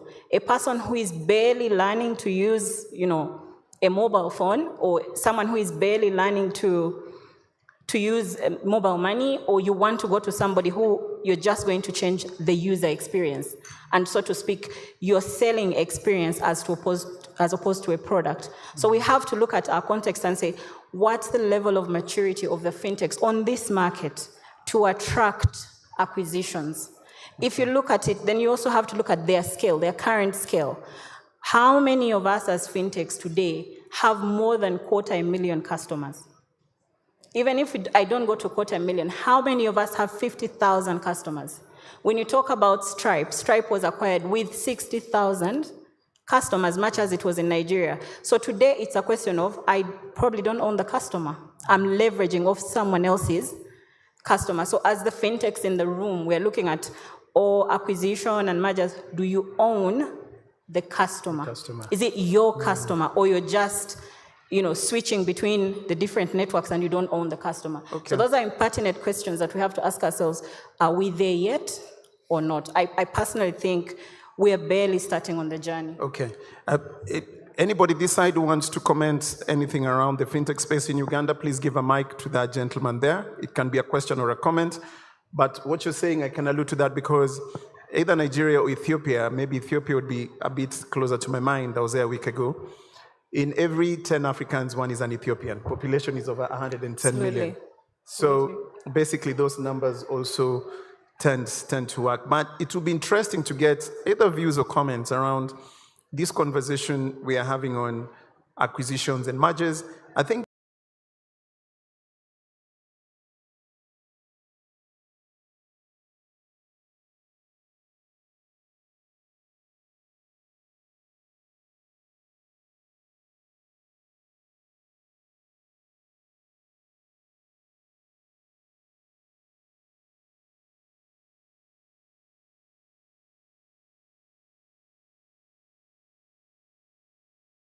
the benefit they perceive rather than what you think they should get.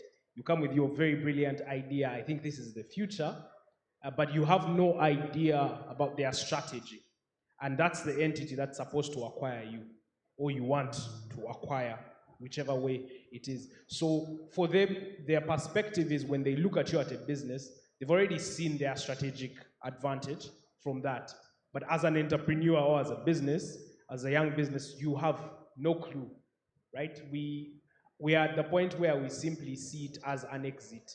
I have put my sweat, Absolutely. I've made some money, I think it's time to cash out and go, rather than have an entity that will continue as an idea from you. It now becomes an entity that was reduced to a department in another entity and vanish, if at all you're lucky to keep a product.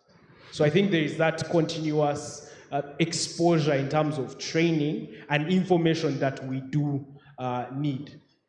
Okay. Then there comes the question for DTB, for Shamira, if you've been able to successfully leverage your position in your entity in going at it, not from Arnold's perspective of a partnership, we've done very many partnerships, but now to go to the next stage, what are those pain points? Because at least the things we are able to do is cry about the foul play.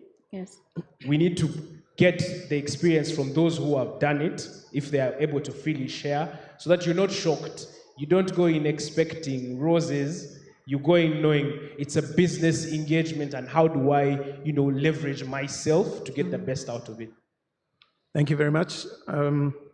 Do you want me to go or him? You can, any of you can go. I've seen a hand here. And then quickly, Shamira and Aijas, you can just quickly, but you can be going ahead as you wait for the mic. You can just respond as it gets in. In response to you, what are the pain points? And probably what the lessons were for us. So first and foremost, documentation is important. Structure is important. Transparency is very, very important. Because when you go in with the expectation that they're going to, take your idea, and I say that very delicately, you will be hard-pressed to keep some information to yourself. And when you keep some information to yourself, when they go through the different processes in their organization, they will measure this on viability. And chances are you'll have gone through all this only for probably the business team to say, this is not feasible for us. The cost of operation for this partnership is going to be so high.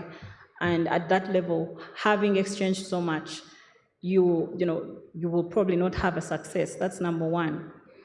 Number two is you to be very willing and accepting of guidance from them.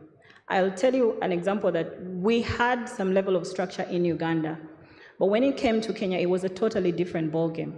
And what we did, we had to humble ourselves and say, what would be the right criteria for either policy or structure, whatever, in Kenya. And basing on their experience in Kenya, we were able to also respond and put together what they wanted. Number three, be prepared for intrusion. Sorry, but you guys are very intrusive. It's literally opening your gut up to them. Yes? They're very, very intrusive. But it's for the best, because sometimes you don't even know how to monetize, like you said, your product, and they will help you. Sometimes you're leaving money on the table, and they'll tell you, this here is a revenue stream, and why are you leaving it? Other times they'll tell you, you need to unpack this product. There's just so much going on in one product. Would you like to, break it up and just have a soft landing in that market? Go with this for two reasons: for purposes of proof of concept and also for purposes of regulation. So you have to be open-minded. The pain point for me was having to get to that level of humility to say, I am opening up. For them to say, we want this document, and you have to respond, we want this. It's literally saying you're taking your entire company and giving it to them. But what protects you is the integrity of the institution. Between you have an NDA, and please, when you're doing NDAs, put non-circumventions and non-competes. We tend to think that banks, we cannot discuss with them, or we cannot get on a level footing with them. You actually can. And these are things you have to make clear and say, if we get to a level where you've replicated our product up to this level, we are going to come for you as well. So you have to be ready to let go and share information. That's the most painful thing, that you're opening yourself up. But the beautiful thing about it is you will learn a lot. And once you've gone through that, any other partnership is very easy, because they've literally molded you to what an ideal fintech should look like. Okay. Frank, yeah. Sure. Just to add to what Shamila said. So there's also the human element, very underestimated, but it's very important. And for us as lawyers, we always, we get involved when mergers are happening and acquisitions, and we also get involved when things go south. So, but what we see usually, there's a lot of mistrust. People not fully buying into the merger. Some people stay half in, half out. And that eventually cascade down to performance, the culture shifts and things like that. So that human element, complete buy-in and belief into what is happening is key. Because without it, then you will be one entity, but you'll keep moving on divergent paths, which is a recipe for disaster. Thank you. Thanks. Anything to add before we give that gentleman the mic? Yeah, a small thing, not much. I'll not talk much about from the banking perspective, but from the DTV perspective, just an assurance, a small assurance. So we have a strategic pillar to enable fintechs. So we'll not tell you what you can do. We can tell you what we can give you. Now you use it, how you want to use it, okay? So we'll not steal your copyrights or IPRs, okay? We tell you what we have for you. Now take and see how we can utilize it. Okay, that's a small thing. That's an interesting conversation. If I digress a bit, a lot of fintechs say when they go to banks, they take forever to either give approvals, maybe to lending and all that stuff. But what you're telling guys here is feel free, come talk to us. Yeah. It's an open door policy. We are open to listen to you and to grow together, right? Even the team is here. You connect with the team, the whole fintech team is here. All right. From DTP. Thanks. That's a good assurance from IJs. The gentleman who's there, possibly, it's a comment or a question? Yeah, no, just a very brief comment. My name is Silva. Maybe we're seeing one interesting trend, is that some of the local fintechs, particularly, they'll be offshored and maybe go and do a deal in Delaware or in Mauritius or wherever, where the tax treatment is better. And because we do not have deal reporting here, we don't even have merger control. There is no obligation on you to disclose. So we get to see lots of those deals. But unfortunately, you find like the Ugandan arm of the deal is very small and inconsequential. It's not even doing consolidated reporting. It will have come from maybe Dubai or South Africa or Nigeria. So we close those on a daily, at least in a month. Probably between Brian and I, we can do like 2 or 3, or even 4 sometimes, but very small ticket. Not reported, confidential, we don't want URA to see this. They'll be all over, everyone goes in peace. But So- maybe, yeah, sorry. Yeah, no, just on that note, so what do you think should be done? Because I'm feeling there's a touch on regulation there. Yeah. No, it's a tax issue here largely, in the sense that if you're structuring in Mauritius or in Delaware, the tax treatment is better, particularly maybe on your corporate tax, but also on the individual tax. Yes. But maybe the last thing I could say is for a successful M&A deal to happen, you're probably looking at 3 things. What are they acquiring? Are they acquiring an IP? Superior tech? Do we have, is Uganda, can we claim to be an IP market? Are our capital markets that solid to support these deals? There is a reason you'll see Jumia going to list on the New York Stock Exchange and not on any African exchange. So I think there are very many pieces of the block that need to be considered before you even try to venture into an M&A. But the good news is that at least we've even seen some local founders here who are honest. Before they start even incorporating a company, he'll tell you, Silva, I'm structuring this to be acquired at some point. you have to tell them the bitter reality that, look, brother, Uganda is not the right place to do for this. Go structure in Delaware or in Netherlands or in Mauritius. I want your fees, I want your money, but you will hate me 5-6 years down the road when you're told to go do the same things after you've been building. So go do that, maybe have a local entity here, probably even a branch of it that can accommodate your structure, and then do the foul play where the real money is. Thank you. Thank you very much. And pretty much as we come to a close, I know Shamira saw you clapping, so I'll need you to add on to that comment, to that clap. Because he mentioned tax. Yeah. Yes. So Ziana, you're here, and the way we are driving this panelist is we don't wait for you to ask, we ask you. And we bring you into the conversation, because for us, we are just having a conversation, right? I mean, I saw you walking in, and we've been talking about acquisitions and mergers. You're hearing comments, Uganda is not ready, we are not yet there. It's more partnerships that are happening. We've seen one major acquisition happening in the last maybe 4 years in Uganda. There's a conversation around, there's a comment she made, I can't really rephrase it well, but are there maybe too many fintechs in Uganda trying to fight over a small pie? When it comes to somebody wants to acquire you, they're looking at scaling, they're looking at a number of things. We talked about briefcase celebrity fintechs. And I'm happy one of us admitted they were once celebrity fintech. But from a Fitspa perspective, I just want you to share with us your thoughts. What do you think around these mergers and acquisitions? Are we ready? Is Fitspa ready? What's the role Fitspa can play to help us being ready? Because it's a long conversation. But what I like about it, and when I was talking to you about this yesterday, is you say, let the conversation start. Yes. And we are starting the conversation now. So I just need you to add a comment. The mic is right behind you. Good afternoon, everyone. Good afternoon, sir. I really appreciate you for being here today on day 2. You've given us 2 days, and I hope you're inspired and you're learning and unlearning. We're all here to do the same. At Fitspa, our job is to open the conversations, change mindsets, build the collaborations, introduce you to each other, but we don't have the mandate to force you into these partnerships or relationships. But whether you engage yourself in these relationships and don't, your time it's not, your time is limited, because if I'm just giving an example, if I'm at Fintech and I only have one product in the market, why should I now spend months and months chasing for a license?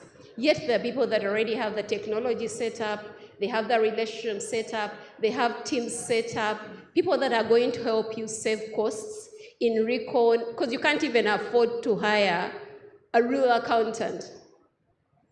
And when we are talking about accountants that relate with these regulators, it's not just a normal accountant that you can just place to do reconciliations, do reporting, and auditors. So we want to save you all those costs by opening up these conversations that here are the fintechs that are ready to partner with you. We are positioning you to have these conversations so you can save money, make more money. People think once I don't have a license, I won't make money. But you'll actually make more money because you'll save on your OPEX. And that is what we're trying to tell you, that you're going to make more money when you partner, when you join forces with, because I have my strength in technology, someone has a strength in legal, someone has strength in some relationships. So once you merge and you bring these relations together, your companies, your products become better. We are talking about platforms, we are talking about APIs, because we know you're all going to benefit from the rails and the infrastructure that we're talking about. Absolutely. And this is the future, you can't fight it. But if you want to remain alone and go and chase your license, the people that are there have told you what they're going through, and you'll also go through the same, and you'll lose more money, and your company will be loss-making and close. Because even if you have an investor, the investor is looking on the return on investment. But if you're thinking you're going to pay all the money in human resource, audits, system audits, technology, he will not come through. Yeah. Thank you very much. You reminded me, what you said is, we are starting the conversation. Yes. The important thing is to start, right? In my language, there's what we say, chaka chaka, meaning just start.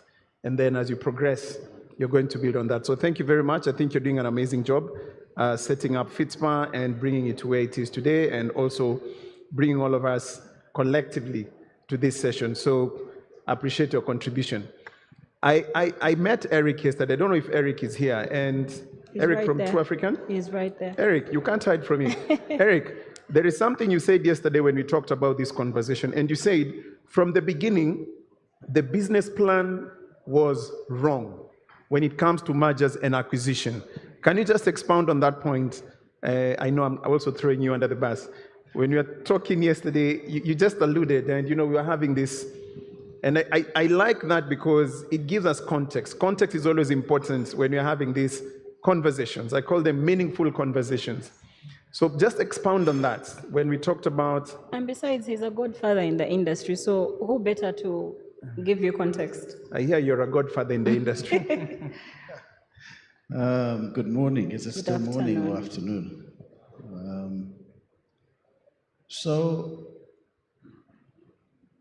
I had regrets about not raising money because I saw what companies that had raised money were doing. The growth, the scale. But over the last couple of years, I don't think that I made a mistake by not raising the money. Because what happens is that you've got all these companies that have raised money, they seem to be big, right? But then when there's a small challenge, say with investors like what we're seeing today, a lot of them are not going to survive. And so I started to ask myself, what is it that they're doing that causes them to close when you've raised hundreds of millions of dollars? Why should you close? What's wrong with the model that they had to start with? And I think that investors come here with their own ideas about why they want to invest and what they want out at the end of the investment that they have. But I find that the models themselves might not have a strong foundation for survival. And I can't wrap my head around why you would burn through so much money and be a failure in a market that we're told is large enough for you to thrive in. So my conclusion was that the models are usually wrong to begin with, because I think that they're built to scale, to show that you have numbers, while you remain unprofitable. You're not profitable at all. And there's so many of them that are showing huge revenues, but they're not profitable. And actually, if you took the funding away from them, they cannot survive. They simply cannot survive. So is that a good model? I don't know. But I've still got to, that's just me. Thanks, Eric. Can feel the passion when you're speaking. You've been in the industry for quite some time. Any questions before we just have a round of conclusion? Bwana MC, I don't know how many minutes we have. Or you'll signal me, right? Okay, great. Any questions here? Good Or afternoon. comments? Yeah. Yep. At the corner, Yeah. stand so you can see me. My name is Juliet Luchima. I wear 3 hats at Flow. I'm the head of legal, head of regulatory compliance and business development for East Africa, that is Flow Uganda, Rwanda, Madagascar. We brought Madagascar to East Africa. and soon going to be Flow Zambia. So mine is just a comment and the question will come at the end. I believe that we might be ready for these mergers and acquisitions on paper. As Silva mentioned, we as the lawyers will put together everything for you. You'll sign it up, but then I had the privilege of taking part in one of the mergers in market in East Africa, 2 telcos merging, became the biggest telco, but along the line fell. Why? Most times people don't think about the fact that the gentleman on the right alluded to it. Are we ready for the merger as the human beings in these 2 merging entities? How do we handle the cultural merger? And are our customers ready for the merger? Have we prepared them? Because some of the comments that we got at that time, the customers were afraid.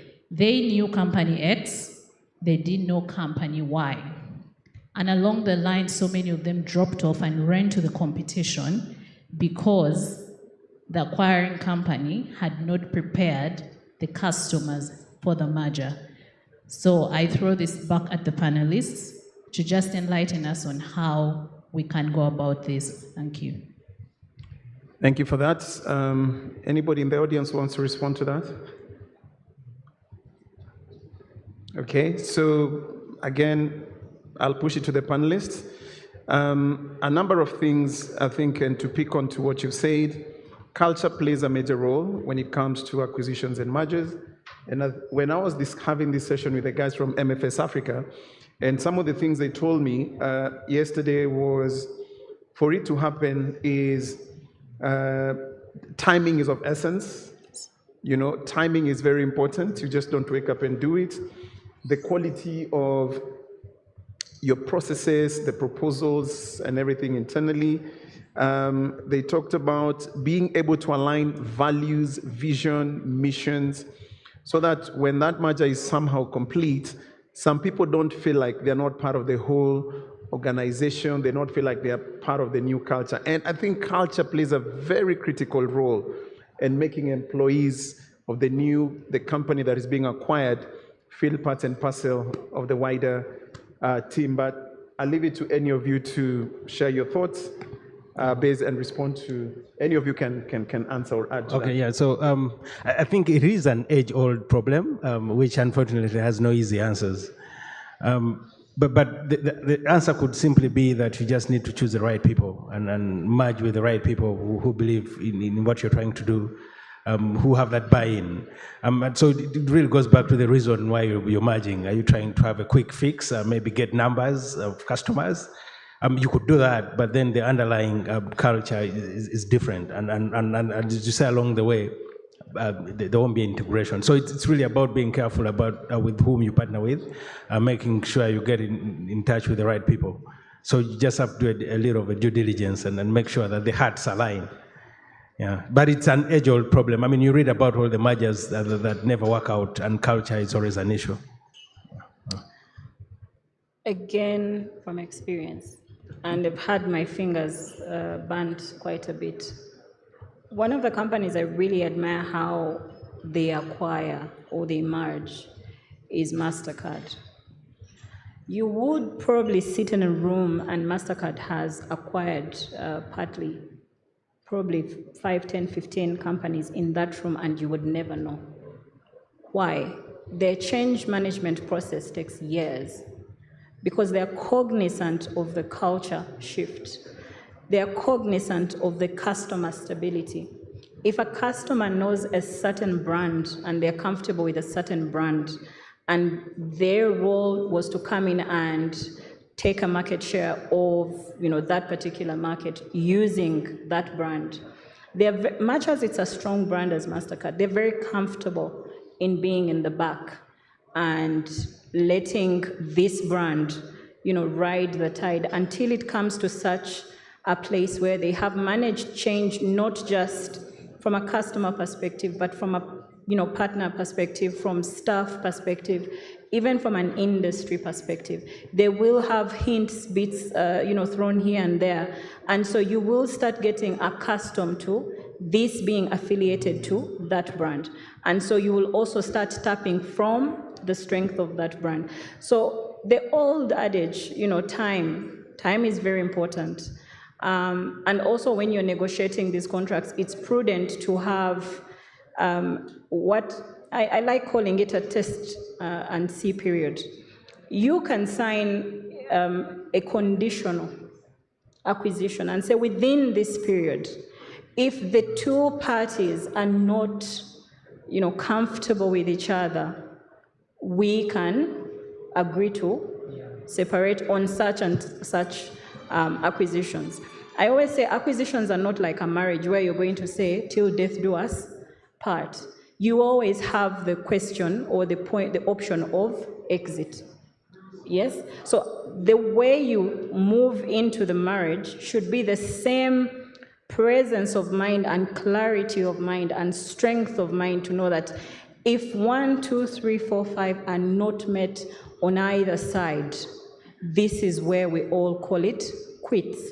And this will be the dissolution of this, partnership or acquisition or merger or whatever. And then we will go into the legalities to say, if we have pumped in so much money, how do we recover that money? Then you probably, the legal guys would say, let's convert that into a debt to be sitting on your P&L so that when you're happy to have another, partner, then we can pull out, our investment. But I always say, time is very important. And when you're looking at time, that's why I said, first do a partnership. It will test the hypothesis for your readiness for an acquisition or a merger. If you fail on a partnership, chances are you will fail on an acquisition. Because you have to start from nursery, and then you go to primary, and then you go to college. All right. Simple. Thank you very much. Ajas, anything you want to add to the question from the lady? I think the question about the failures of the success of mergers and acquisitions, I think the major contributor is, of course, what the panelists say, the culture. But unfortunately, culture is the least understood term by people from the old school like me when you go for mergers and acquisitions, right? I have seen the mergers or acquisitions happening just because culture in mind. So in one of our previous organizations, we acquired an organization which was failing, which was in losses, but we knew if we bring our own culture there, we can turn around, and we did it in a year. A loss-making organization for years, it was loss-making, but we had understood well that it's just a culture issue. We just need to transform from the culture perspective. And we have also seen, as an example, when we failed in mergers, because we didn't understand the other culture, we couldn't adopt the other culture. We thought ours is more better than the other one, while this other was a completely different organization. Their engaging with the customers was a completely different way, and we couldn't understand that factor. So culture is important. I think it's rightly said that culture eats strategy in the breakfast, and that's true for the merger strategy as well, acquisition strategy as well. Thanks, Ajas. Anybody else in the audience who had a comment or a question that we've missed out? That's one. Is there anybody else before we close? Possibly should be the last one. All right. My name is Joanita Katshave. I'm a product manager, not particularly affiliated with any organization with experience in the telco or fintech API space, willing to support the myriad of fintechs that there are. This has been a mind-opening 2 days. Thank you, Fitspa. My question goes to Shamira, and I wasn't around at the very beginning of this panel discussion, so it's possible that there was an answer in there. So I've picked up a number of things. There is need to join forces for many different reasons, but a lot of the fintechs are not ready for that. But you speak as someone with experience in this process, and yet you initially said that they're not ready. So what advice would you, apart from what, some of the things you've already mentioned, but to leapfrog to that time when they're ready, but also to be open to that process, because I think we've established that there are benefits to be got all around. Okay. If I'm to hear you, is what advice I would give to people who want to get into this journey or to start this conversation. The first thing is, first of all, ascertain what stage you're at in your company. And look for the low-hanging fruit. There's no need to reinvent the wheels. You have Innovation Village. You've got millennials doing businesses in there. I will not say garages. We are not like Facebook people. Most homes don't have garages. So in your dormitory, in your home, in your sitting room, people have come up with very brilliant ideas. But those brilliant ideas, one, they don't even know how to monetize. They don't even have a company registered. So start from the ABCs. You've got Innovation Village. Go to the Innovation Village.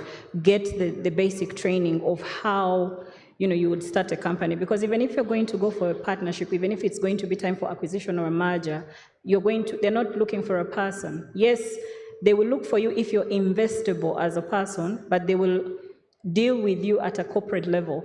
So how do you set up your company? And because most of us have been in the industry, we kind of take this for granted, but you'll find that there's so many people who don't even know where to start to have a company. That's number one. Number two, they don't even know how to articulate their idea in form of a business plan.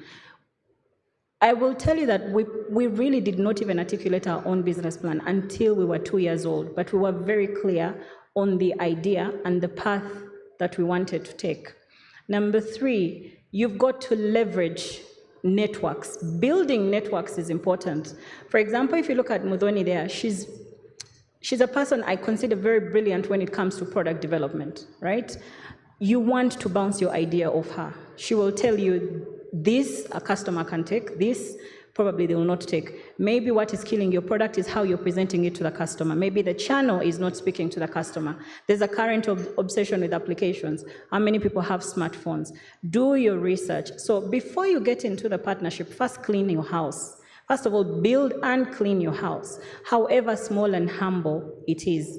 And then from there, get into associations, because it's the associations that will start giving you the training for things that you need. Like, for example, when you speak about governance, someone is thinking that's a huge, huge monster. But basically, governance is your structures in the company, coming from, directors, coming from, managers, levels. What are the building blocks of your company? So if we are going to handhold, if I am to advise, I will say, clean, and like Eric said, be very clear on your end goal. It's okay for you to say, I want to build to sell. It's very okay. Nobody said you have to go and set up, a fully fledged. You can always even partner at product level. I'll tell you that some of the telecoms you see today are partnering with private companies at product level, especially like the micro-lending products, right? So you can partner with the bigger boys at product level, not even at company level. And so clean your house, know what level you're at, and then pick the right partner. If, for example, if you went to DTB today and he's saying wallet as a service, but your product is not a wallet-based product, why are you going to DTB? If your product is an insurance product, why are you not looking for an insurance practitioner for you to go there? And then you also have to register yourselves in the industry umbrella bodies, because that's where you'll find the bulk of information. And then lastly, you start speaking to the people who are in the deal rooms. In Uganda, I'm not so familiar with how many deal rooms we have, but they'll be there and they'll take you through the stages. So you can actually start preparing for partnerships or acquisitions as early as 2 years early. But you know your end game is for you to position yourself for an acquisition and you exit the market, or for an acquisition and you take the back seat. Yeah. Thank you, Shamira. So, Brian, maybe your takeaway points as we close from regulation or just in general, your takeaway? No, actually, I'll close with not the regulations, but something actually we never really want to talk about. I used to think it was a Ugandan problem, but I'm told it's an African problem.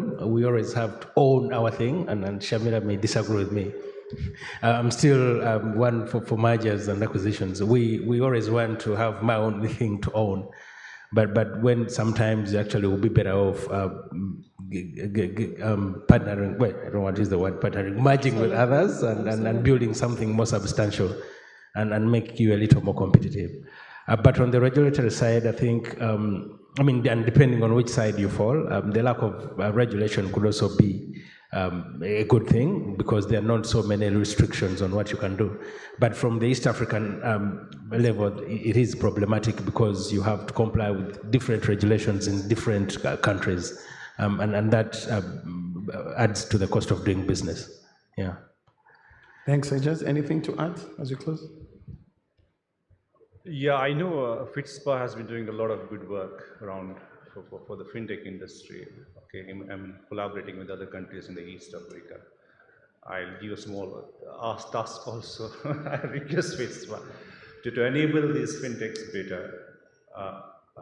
We have done a lot, you have done a lot, we understand that, but create a small knowledge portal on your website where people can contribute with their knowledge, experiences, right? Hopefully that might be there. Ziana. That's one ask I would request. He's pushing an ask to you. I repeat, one-to-one or openly? No, just go ahead, go ahead. So you have done a lot for the fintech road, okay? So what I feel is the need to enhance our knowledge base, and you are in the right position to create that knowledge base. You don't have to contribute of your own self, but give a space where people can upload, can discuss their experiences on the portal, knowledge portal you can create on your website. That's my small request here. So anybody needing something can at least ask on the form, look in the documents there, look in the information there. That's his takeaway for Fitspa, to continue doing what you're doing, educate more, have portals and all these places they can. So ladies and gentlemen, thank you very much. Unless Shamira, you had something you want to close with, because that was a question. First of all, your education doesn't define you. I hope we are clear on that. Myself, I'm a lawyer, I'm in fintech now. So one, your education or your previous history does not define who you are.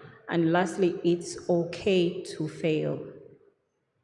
It's okay. There's this whole, thing about fintechs, to want to sound smart, to want to sound like I got it, to want to sound like, I'm at the top.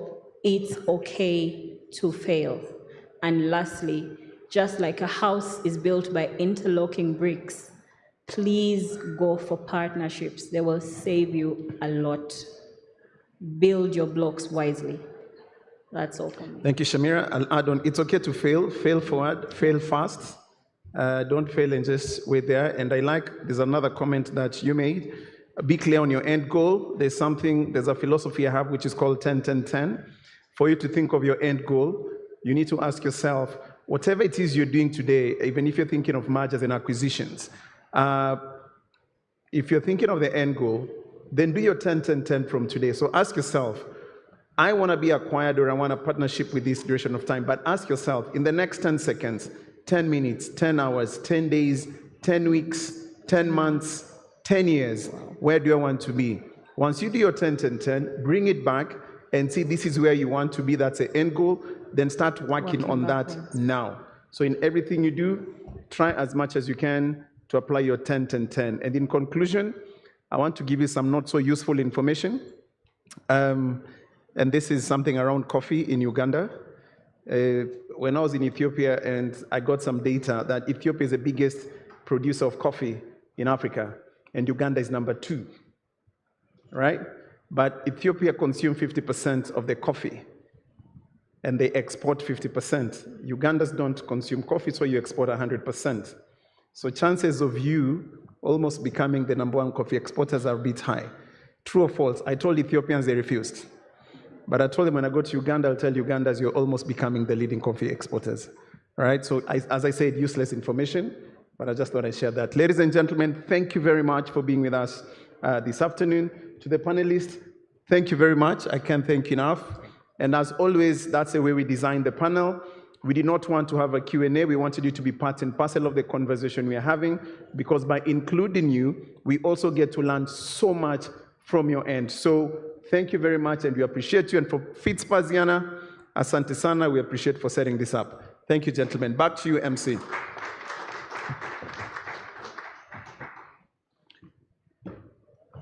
I'm sure you want to join a photo session here as well. Certainly, but I feel you did not clap for these people.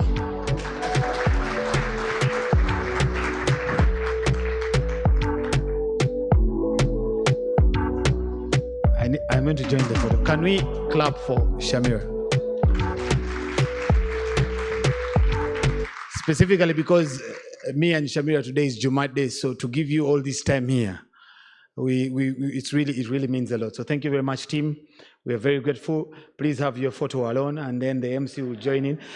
And of course, some of you are looking at me and by busy saying, why are you joining? I will join whether you want or not. Okay, right there.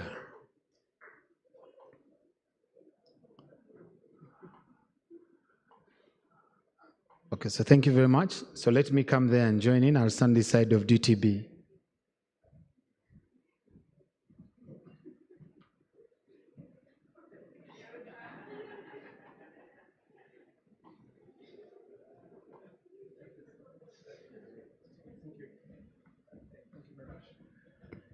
I'm sure my social media in-laws now are going to send me CVs for DTB Bank, saying we saw you standing next to him.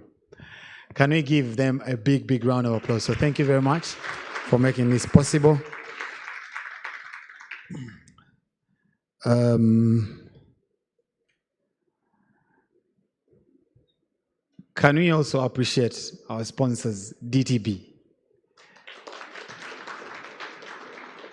I don't know if the sponsors had time to share a word of, I see them putting on DTBX. What is DTBX? I was almost asking myself, is that a new branch? You want to tell us at least a line about DTBX as sponsor before I close this session?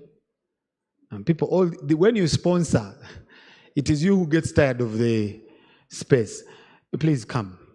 Yes. Just to share about DTB, please move the microphone to DP, or you could come here, whatever is comfortable for you.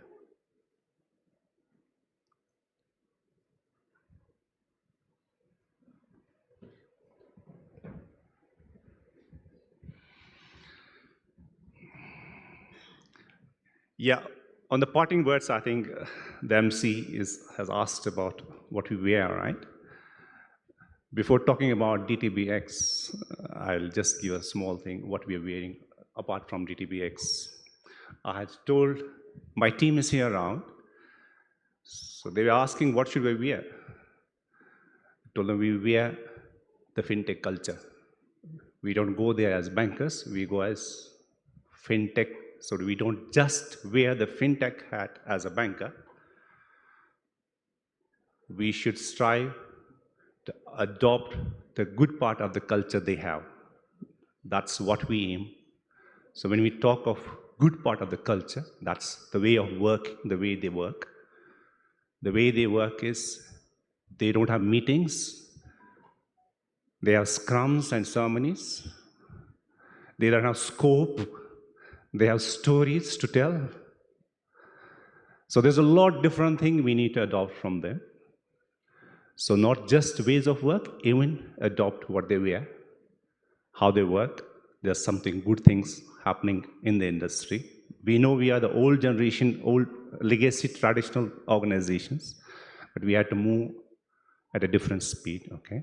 And DTBX, I had a reference in our discussions,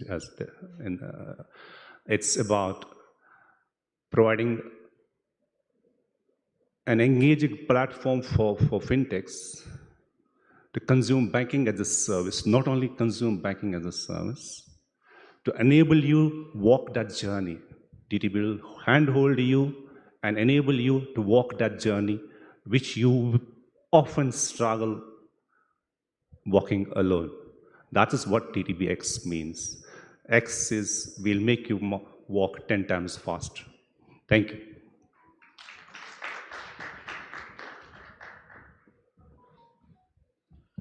Thank you very much. The team that walks 10 times faster. Ladies and gentlemen, the conversation here was purely about mergers and acquisitions. Of course, some of the panelists felt that we are not very ready.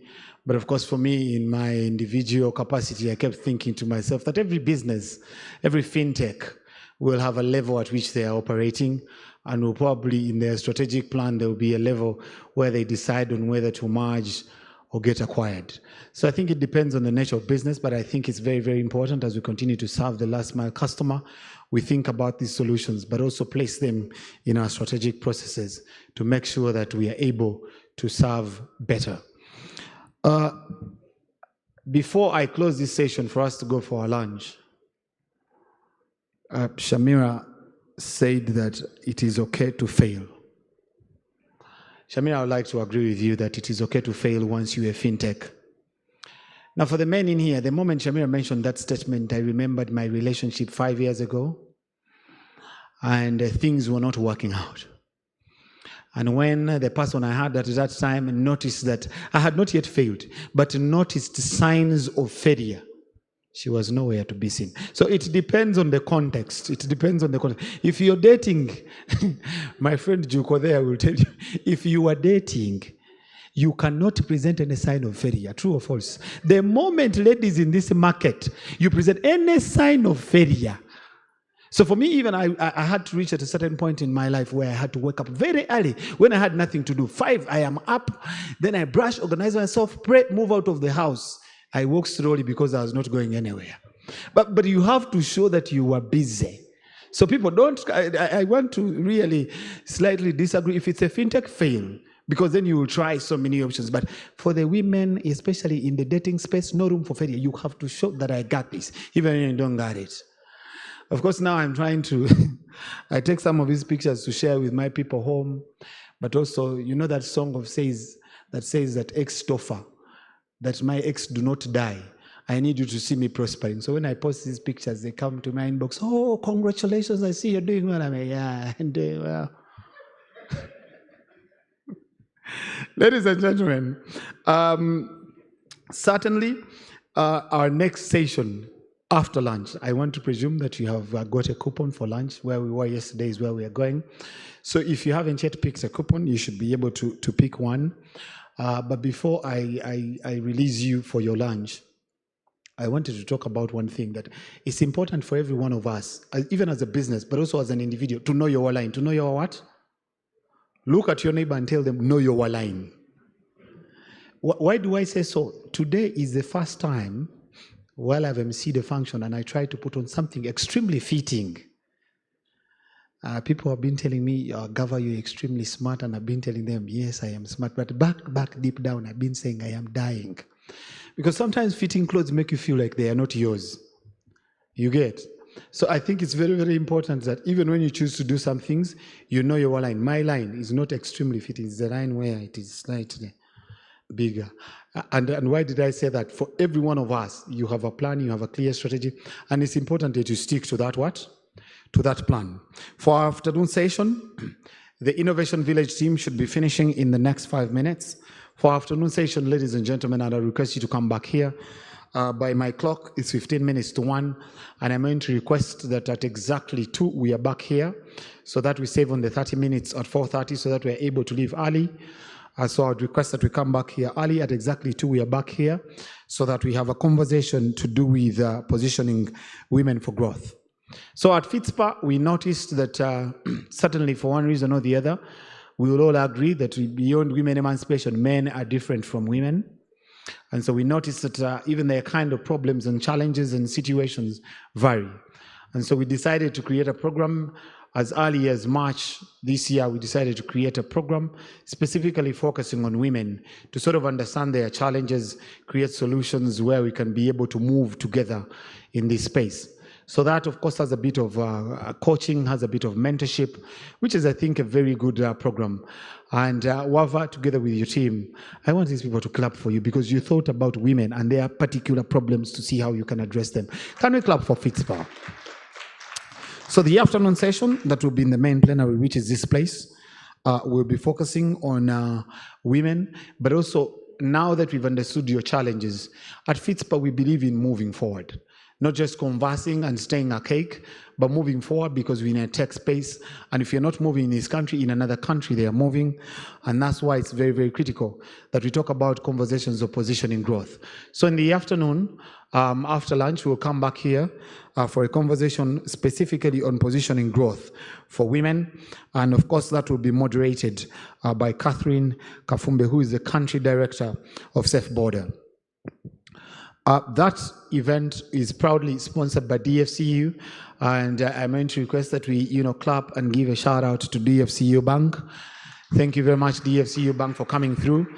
For those of you that have closely interacted with DFCU, they have specific women-led agendas in their strategy to, build programs that facilitate women conversations. So thank you very much, DFCU, for making this possible. Our second session that will move concurrently to take us from 2 to 4 is cybersecurity, connectivity, and data analytics.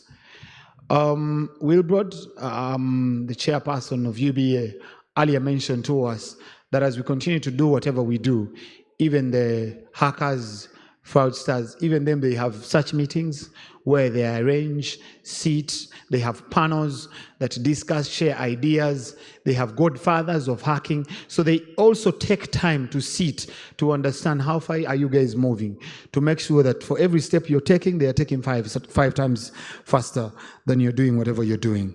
So that means that it's critical that we are here to discuss about cybersecurity.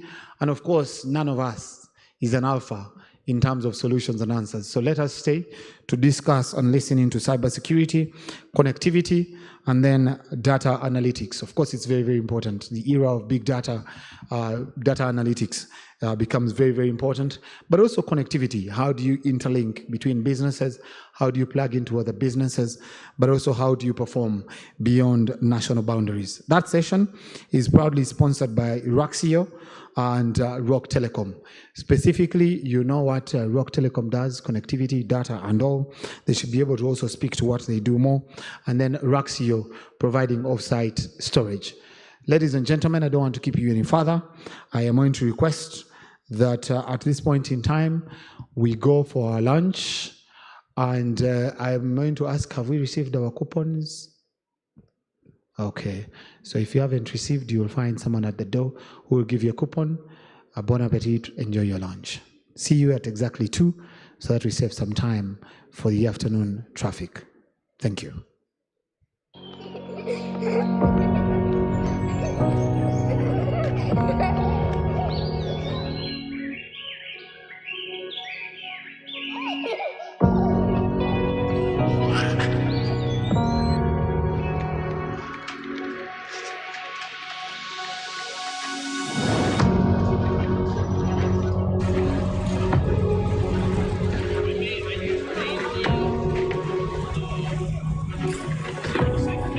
Get your banking done faster and easier with DFCU Quick Banking, our internet banking channel.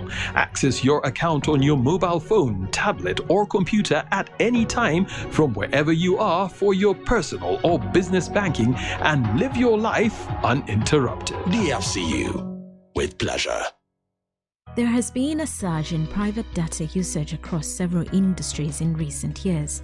Today, private data is essential in processing transactions, making purchases, conducting surveys, and carrying out a host of other activities. But while that is the case, many have fallen victim to the non-consensual threat of their personal details, as some sites have been found guilty of selling customer data to the highest bidder. It goes without saying, deliberate efforts should be made to continue protecting our data through adequate regulation of its collection, processing, and storage. it is important to remember that our data is a valuable and sensitive asset that should be protected to the fullest extent. In today's rapidly evolving world, access to digital financial services at the grassroots level is critical to achieving the Sustainable Development Goals and Vision 2030. It's not easy for banks or even one organization to get to that level everywhere and solve everything. Introducing Astra, a program that allows the bank to partner with different entities offering different products at different levels. We do what we do best, which is to offer financial services, and they do what they do best, which is software technology and creating suitable products that are fit for the market. Astra offers more than just financial services. The bank also provides advisory guidance, support in the regulatory landscape, and organizational guidance on governance. We're creating products with you, for you, which means that you can also serve your customers just like the bank or any other financial institution. The bank will extend all its financial services such as store of value, cards, payment rails, lending services, investment services, insurance services, and other curated solutions. All you have to do is understand your product and the impact that you want to make in the country and regionally. DTBX is here with Astra. We'll provide you with the technology and platform you need, and we'll work with you on regulatory approval and cybersecurity. Once you're live and ready in the market, we'll work with you through business reviews to offer guidance, support, and walk the journey with you. With Astra, we're committed to supporting fintechs and tech-enabled entities to permeate digital financial services at the grassroots level and every level. Astra to the stars. Welcome to the Digital Economy Program, an innovative initiative aimed at bringing the benefits of the digital economy to underserved communities all over Uganda. Through a blend of digital infrastructure, tools, skilling, and channels, our program supports innovators in reaching out to young people, women, smallholder farmers, and small businesses across hard-to-reach communities. The program has 4 components: Digital Rails, Partnership Program, Agent Network, and Digital Skilling. With these components, we aim to achieve our goals of reaching 3.4 million people in underserved communities, including farmers, schools, young people, refugees, and other MSMEs, and creating 300,000 dignified and fulfilling work opportunities for young people, 60% of whom are women. We also aim to strengthen 100,000 local businesses, make them more resilient and efficient, help 400 digital entrepreneurs access digital infrastructure to scale across agriculture, education, and SME sectors, and assist 1,750 MSMEs to adopt ICT tools and applications. Furthermore, our program will create 1,000 early career opportunities in technical fields. Our end goal is to build a sustainable future for 300,000 youth, 60% of whom are female, characterized by decent income-generating opportunities in the sectors of agriculture, MSMEs, and education that can create and sustain resilience for individuals and communities. Visit de.innovationvillage.co.ug to learn more about our program and partnership opportunities. The Digital Economy Program, transforming lives and communities through the power of digital technology. Welcome to New Grid CRB. Did you know that a CRB or Credit Reference Bureau collects financial information on borrowers and turns it into meaningful profiles in the form of credit reports? Credit reports show the credit score of an individual or business.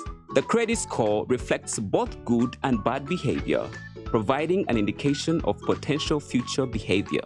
A high credit score can act as security or reputational security. At New Grid CRB, we help credit institutions make informed lending decisions, and we help borrowers make better financial decisions to grow their borrowing and spending capacity. New Grid CRB is enabling financial inclusion through credit information sharing so that you can continue to grow your business and so that you can continue to grow your business too.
Get your banking done faster and easier with DFCU Quick Banking, our internet banking channel. Access your account on your mobile phone, tablet, or computer at any time from wherever you are for your personal or business banking and live your life uninterrupted. DFCU, with pleasure. There has been a surge in private data usage across several industries in recent years. Today, private data is essential in processing transactions, making purchases, conducting surveys, and carrying out a host of other activities. But while that is the case, many have fallen victim to the non-consensual threat of their personal details, as some sites have been found guilty of selling customer data to the highest bidder. It goes without saying, deliberate efforts should be made to continue protecting our data through adequate regulation of its collection, processing, and storage. It is important to remember that our data is a valuable and sensitive asset that should be protected to the fullest extent. In today's rapidly evolving world, access to digital financial services at the grassroots level is critical to achieving the Sustainable Development Goals and Vision 2030. It's not easy for banks or even one organization to get to that level everywhere and solve everything. Introducing Astra, a program that allows the bank to partner with different entities offering different products at different levels. We do what we do best, which is to offer financial services, and they do what they do best, which is software technology and creating suitable products that are fit for the market. Astra offers more than just financial services. The bank also provides advisory guidance, support in the regulatory landscape, and organizational guidance on governance. We're creating products with you, for you, which means that you can also serve your customers just like the bank or any other financial institution. The bank will extend all its financial services such as store of value, cards, payment rails, lending services, investment services, insurance services, and other curated solutions. All you have to do is understand your product and the impact that you want to make in the country and regionally. DTBX is here with Astra. We'll provide you with the technology and platform you need, and we'll work with you on regulatory approval and cybersecurity. Once you're live and ready in the market, we'll work with you through business reviews to offer guidance, support, and walk the journey with you. With Astra, we're committed to supporting fintechs and tech-enabled entities to permeate digital financial services at the grassroots level and every level. Astra to the stars. Welcome to the Digital Economy Program, an innovative initiative aimed at bringing the benefits of the digital economy to underserved communities all over Uganda. Through a blend of digital infrastructure, tools, skilling, and channels, our program supports innovators in reaching out to young people, women, smallholder farmers, and small businesses across hard-to-reach communities. The program has 4 components: Digital Rails, Partnership Program, Agent Network, and Digital Skilling. With these components, we aim to achieve our goals of reaching 3.4 million people in underserved communities, including farmers, schools, young people, refugees, and other MSMEs, and creating 300,000 dignified and fulfilling work opportunities for young people, 60% of whom are women. We also aim to strengthen 100,000 local businesses, make them more resilient and efficient, help 400 digital entrepreneurs access digital infrastructure to scale across agriculture, education, and SME sectors, and assist 1,750 MSMEs to adopt ICT tools and applications. Furthermore, our program will create 1,000 early career opportunities in technical fields. Our end goal is to build a sustainable future for 300,000 youth, 60% of whom are female, characterized by decent income-generating opportunities in the sectors of agriculture, MSMEs, and education that can create and sustain resilience for individuals and communities. Visit de.innovationvillage.co.ug to learn more about our program and partnership opportunities. The Digital Economy Program, transforming lives and communities through the power of digital technology. Welcome to New Grid CRB. Did you know that a CRB or Credit Reference Bureau collects financial information on borrowers and turns it into meaningful profiles in the form of credit reports? Credit reports show the credit score of an individual or business. The credit score reflects both good and bad behavior, providing an indication of potential future behavior. A high credit score can act as security or reputational security. At New Grid CRB, we help credit institutions make informed lending decisions, and we help borrowers make better financial decisions to grow their borrowing and spending capacity. New Grid CRB is enabling financial inclusion through credit information sharing so that you can continue to grow your business and so that you can continue to grow your business too.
Get your banking done faster and easier with DFCU Quick Banking, our internet banking channel.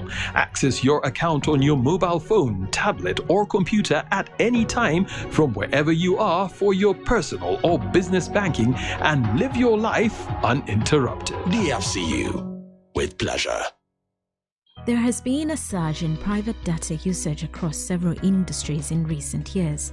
Today, private data is essential in processing transactions, making purchases, conducting surveys, and carrying out a host of other activities. But while that is the case, many have fallen victim to the non-consensual threat of their personal details, as some sites have been found guilty of selling customer data to the highest bidder. It goes without saying, deliberate efforts should be made to continue protecting our data through adequate regulation of its collection, processing, and storage. It is important to remember that our data is a valuable and sensitive asset that should be protected to the fullest extent.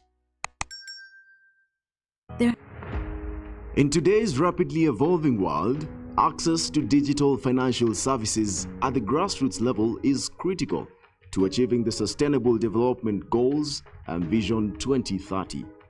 It's not easy for banks or even one organization to get to that level everywhere and solve everything.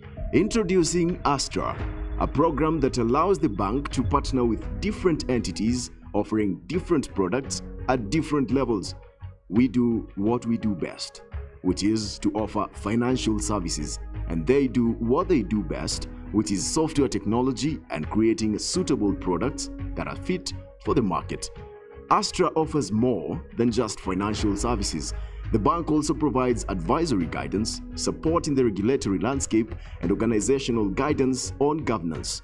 We're creating products with you, for you, which means that you can also serve your customers just like the bank or any other financial institution. The bank will extend all its financial services such as store of value, cards, payment rails, lending services, investment services, insurance services, and other curated solutions.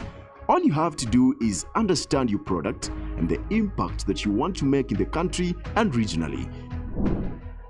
DTBX is here with Astra. We'll provide you with the technology and platform you need, and we'll work with you on regulatory approval and cybersecurity. Once you're live and ready in the market, we'll work with you through business reviews to offer guidance, support, and walk the journey with you. With Astra, we're committed to supporting fintechs and tech-enabled entities to permeate digital financial services at the grassroots level and every level. Astra to the stars. Welcome to the Digital Economy Program, an innovative initiative aimed at bringing the benefits of the digital economy to underserved communities all over Uganda. Through a blend of digital infrastructure, tools, skilling, and channels, our program supports innovators in reaching out to young people, women, smallholder farmers, and small businesses across hard-to-reach communities. The program has 4 components: Digital Rails, Partnership Program, Agent Network, and Digital Skilling. With these components, we aim to achieve our goals of reaching 3.4 million people in underserved communities, including farmers, schools, young people, refugees, and other MSMEs, and creating 300,000 dignified and fulfilling work opportunities for young people, 60% of whom are women. We also aim to strengthen 100,000 local businesses, make them more resilient and efficient, help 400 digital entrepreneurs access digital infrastructure to scale across agriculture, education, and SME sectors, and assist 1,750 MSMEs to adopt ICT tools and applications. Furthermore, our program will create 1,000 early career opportunities in technical fields. Our end goal is to build a sustainable future for 300,000 youth, 60% of whom are female, characterized by decent income-generating opportunities in the sectors of agriculture, MSMEs, and education that can create and sustain resilience for individuals and communities. Visit de.innovationvillage.co.ug to learn more about our program and partnership opportunities. The Digital Economy Program, transforming lives and communities through the power of digital technology. Welcome to New Grid CRB. Did you know that a CRB or Credit Reference Bureau collects financial information on borrowers and turns it into meaningful profiles in the form of credit reports? Credit reports show the credit score of an individual or business. The credit score reflects both good and bad behavior, providing an indication of potential future behavior. A high credit score can act as security or reputational security. At New Grid CRB, we help credit institutions make informed lending decisions, and we help borrowers make better financial decisions to grow their borrowing and spending capacity. New Grid CRB is enabling financial inclusion through credit information sharing so that you can continue to grow your business and so that you can continue to grow your business too.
Get your banking done faster and easier with DFCU Quick Banking, our internet banking channel. Access your account on your mobile phone, tablet, or computer at any time from wherever you are for your personal or business banking and live your life uninterrupted. DFCU, with pleasure. There has been a surge in private data usage across several industries in recent years. Today, private data is essential in processing transactions, making purchases, conducting surveys, and carrying out a host of other activities. But while that is the case, many have fallen victim to the non-consensual threat of their personal details, as some sites have been found guilty of selling customer data to the highest bidder. It goes without saying, deliberate efforts should be made to continue protecting our data through adequate regulation of its collection, processing, and storage. It is important to remember that our data is a valuable and sensitive asset that should be protected to the fullest extent. In today's rapidly evolving world, access to digital financial services at the grassroots level is critical to achieving the Sustainable Development Goals and Vision 2030. It's not easy for banks or even one organization to get to that level everywhere and solve everything. Introducing Astra, a program that allows the bank to partner with different entities offering different products at different levels. We do what we do best, which is to offer financial services, and they do what they do best, which is software technology and creating suitable products that are fit for the market. Astra offers more than just financial services. The bank also provides advisory guidance, support in the regulatory landscape, and organizational guidance on governance. We're creating products with you, for you, which means that you can also serve your customers just like the bank or any other financial institution. The bank will extend all its financial services such as store of value, cards, lending services, investment services, insurance services, and other curated solutions. All you have to do is understand your product and the impact that you want to make in the country and regionally. DTBX is here with Astra. We'll provide you with the technology and platform you need, and we'll work with you on regulatory approval and cybersecurity. Once you're live and ready in the market, we'll work with you through business reviews to offer guidance, support, and walk the journey with you. With Astra, we're committed to supporting fintechs and tech-enabled entities to permeate digital financial services at the grassroots level and every level. Astra to the stars. Welcome to the Digital Economy Program, an innovative initiative aimed at bringing the benefits of the digital economy to underserved communities all over Uganda. Through a blend of digital infrastructure, tools, skilling, and channels, our program supports innovators in reaching out to young people, women, smallholder farmers, and small businesses across hard-to-reach communities. The program has 4 components: Digital Rails, Partnership Program, Agent Network, and Digital Skilling. With these components, we aim to achieve our goals of reaching 3.4 million people in underserved communities, including farmers, schools, young people, refugees, and other MSMEs, and creating 300,000 dignified and fulfilling work opportunities for young people, 60% of whom are women. We also aim to strengthen 100,000 local businesses, make them more resilient and efficient, help 400 digital entrepreneurs access digital infrastructure to scale across agriculture, education, and SME sectors, and assist 1,750 MSMEs to adopt ICT tools and applications. Furthermore, our program will create 1,000 early career opportunities in technical fields. Our end goal is to build a sustainable future for 300,000 youth, 60% of whom are female, characterized by decent income-generating opportunities in the sectors of agriculture, MSMEs, and education that can create and sustain resilience for individuals and communities. Visit de.innovationvillage.co.ug to learn more about our program and partnership opportunities. The Digital Economy Program, transforming lives and communities through the power of digital technology. Welcome to New Grid CRB. Did you know that a CRB or Credit Reference Bureau collects financial information on borrowers and turns it into meaningful profiles in the form of credit reports? Credit reports show the credit score of an individual or business. The credit score reflects both good and bad behavior, providing an indication of potential future behavior. A high credit score can act as security or reputational security. At New Grid CRB, we help credit institutions make informed lending decisions. And we help borrowers make better financial decisions to grow their borrowing and spending capacity.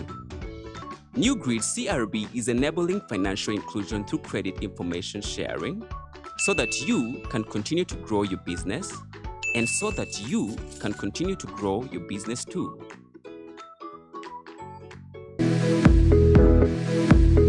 Hello there, my name is Norbert Alinda and I am the client support manager at Rock. We at Rock are inspired every day by each and every one of you, our dear customers. That is why we strive to achieve the highest standards while serving you. For the faith and trust that you place in us, we'd like to take this opportunity to say Asante Sana. We look forward to you working with us on this journey as we embark on greater exploits in the many years to come.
Get your banking done faster and easier with DFCU Quick Banking, our internet banking channel. Access your account on your mobile phone, tablet, or computer at any time from wherever you are for your personal or business banking and live your life uninterrupted. DFCU, with pleasure. There has been a surge in private data usage across several industries in recent years. Today, private data is essential in processing transactions, making purchases, conducting surveys, and carrying out a host of other activities. But while that is the case, many have fallen victim to the non-consensual trade of their personal details, as some sites have been found guilty of selling customer data to the highest bidder. It goes without saying, deliberate efforts should be made to continue protecting our data through adequate regulation of its collection, processing, and storage. It is important to remember that our data is a valuable and sensitive asset that should be protected to the fullest extent. In today's rapidly evolving world, access to digital financial services at the grassroots level is critical to achieving the Sustainable Development Goals and Vision 2030. It's not easy for banks or even one organization to get to that level everywhere and solve everything. Introducing Astra, a program that allows the bank to partner with different entities offering different products at different levels. We do what we do best, which is to offer financial services, and they do what they do best, which is software technology and creating suitable products that are fit for the market. Astra offers more than just financial services. The bank also provides advisory guidance, support in the regulatory landscape, and organizational guidance on governance. We're creating products with you, for you, which means that you can also serve your customers just like the bank or any other financial institution. The bank will extend all its financial services such as store of value, cards, payment rails, lending services, investment services, insurance services, and other curated solutions.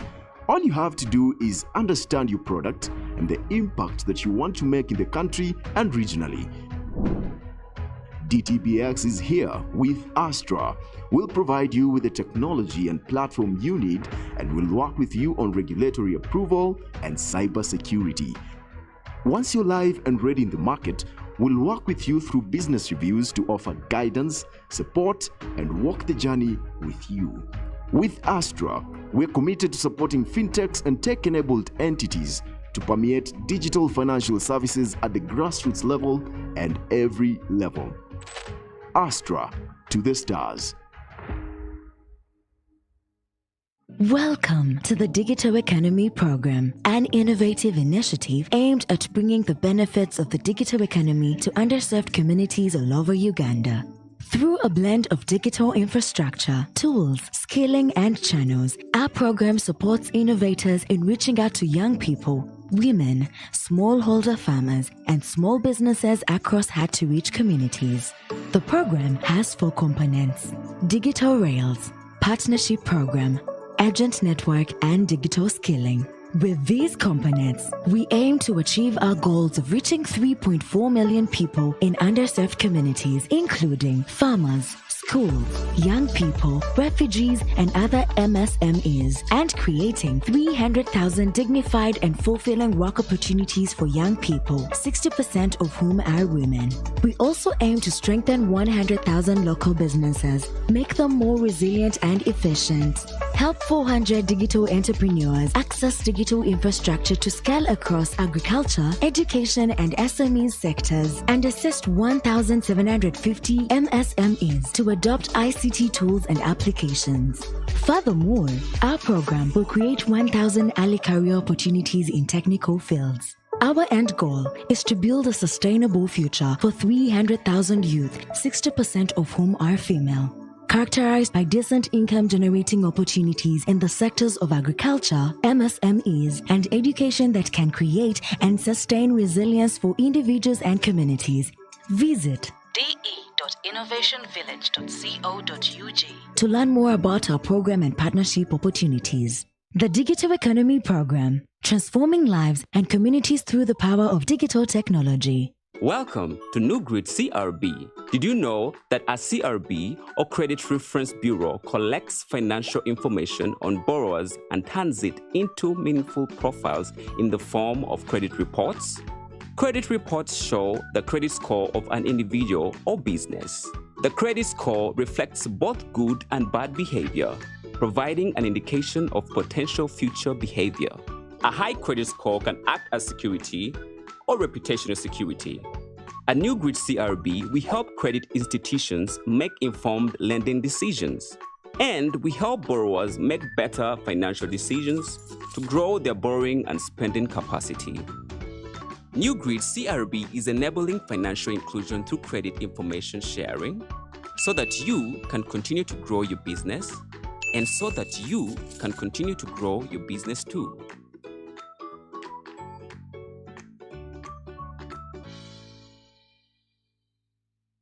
Hello there, my name is Nubert Alinda and I am the client support manager at Rock.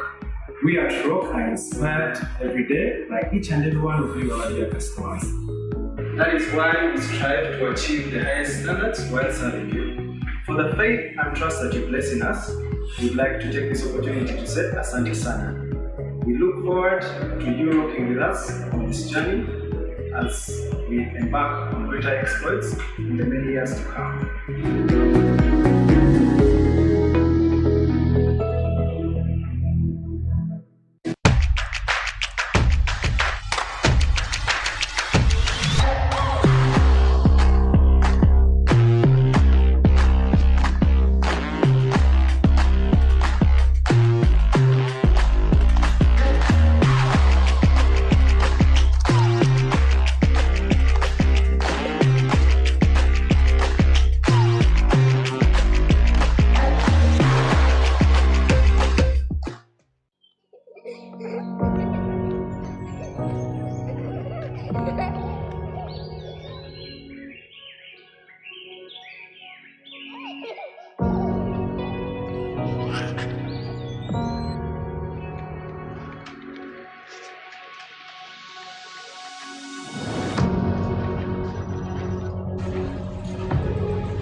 Get your banking done faster and easier with DFCU Quick Banking, our internet banking channel. Access your account on your mobile phone, tablet, or computer at any time from wherever you are for your personal or business banking and live your life uninterrupted. DFCU, with pleasure. There has been a surge in private data usage across several industries in recent years. Today, private data is essential in processing transactions, making purchases, conducting surveys, and carrying out a host of other activities. But while that is the case, many have fallen victim to the non-consensual threat of their personal details, as some sites have been found guilty of selling customer data to the highest bidder.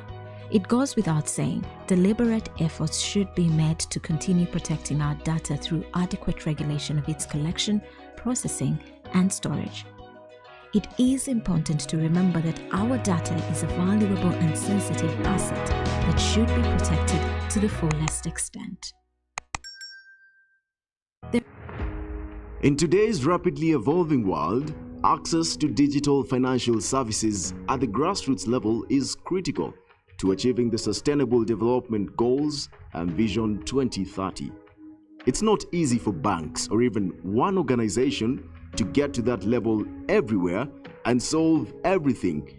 Introducing Astra, a program that allows the bank to partner with different entities offering different products at different levels.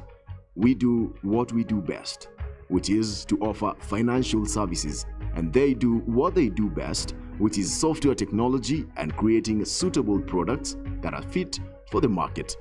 Astra offers more than just financial services. The bank also provides advisory guidance, support in the regulatory landscape, and organizational guidance on governance.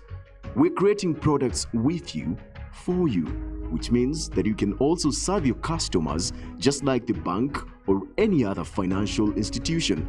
The bank will extend all its financial services such as store of value, cards, payment rails, lending services, investment services, insurance services, and other curated solutions. All you have to do is understand your product and the impact that you want to make in the country and regionally. DTBX is here with Astra. We'll provide you with the technology and platform you need, and we'll work with you on regulatory approval and cybersecurity. Once you're live and ready in the market, we'll work with you through business reviews to offer guidance, support, and walk the journey with you. With Astra, we're committed to supporting fintechs and tech-enabled entities to permeate digital financial services at the grassroots level and every level. Astra to the stars. Welcome to the Digital Economy Program, an innovative initiative aimed at bringing the benefits of the digital economy to underserved communities all over Uganda. Through a blend of digital infrastructure, tools, skilling, and channels, our program supports innovators in reaching out to young people, women, smallholder farmers, and small businesses across hard-to-reach communities. The program has 4 components: Digital Rails, Partnership Program, Agent Network, and Digital Skilling. With these components, we aim to achieve our goals of reaching 3.4 million people in underserved communities, including farmers, schools, young people, refugees, and other MSMEs, and creating 300,000 dignified and fulfilling work opportunities for young people, 60% of whom are women. We also aim to strengthen 100,000 local businesses, make them more resilient and efficient, help 400 digital entrepreneurs access digital infrastructure to scale across agriculture, education, and SME sectors, and assist 1,750 MSMEs to adopt ICT tools and applications. Furthermore, our program will create 1,000 early career opportunities in technical fields. Our end goal is to build a sustainable future for 300,000 youth, 60% of whom are female, characterized by decent income-generating opportunities in the sectors of agriculture, MSMEs, and education that can create and sustain resilience for individuals and communities. Visit de.innovationvillage.co.ug to learn more about our program and partnership opportunities. The Digital Economy Program, transforming lives and communities through the power of digital technology. Welcome to New Grid CRB. Did you know that a CRB or Credit Reference Bureau collects financial information on borrowers and turns it into meaningful profiles in the form of credit reports? Credit reports show the credit score of an individual or business. The credit score reflects both good and bad behavior, providing an indication of potential future behavior. A high credit score can act as security or reputational security. At New Grid CRB, we help credit institutions make informed lending decisions, and we help borrowers make better financial decisions to grow their borrowing and spending capacity. New Grid CRB is enabling financial inclusion through credit information sharing so that you can continue to grow your business and so that you can continue to grow your business too. Kurok tukutuusako obuweereza wa VPN nga tukozesa teknologiya bwa MPLS. Ayamba bizinesi ezirina amatabi ag'enjawulo okwetoolola Uganda ne East Africa. Tukyalireko ku www.rocktelecom.co.ug otandikirewo olwaleero. Rock Telecom.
Get your banking done faster and easier with DFCU Quick Banking, our internet banking channel. Access your account on your mobile phone, tablet, or computer at any time from wherever you are for your personal or business banking and live your life uninterrupted. DFCU, with pleasure. There has been a surge in private data usage across several industries in recent years. Today, private data is essential in processing transactions, making purchases, conducting surveys, and carrying out a host of other activities. But while that is the case, many have fallen victim to the non-consensual threat of their personal details, as some sites have been found guilty of selling customer data to the highest bidder.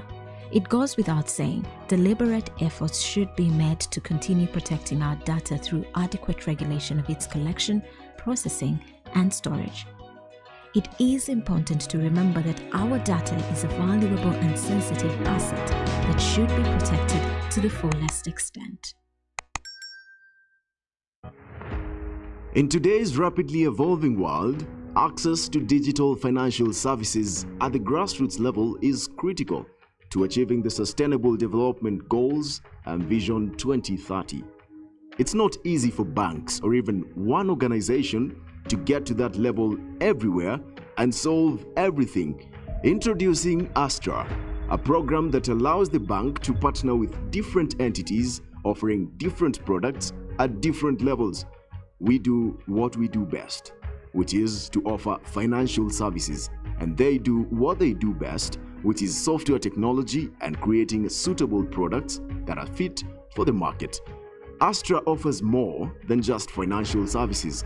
The bank also provides advisory guidance, support in the regulatory landscape, and organizational guidance on governance.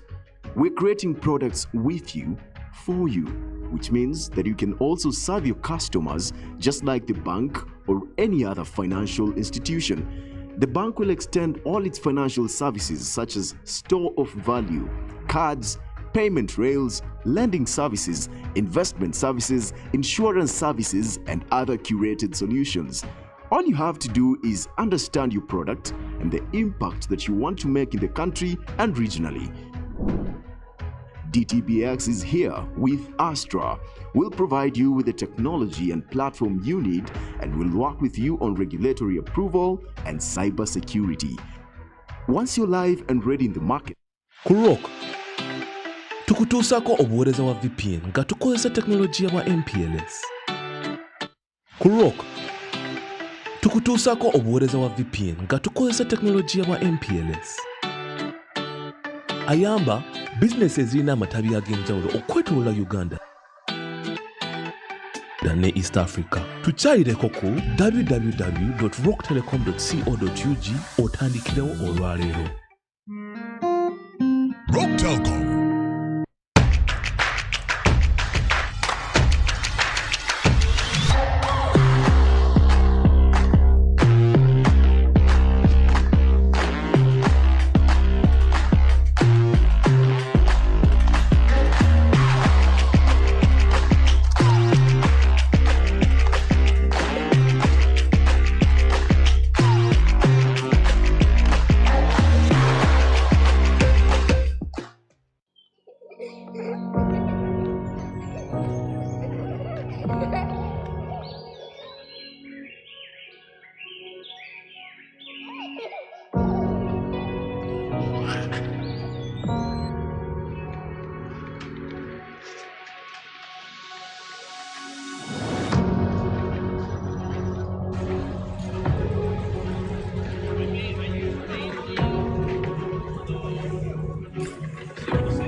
Get your banking done faster and easier with DFCU Quick Banking, our internet banking channel. Access your account on your mobile phone, tablet, or computer at any time from wherever you are for your personal or business banking and live your life uninterrupted. DFCU, with pleasure.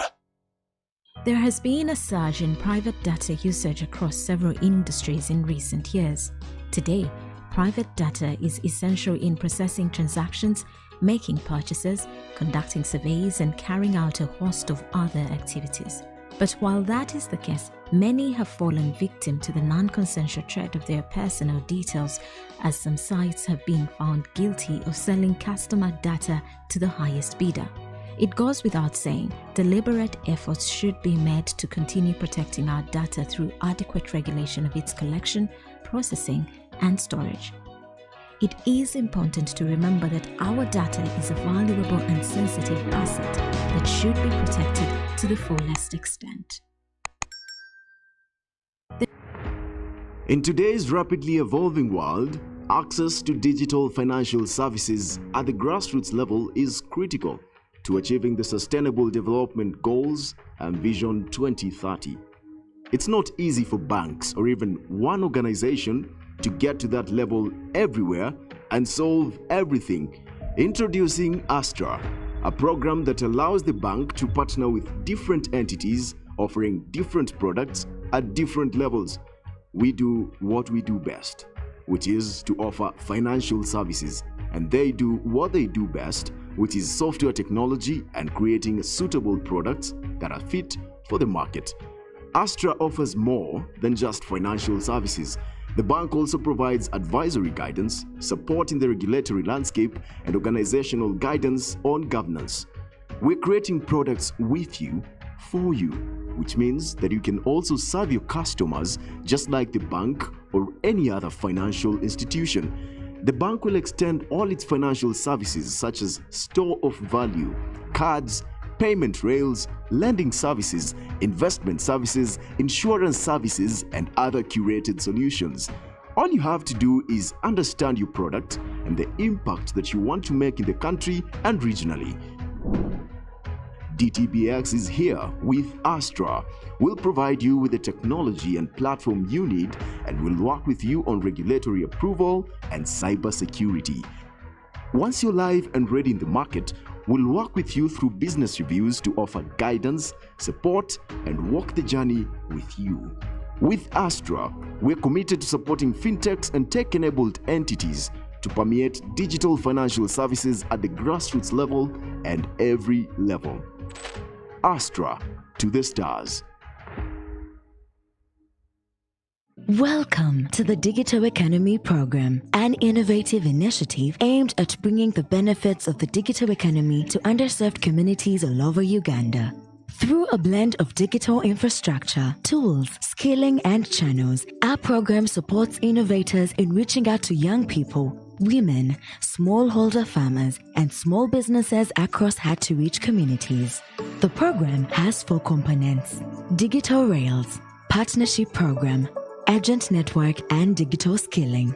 With these components, we aim to achieve our goals of reaching 3.4 million people in underserved communities, including farmers, schools, young people, refugees, and other MSMEs, and creating 300,000 dignified and fulfilling work opportunities for young people, 60% of whom are women. We also aim to strengthen 100,000 local businesses, make them more resilient and efficient, help 400 digital entrepreneurs access digital infrastructure to scale across agriculture, education, and SME sectors, and assist 1,750 MSMEs to adopt ICT tools and applications.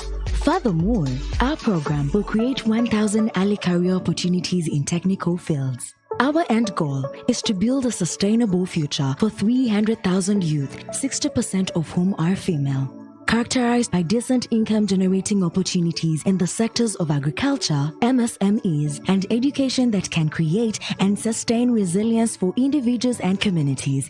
Visit de.innovationvillage.co.ug to learn more about our program and partnership opportunities. The Digital Economy Program, transforming lives and communities through the power of digital technology. Welcome to New Grid CRB. Did you know that a CRB or Credit Reference Bureau collects financial information on borrowers and turns it into meaningful profiles in the form of credit reports?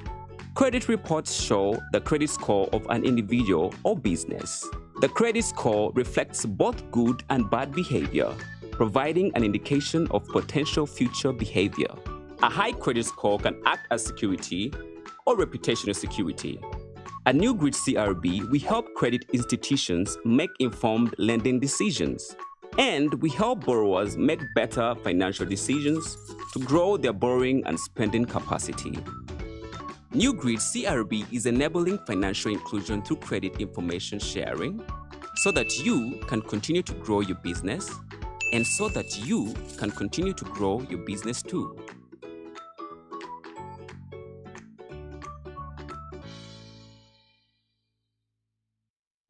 Ku Rock tukutuusako obuweereza wa VPN nga tukozesa tekinologiya bwa MPLS.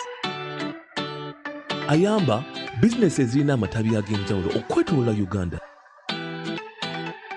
ne East Africa. Tukyalireko ku www.rocktelecom.co.ug otandikirewo olwaleero. Rock Telecom.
Get your banking done faster and easier with DFCU Quick Banking, our internet banking channel. Access your account on your mobile phone, tablet, or computer at any time from wherever you are for your personal or business banking and live your life uninterrupted. DFCU, with pleasure. There has been a surge in private data usage across several industries in recent years. Today, private data is essential in processing transactions, making purchases, conducting surveys, and carrying out a host of other activities. But while that is the case, many have fallen victim to the non-consensual threat of their personal details, as some sites have been found guilty of selling customer data to the highest bidder. It goes without saying, deliberate efforts should be made to continue protecting our data through adequate regulation of its collection, processing, and storage. It is important to remember that our data is a valuable and sensitive asset that should be protected to the fullest extent. In today's rapidly evolving world, access to digital financial services at the grassroots level is critical to achieving the Sustainable Development Goals and Vision 2030. It's not easy for banks or even one organization to get to that level everywhere and solve everything. Introducing Astra, a program that allows the bank to partner with different entities offering different products at different levels. We do what we do best, which is to offer financial services, and they do what they do best, which is software technology and creating suitable products that are fit for the market. Astra offers more than just financial services.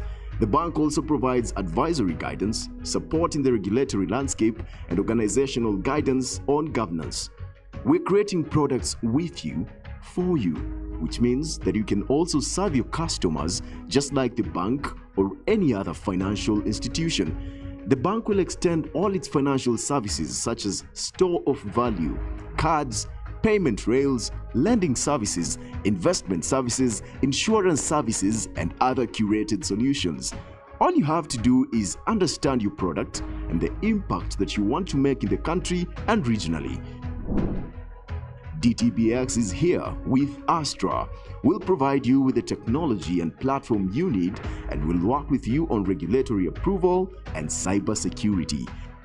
Once you're live and ready in the market, we'll work with you through business reviews to offer guidance, support, and walk the journey with you. With Astra, we're committed to supporting fintechs and tech-enabled entities to permeate digital financial services at the grassroots level and every level. Astra to the stars. Welcome to the Digital Economy Program, an innovative initiative aimed at bringing the benefits of the digital economy to underserved communities all over Uganda. Through a blend of digital infrastructure, tools, skilling, and channels, our program supports innovators in reaching out to young people, women, smallholder farmers, and small businesses across hard-to-reach communities. The program has 4 components: Digital Rails, Partnership Program, Agent Network, and Digital Skilling. With these components, we aim to achieve our goals of reaching 3.4 million people in underserved communities, including farmers, schools, young people, refugees, and other MSMEs, and creating 300,000 dignified and fulfilling work opportunities for young people, 60% of whom are women. We also aim to strengthen 100,000 local businesses, make them more resilient and efficient, help 400 digital entrepreneurs access digital infrastructure to scale across agriculture, education, and SME sectors, and assist 1,750 MSMEs to adopt ICT tools and applications. Furthermore, our program will create 1,000 early career opportunities in technical fields. Our end goal is to build a sustainable future for 300,000 youth, 60% of whom are female, characterized by decent income-generating opportunities in the sectors of agriculture, MSMEs, and education that can create and sustain resilience for individuals and communities.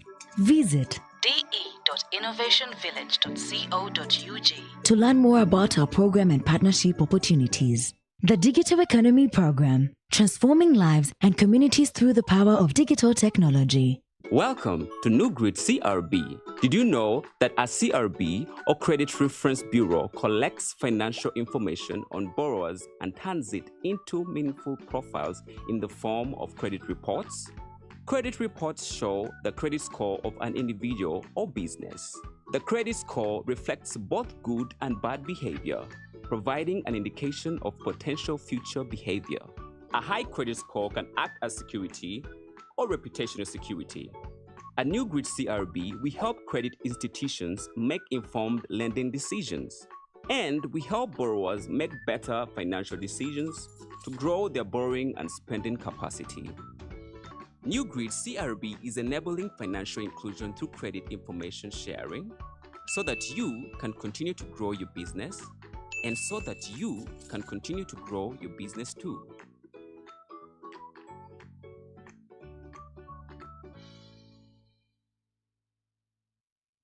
Ku Rock tukutuusako obuweereza wa VPN nga tukozesa tekinologiya bwa MPLS. Ayamba bizinesi ezirina amatabi ag'enjawulo okwetooloola Uganda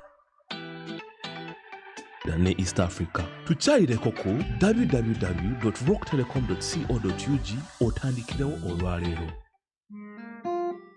Rock Telecom.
Get your banking done faster and easier with DFCU Quick Banking, our internet banking channel.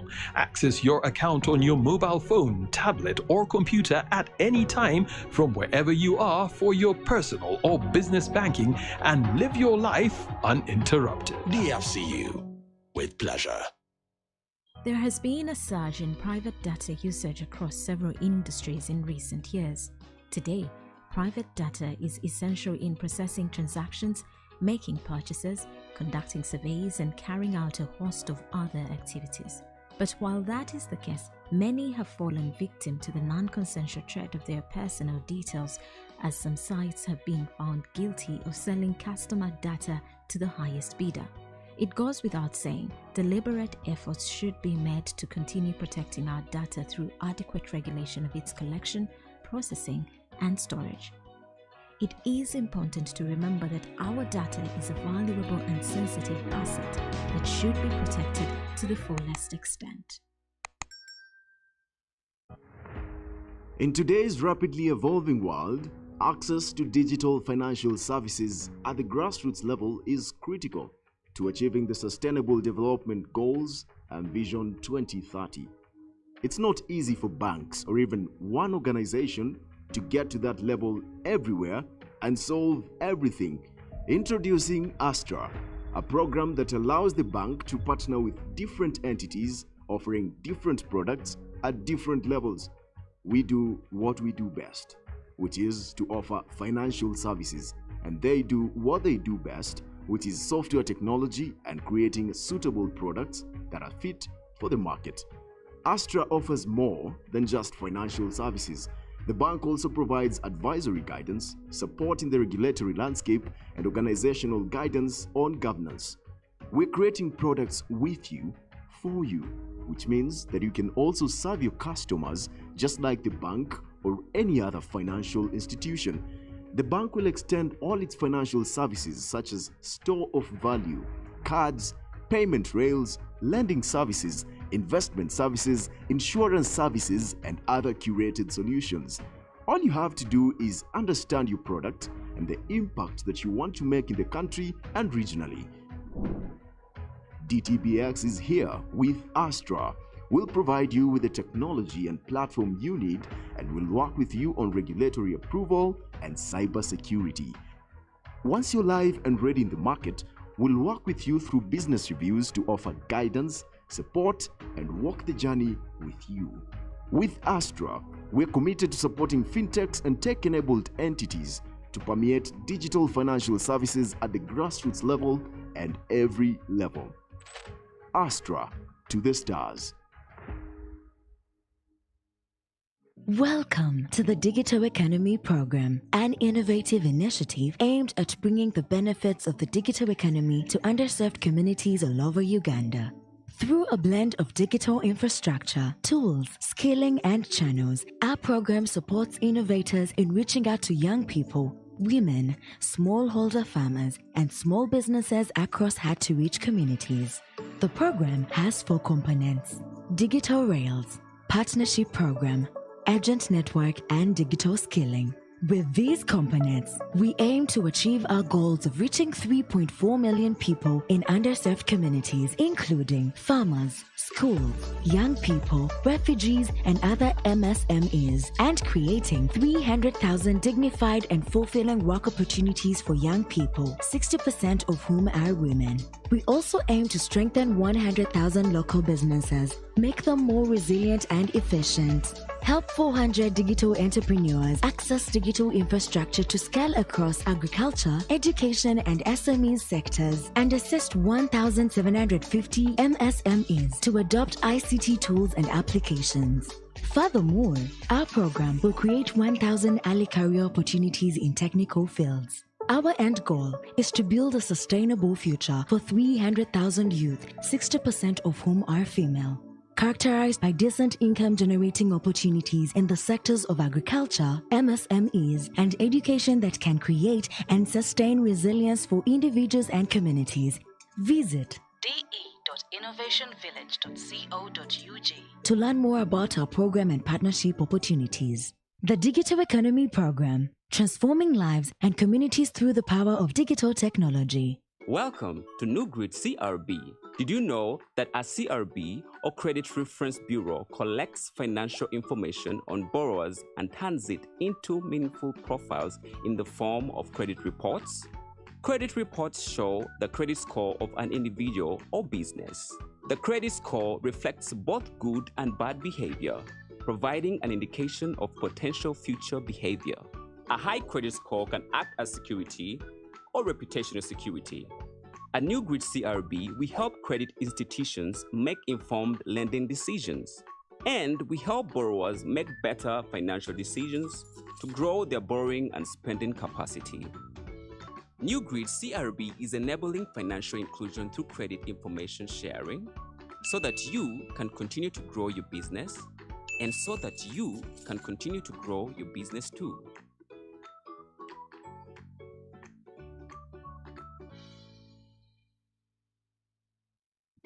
Ku Rock tukutuusako obuweereza wa VPN nga tukozesa tekinologiya bwa MPLS. Ayamba bizinesi ezirina amatabi ag'enjawulo okwetoolola Uganda ne East Africa. Tukyayireko ku www.rocktelecom.co.ug otandikirewo olwaleero. Rock Telecom.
Get your banking done faster and easier with DFCU Quick Banking, our internet banking channel.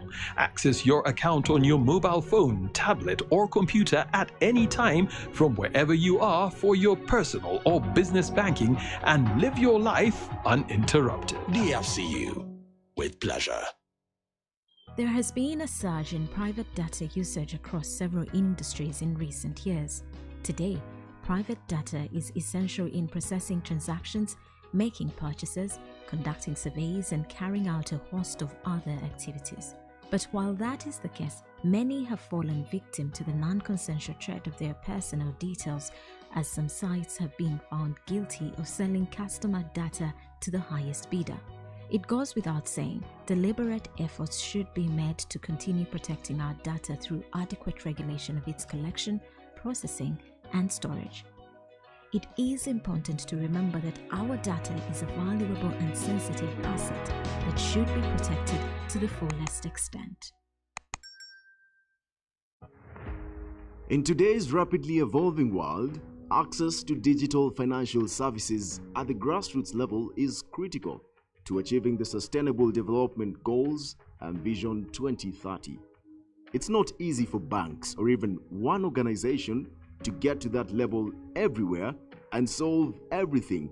Introducing Astra, a program that allows the bank to partner with different entities offering different products at different levels. We do what we do best, which is to offer financial services, and they do what they do best, which is software technology and creating suitable products that are fit for the market. Astra offers more than just financial services. The bank also provides advisory guidance, support in the regulatory landscape, and organizational guidance on governance. We're creating products with you, for you, which means that you can also serve your customers just like the bank or any other financial institution. The bank will extend all its financial services such as store of value, cards, payment rails, lending services, investment services, insurance services, and other curated solutions. All you have to do is understand your product and the impact that you want to make in the country and regionally. DTBX is here with Astra. We'll provide you with the technology and platform you need, and we'll work with you on regulatory approval and cybersecurity. Once you're live and ready in the market, we'll work with you through business reviews to offer guidance, support, and walk the journey with you. With Astra, we're committed to supporting fintechs and tech-enabled entities to permeate digital financial services at the grassroots level and every level. Astra to the stars. Welcome to the Digital Economy Program, an innovative initiative aimed at bringing the benefits of the digital economy to underserved communities all over Uganda. Through a blend of digital infrastructure, tools, skilling, and channels, our program supports innovators in reaching out to young people, women, smallholder farmers, and small businesses across hard-to-reach communities. The program has 4 components: Digital Rails, Partnership Program, Agent Network, and Digital Skilling. With these components, we aim to achieve our goals of reaching 3.4 million people in underserved communities, including farmers, schools, young people, refugees, and other MSMEs, and creating 300,000 dignified and fulfilling work opportunities for young people, 60% of whom are women. We also aim to strengthen 100,000 local businesses, make them more resilient and efficient, help 400 digital entrepreneurs access digital infrastructure to scale across agriculture, education, and SME sectors, and assist 1,750 MSMEs to adopt ICT tools and applications. Furthermore, our program will create 1,000 early career opportunities in technical fields. Our end goal is to build a sustainable future for 300,000 youth, 60% of whom are female, characterized by decent income-generating opportunities in the sectors of agriculture, MSMEs, and education that can create and sustain resilience for individuals and communities. Visit de.innovationvillage.co.ug to learn more about our program and partnership opportunities. The Digital Economy Program, transforming lives and communities through the power of digital technology. Welcome to New Grid CRB. Did you know that a CRB or Credit Reference Bureau collects financial information on borrowers and turns it into meaningful profiles in the form of credit reports? Credit reports show the credit score of an individual or business.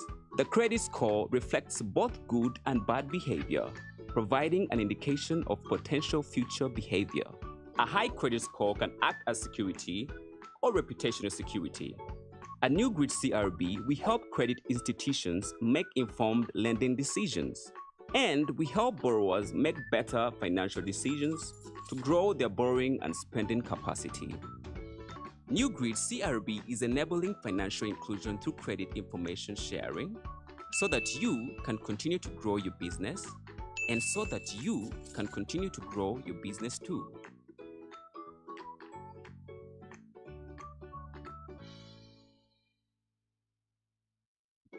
Ku Rock tukutuusako obuweereza wa VPN nga tukozesa tekinologiya bwa MPLS. Ayamba bizinesi ezirina amatabi ag'enjawulo okwetooloola Uganda ne East Africa. Tukyalireko ku www.rocktelecom.co.ug otandikirewo olwaleero. Rock Telecom.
Get your banking done faster and easier with DFCU Quick Banking, our internet banking channel.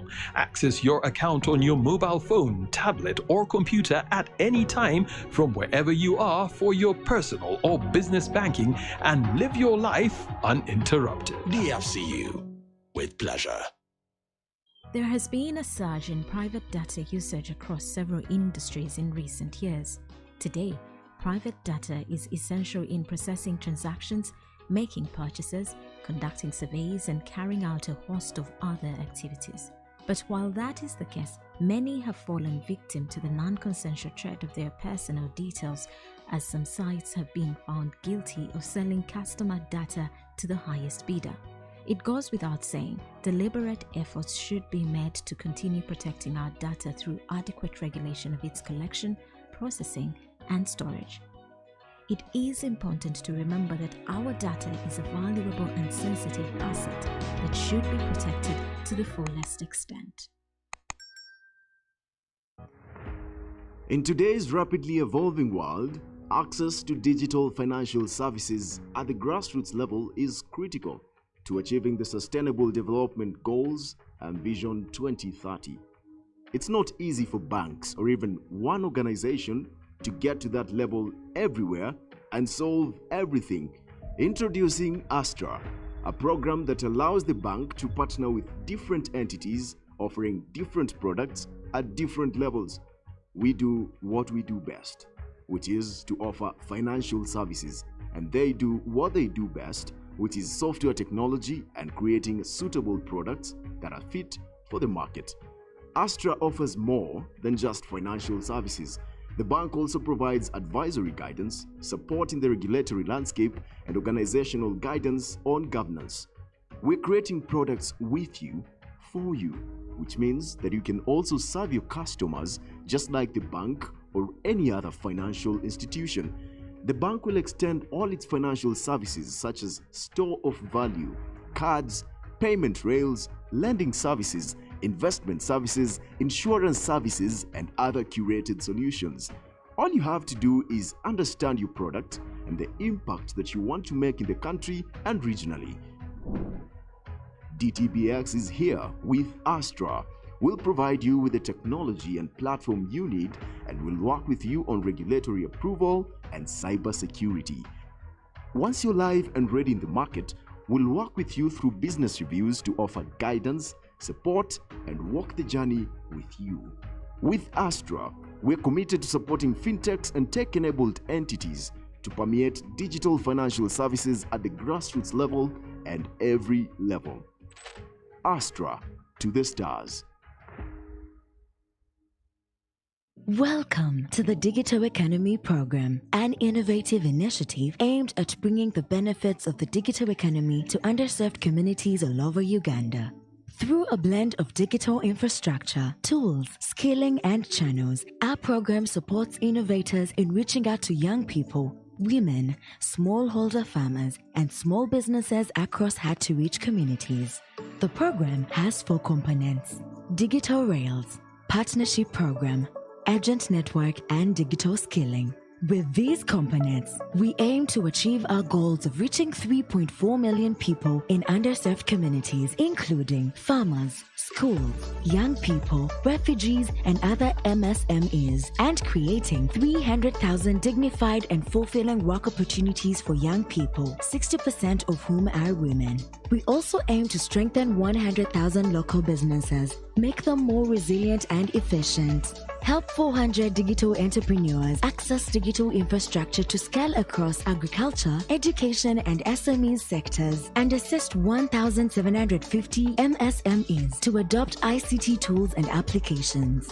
Furthermore, our program will create 1,000 early career opportunities in technical fields. Our end goal is to build a sustainable future for 300,000 youth, 60% of whom are female, characterized by decent income-generating opportunities in the sectors of agriculture, MSMEs, and education that can create and sustain resilience for individuals and communities.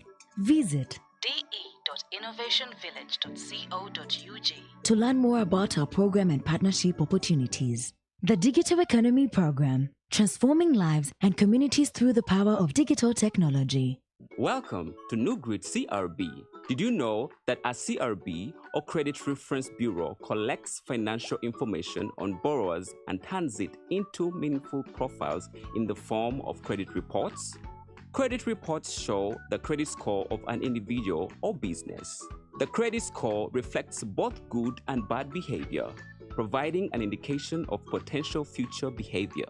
A high credit score can act as security or reputational security. At New Grid CRB, we help credit institutions make informed lending decisions, and we help borrowers make better financial decisions to grow their borrowing and spending capacity. New Grid CRB is enabling financial inclusion through credit information sharing so that you can continue to grow your business and so that you can continue to grow your business too.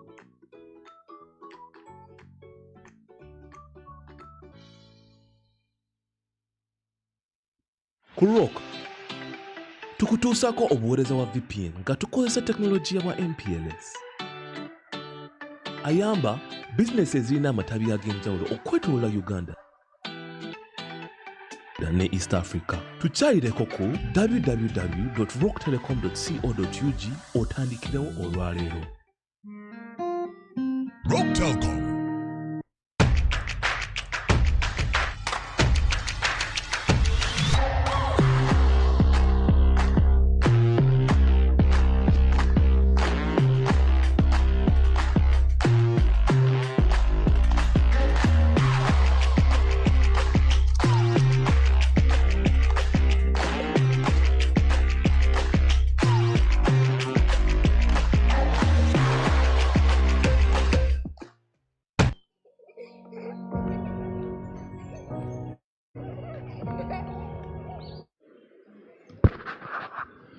All right.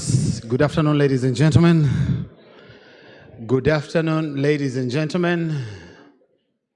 Good afternoon, ladies and gentlemen. Are we ready for the final race? Are we ready for the final race? I need to hear a louder yes. Are we ready for the final race?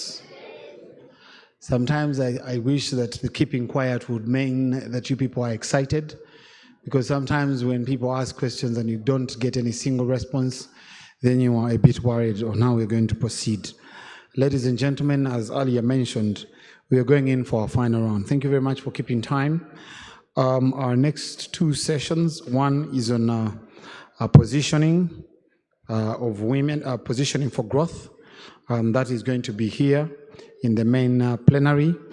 And then the other is about cybersecurity, connectivity, and data analytics. As always, I am going to first introduce for the breakout session, which is going to be in the tent, this time not in Victoria Hall, but in the tent, and the people there have already organized.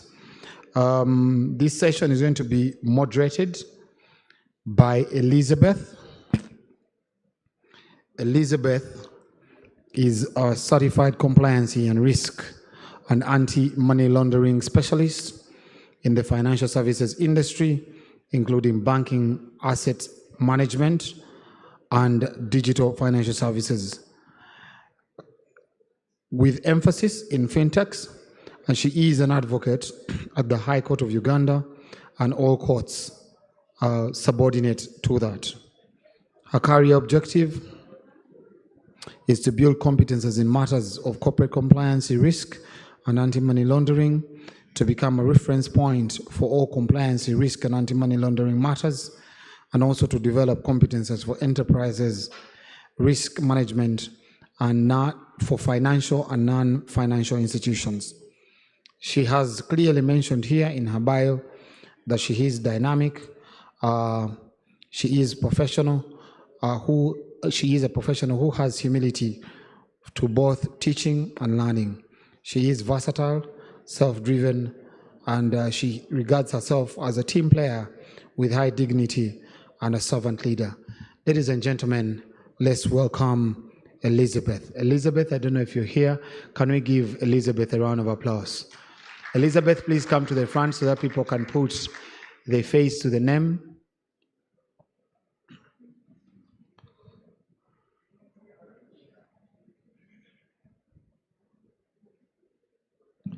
So that is Elizabeth for you. Can you give her an applause while she's watching you? Elizabeth, thank you very much for your attire. At first, I thought that Nigerians from Igbo had come, but thank you very much for your outfit. Elizabeth is going to moderate a session, ladies and gentlemen, on cybersecurity, connectivity, and data analytics. We already defined how critical that is. Elizabeth, I request that you move out, and the rest of us who are interested in that conversation will move right behind you. And the moment you reach, please feel free to introduce your panel, and we'll be able to proceed. Ladies and gentlemen, in this main plenary is where we are going to have positioning for growth for Fitspa women, but also the ladies at large. So this is what we're going to talk about. And so allow me introduce the moderator for this session. But of course, before I do this, allow me inform you that the session that is going to be moderated by Elizabeth, that is cybersecurity, connectivity, and data analytics, is proudly sponsored by Raxio and Rock Telecom. Let's give them a big, big round of applause. Briefly about, we all know, I think, here, by show of hands, who doesn't know Rock Telecom? By show of hands? Okay, they provide very good internet, very fast. They also have those for who you want to work from home, so feel free to use their services. Then we have Raxio. By show of hands, who doesn't know what Raxio does? Now I see that some of you are pretending, even those that don't know. You have just said not to put up your hand. But Raxio provides, off-site data storage. They have facilities that are very good, so feel free to reach out to Raxio, and they should be able to support you. In this plenary, as we position Women for Growth, our moderator for the afternoon is Catherine.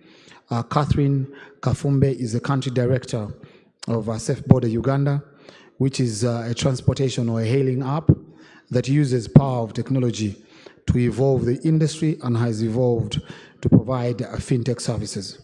She is passionate about nurturing young talent and a true product for the conversation positioning growth. Can we welcome Catherine with a big round of applause? Catherine, thank you very much. I want to tell you one thing, that when you started the journey of Safe Border, I was among the people who were saying, Ngani alinya border ku musimu. But now I think that you have moved. I love the fact that you have now progressed. You're now also giving us cars, safe cars to take us.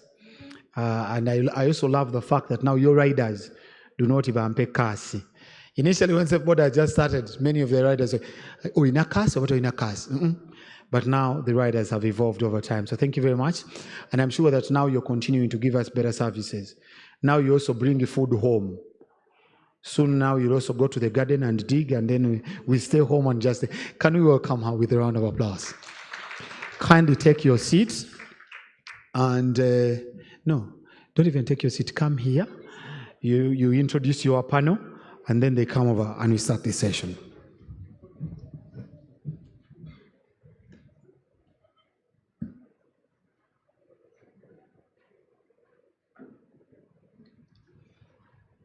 So, introduce the panel, but before they come, there's something that reminded me. Yes. You want us to know? Okay. The ones at the music, please give me an interlude. Please give us a minute. We are making an adjustment. Please allow. We are only human beings. Eh?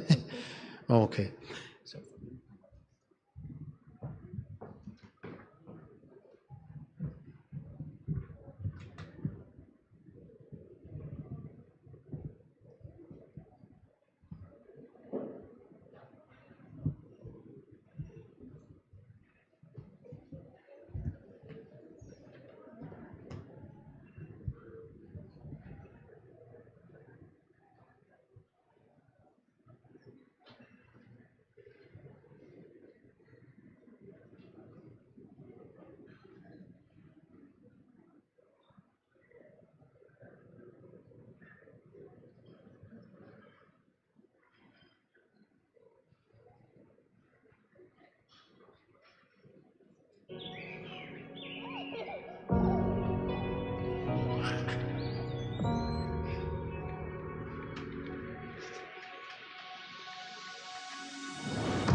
Get your banking done faster and easier with DFCU Quick Banking, our internet banking channel. Access your account on your mobile phone, tablet, or computer at any time from wherever you are for your personal or business banking and live your life uninterrupted. DFCU, with pleasure. There has been a surge in private data usage across several industries in recent years. Today, private data is essential in processing transactions, making purchases, conducting surveys, and carrying out a host of other activities. But while that is the case, many have fallen victim to the non-consensual trade of their personal details, as some sites have been found guilty of selling customer data to the highest bidder. It goes without saying, deliberate efforts should be made to continue protecting our data through adequate regulation of its collection, processing, and storage. It is important to remember that our data is a valuable Thank you very much. asset that should be protected to the fullest extent. Ladies and gentlemen, you'll pardon me. Before our panel, I am going to request that the moderator, because you're also going to be a beneficiary for our next conversation. So I'm going to request you to first take your center stage, the other side, before you come back. So you'll pardon me. There's a conversation that we're going to have before the panel comes through. And this is really about empowering women through economic empowerment. This is things to do with financial literacy. How do you handle your money, savings? And of course, there are a lot of conversations to do with relationships and how they affect savings, especially like homes. So allow me to invite the CEO of YSEF, Mr. Dunstan Chisule, to come here to speak to us. And after that, we'll have the panel. Mr. Dunstan Chisule, the floor is yours now.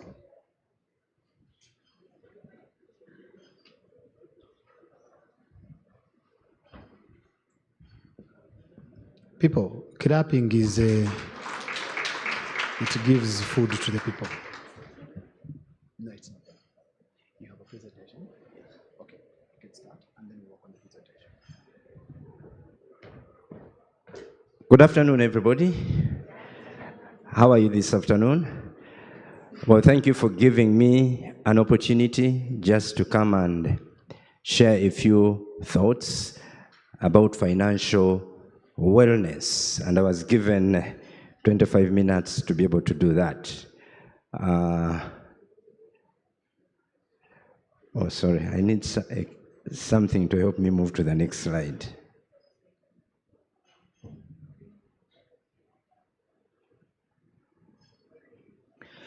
Okay, there's a journey that we need to understand if you're talking about financial wellness. And so we begin with financial literacy, and this afternoon is just a bit of that which I'm going to present, financial literacy, because when we become financially literate, then we gain what we call financial freedom and financial discipline. We become disciplined in what we do. And when we have financial discipline, it leads to financial management. And when you have financial management, it leads to financial independence. And when you have financial independence, it leads to financial freedom.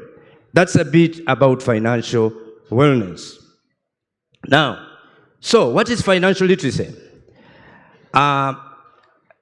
It refers to a set of skills and knowledge that allows an individual to make informed and effective decisions through their understanding of finance. And those words have been highlighted for a purpose, that if you are going to be financially literate, you must have skill, you must have knowledge. So it refers to a set of skill, it refers to a set of knowledge. And for those of you, if you remember your mathematics or numbers, whatever you called it in primary, a set is something that consists of more than one thing. So if you are going to be financially literate, there is some knowledge that you need to understand. And after you have acquired that knowledge, you put that knowledge into practice, then you gain skill. And so part of my presentation is basically just to bring out what are those things, what is the knowledge of the things that you need to know about finances, so that the moment you know that, then you'll be able to make informed and effective decisions. So what is financial wellness? Financial wellness is the ability for an individual to meet their basic needs and to manage their money for short and long-term goals. And so when you become financially literate, it is on your journey to financial wellness, so that you can meet your basic needs. And having met those needs, then you will also be able to manage your finances both for the short and long-term goals. So, what are those pillars that financial wellness is sitting on? What are those things that you need to know about finances in order for you to be financially literate and in order to have financial wellness? And there are 5 of them. And today I'll only go through 4 of them. One of them is also still part of the other. So we're going to talk about budgeting, I'll talk about saving, I'll talk about investments, I'll talk about risk, I will not talk about risk management, but I will still talk about debt management. And so those are the things that you need to know if you are going to have financial wellness with your finances. So let me begin with, what's a budget? Simple terms, it's a spending plan. So you get money, and then just find ways in which you're going to spend it. But a budget can also be the amount of money needed or allotted for a specific purpose. For people who organize this conference, definitely there's a budget which they are working on. And they ask for people or individuals to be able to raise money so that the budget for this conference can be met. So the amount of money that is needed or allotted. But the other definition of a budget is estimate or plan of how money will be spent over a period of time in relationship to the amount of money which is available. Now the difference between the two, the second definition is, I need to do something. I need money. So everybody will ask, where's your budget? And then they will contribute towards the budget. But the third definition is, you don't need the money, well, you don't need to look for the money, you actually have the money, and that's where I'm coming. So you get your money, and I don't know which day of the month you are paid. So, budgeting is estimate or plan of how the money you have received will be used over a period of time in relationship to the amount of money which is available. So the amount of money for some of you could be $1,000. For some of you it could be 2 million Ugandan shillings. For some people it could be 10 million Ugandan shillings. So how does that money, and if you get paid on the 25th day of the month, how does that money last you up to the 24th day of the following month? So some people get paid on the 20th day of the month and their money gets finished on that very day. Others get paid on the 20th day of the month and the money gets finished on the 30th day of the month. That means they have more month at the end of their money. Whereas others get paid on the 20th day of the month and their money will last them up to the 20th day of the following month. That means they have more money at the end of the month. And so budgeting helps us to be able to see how do we make sure that that money that we have received will move us from the paycheck day up to the next paycheck day. So, if you are going to budget, there are 4 things that you should do. 4. Number 1, the first step in budgeting is list all your sources of income. And there are 3 categories of income. The first type of category of income is what we call earned income. You work for it, you earn it. You work very well. For some of the people, they get a bonus. Why? Because they've worked hard. Now, the beauty about it is that the moment you get earned income, then you should do one of the things which I will still talk about, then you put it in investments. So invest it, and then you are able to get income out of those investments, and we call that passive income. You don't have to be there. You could buy a boda. I know it's moving from different routes and so on, and every day the boda guy is giving you 10,000 shillings every day. At the end of the week, you are getting 60,000 shillings. That is passive income. You don't have to sit on that boda.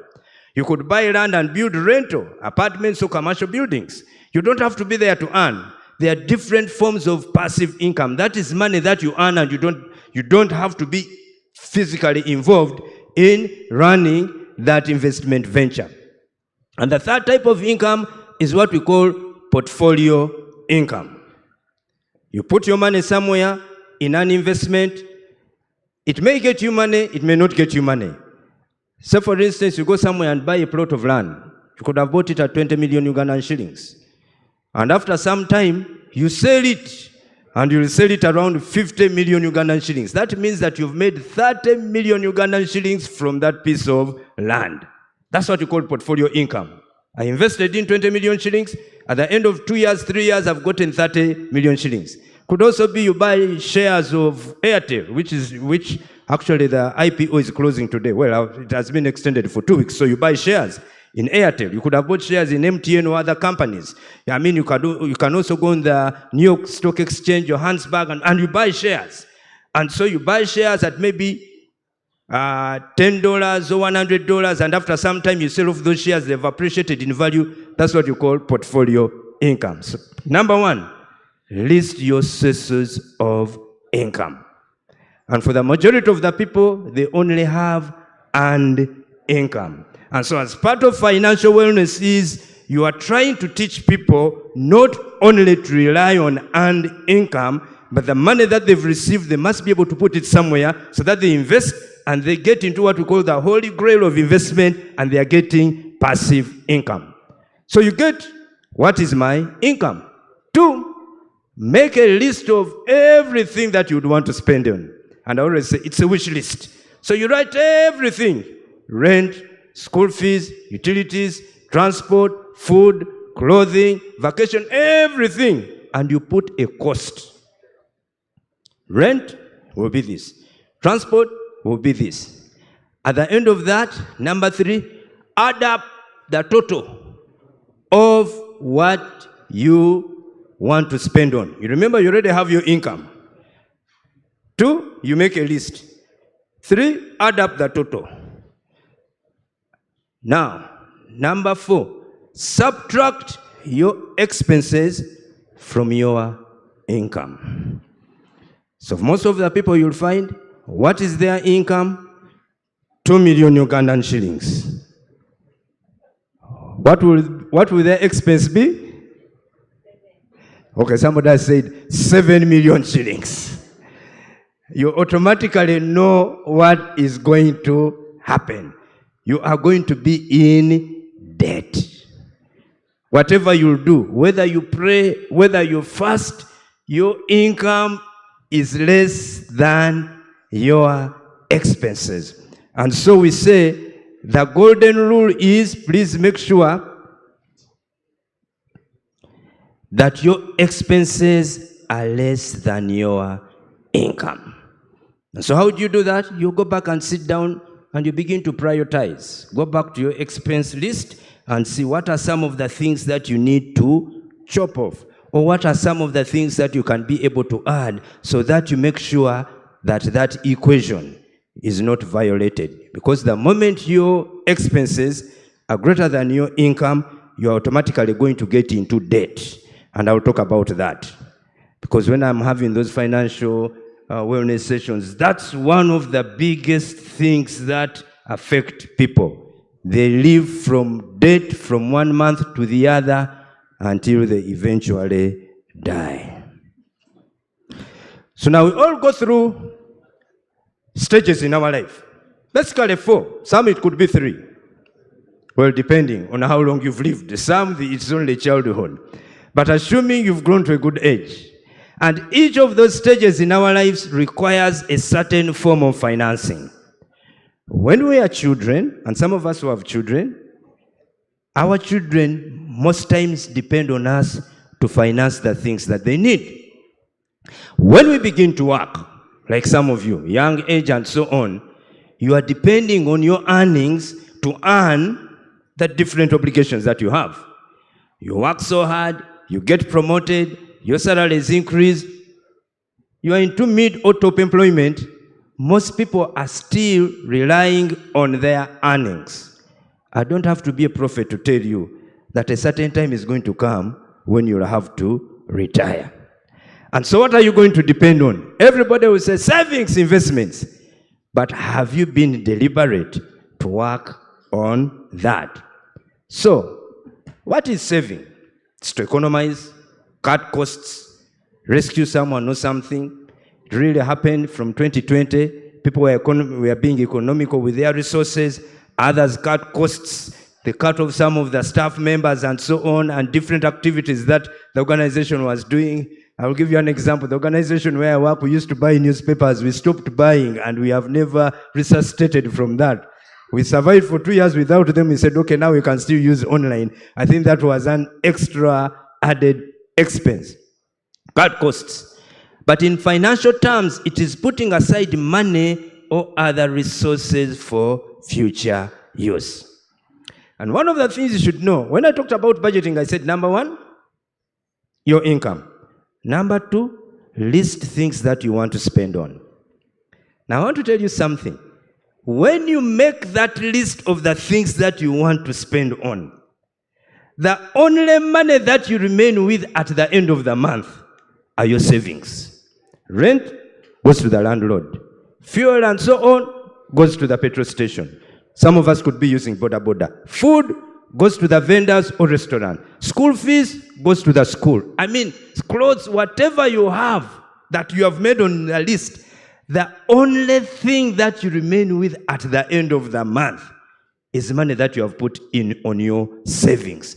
Which means if you earn money at the end of the month and you don't save, then you've practically worked for other people.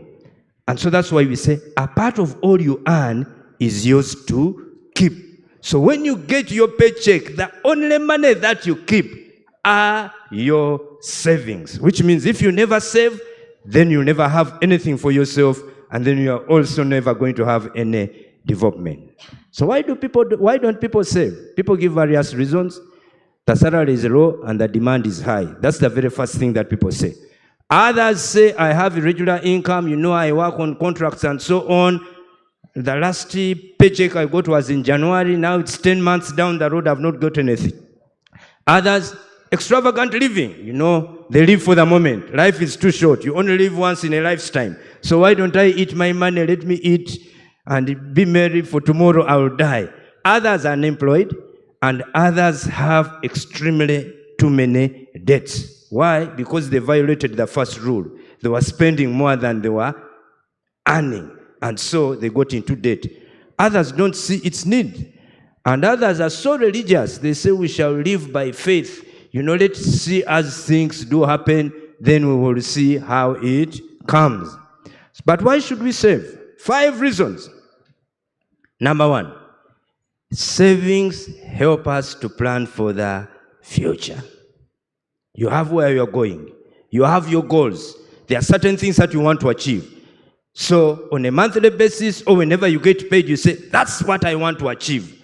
Let me put aside money for that. Savings also help us handle emergencies, things that come when we have not planned for.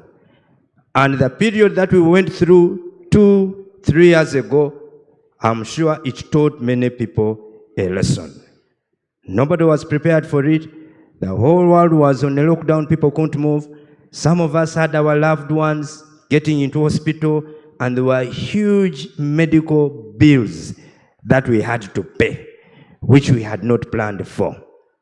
Those are some of the emergencies, and there are many others that can happen. Saving also helps us to use our savings to start investing and business. As a rule, never start a business or an investment using borrowed money. You should start that business or investment using the money that you have saved. Savings also prevent us from getting into unnecessary debt. Why? Because when the obligation comes that you have to meet and you don't have money, then the most obvious way in which you can be able to finance that obligation is by getting into debt. And something that I did not mention when I talked about emergency fund, it's always advisable for people to have at least 6 times their net salary saved for emergencies. I'll talk about that a bit later on. Some people say, no, for me I save my money in land and animals and so on. Yes, it could be. But you also must have savings that you can easily access in case something has come up. And finally, savings allow us to be generous. Generosity. I know there are people who have picked from their pocket to make this conference possible. Why? It's because they have resources. So savings help us to be generous with our individuals, our family members, and other people with us. So what are the requirements for saving? Number 1, discipline. So you make it a habit. Each time you receive money, take off money that you are saving, which should be between 10 to 20%. Now, of course, that figure is high. Some of you may want to even collapse. I will talk about that. You know, start with what you can. If you can't manage that 10 to 20% and you've not been saving, at least start by saying, okay, I will save 0.5%, and then you're going graduating to 1%, 2%, 3%. Eventually, you'll get to those numbers. You also must have a belief that you can save within yourself. Then, you also must have a mechanism for saving. Because some people get paid on the 20th day of the month, they budget, they say, I'm saving. They put it on an account. On the 10th day of the following month, the money is finished. Then they go to the saving account, they say, oh, you said the saving is for future use. So now, 10th of the following month is definitely a future for the 20th day of the previous month. That's not what you're talking about. Put it in a saving account, a saving scheme where you cannot be able to get it. Also, a conducive lifestyle, and it's important for you to have set goals while you are saving. Although I'll still add, even if you don't have the goals, you'd rather start by saving, the goals may come along the way. Because if you really never have goals in the long run, you'll end up spending the money on nothing that you have saved. Now I want to talk about debt. What is debt? This is something that somebody owes another person, typically money. But there are other things that we also borrow. You know, you get somebody's book and different things and so on, and some people even borrow clothes, but now we are talking about money. Now when we talk about money, some of the debts are secured, some of the debts are unsecured. So what do I mean by secured? The debt being secured means that you put collateral or security, whatever you want to call it, against the money that you've borrowed, saying that should I fail to pay that money, then you are at liberty to liquidate the collateral that I have so that your money is recovered. And there are basically two types of debts. There's a good debt, and there's also a bad debt. So what's a good debt in simple terms? A good debt is money that you borrow, and the thing for which you have borrowed that money will help increase value or net worth. Let me give the first example. You could have begun working and you had a certificate, and you didn't have, depending on where you came from, maybe your parents could not afford the school fees, the tuition, and so on. So you had a certificate. That's what you could afford. And so you begin to work, and you want to get a diploma. So you go for a salary loan or whatever loan. You study, after 2 years, you get your diploma. Now you feel, no, I need to get my first degree. So you borrow money, and you use the money for education to get your first degree. You get your master's degree. You get professional qualification. You have funded your studying or education using loans. That's a good loan. Why? Because you have improved on your net worth. You're more marketable in what you are doing. Could be that I'm running a business. It's a food business. And so there's a certain company, Rock Telecom, I'm providing them with food at their place of work, for example. And suddenly I realize that they have more people coming at their office than what I can afford. You punch in the numbers and then you realize, you know what, if I borrowed money, I buy more tables, more plates, provide them with more food. The income that is coming from the business will help me pay off the loan. That's a good loan. Why? Because my business is growing bigger and I'm looking at the cash flows, they'll be able to pay off the loan. That's a good loan. And I can be able to expand. And many people have expanded their businesses that way. But the reverse is also true. That there are many people who have lost their businesses. Why? Because they did not punch in the numbers well. And so the money that was coming in was not able to pay off the loan, and they've lost their businesses. What's a bad loan? Like I said, you borrow money for something, and that thing does not generate any income for you to improve on your net worth. Typical example, for people who begin to work, you go somewhere, you say, you know what? You're an IT person, you know what? You've come to this organization, you really need to get a good car. You get into a loan, and you're paying for the car, and the car is not bringing any money, but the money that you're using to pay the car is coming off your salary with an interest. That's not a good loan. So, a good loan is the one where the thing for which you've borrowed money is bringing money, and a bad loan is the one where the thing for which you've borrowed money does not bring anything. And of course, having said that, there are situations and instances when you typically get into a bad loan, still goes back because you do not have savings. It could be that your parent or your spouse or child gets sick and they have to be admitted to hospital, and there's this medical bill that you have to pay. Maybe 20 million shillings. And you've paid it to save life. But it's not generating an income. That's why it is important for us to save and get into investments so that we can be able to overcome the situations when they come. Finally, I want to talk about investing. What is investing? Two definitions. It's the act of committing money or capital to an endeavor with the expectation of obtaining an additional income or profit. That's the expectation. And for those of you in Uganda, there's an investment recently which went sour. There are people who got their hard-earned money. I was reading some of them, I think, were retired, over 320 million shillings. They invested, with an expectation of getting an additional income. That's investing. Oh, the process of laying out money now in order to receive more money in the future. That's investing.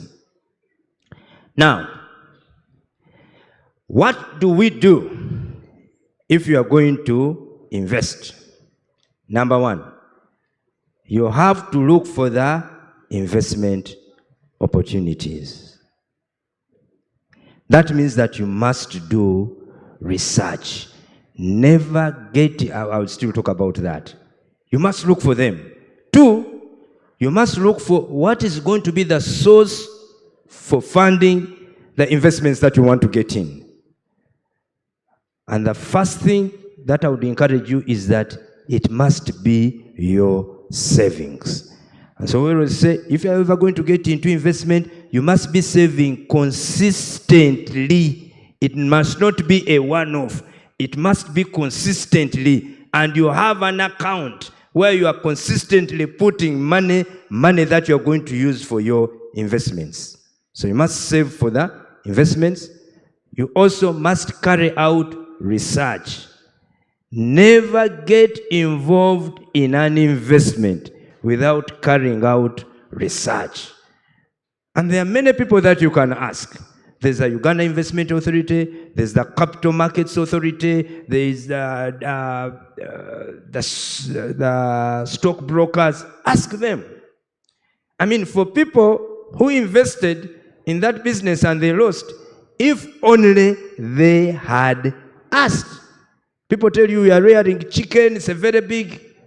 Does Uganda, just go and ask Uganda Investment Authority. That there's this gentleman called Dan Sanchez Sule is telling us that he's rearing chicken, he has been doing it for the last 2 years. Go to Capital Markets Authority. Never carry out investments without doing your research. Unfortunately, most of us want to do these things without anybody knowing. You know, we go submarine, we are there doing our things. Unfortunately, some of the people who are married to do it behind the backs of their spouses, only promising them, you know what, there's something honey special that I'm going to give you. If you've been wanting something the holiday, you give me a few more months. I've struck this deal and everything will come. Do your research. And finally, seek advice. Seek advice. Seek advice from people. Actually, I heard that announcement on a radio station, and I called somebody, before it even collapsed, 2-3 weeks, and I told somebody who works in that radio station, I said that is wrong, because it does not follow investment principles. It's too good to be true. How can you be giving somebody a return of 40% on a monthly basis? My word, if anybody promises you a return, which is greater than 1% per month, have your question marks, which is not regulated. If it's regulated, it's okay. But if somebody is promising you that return, just get it from me. Unless somebody has, of course, businesses in technology. Yeah, those ones I know. There's one I'm involved in. Yeah, those ones, the return can be big. Yeah, but you also have to look at the numbers, you know. But somebody tell you, please give me your money, this is the return I'm going to give you. Please be wary of that. I think that's the end of my presentation. Thank you very much.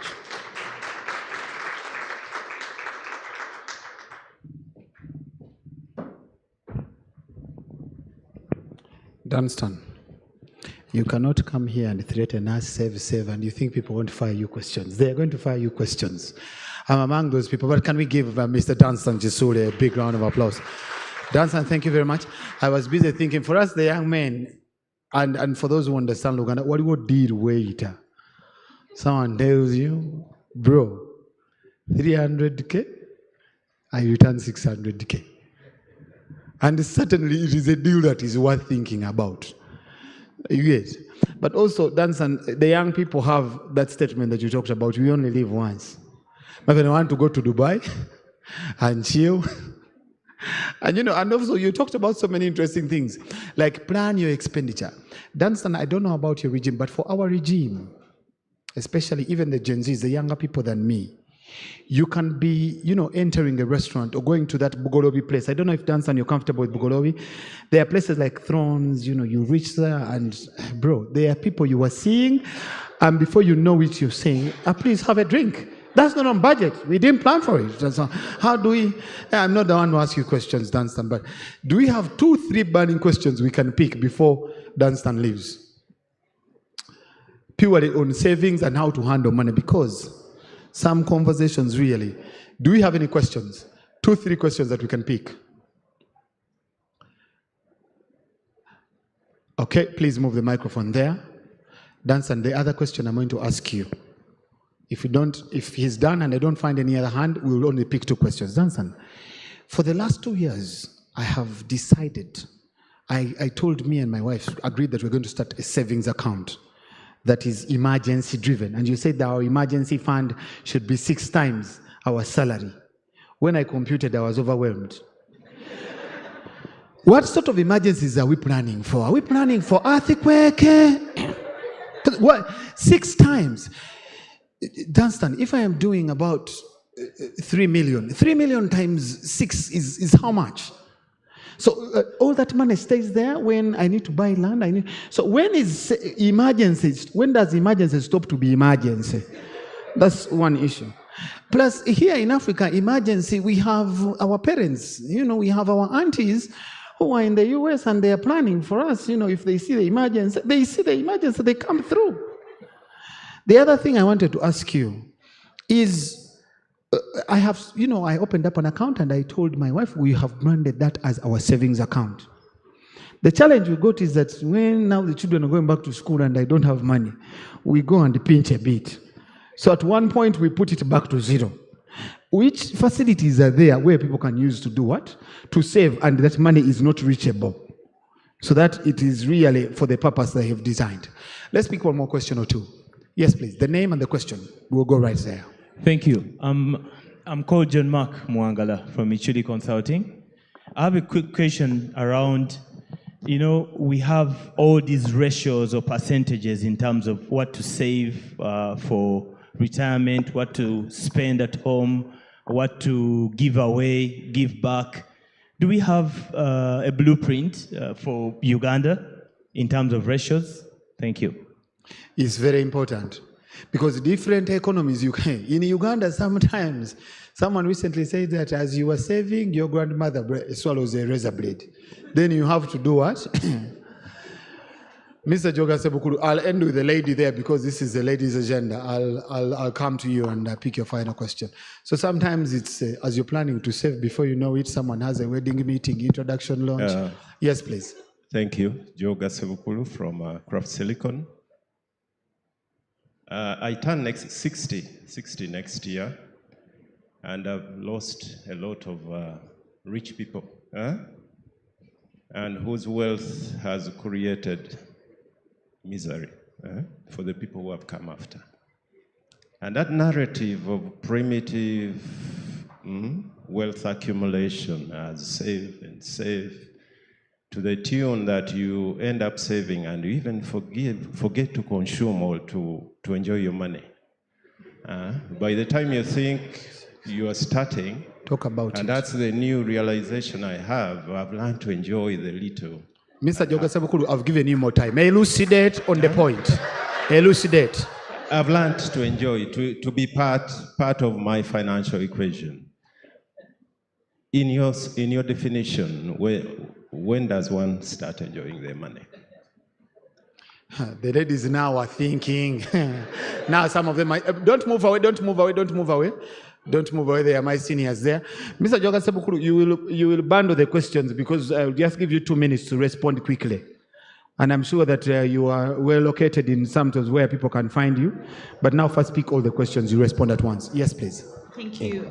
Wonderful, well-given speech or talk. Mine is to NSSF. So in a room today, by show of hands, how many of you are above the 10%?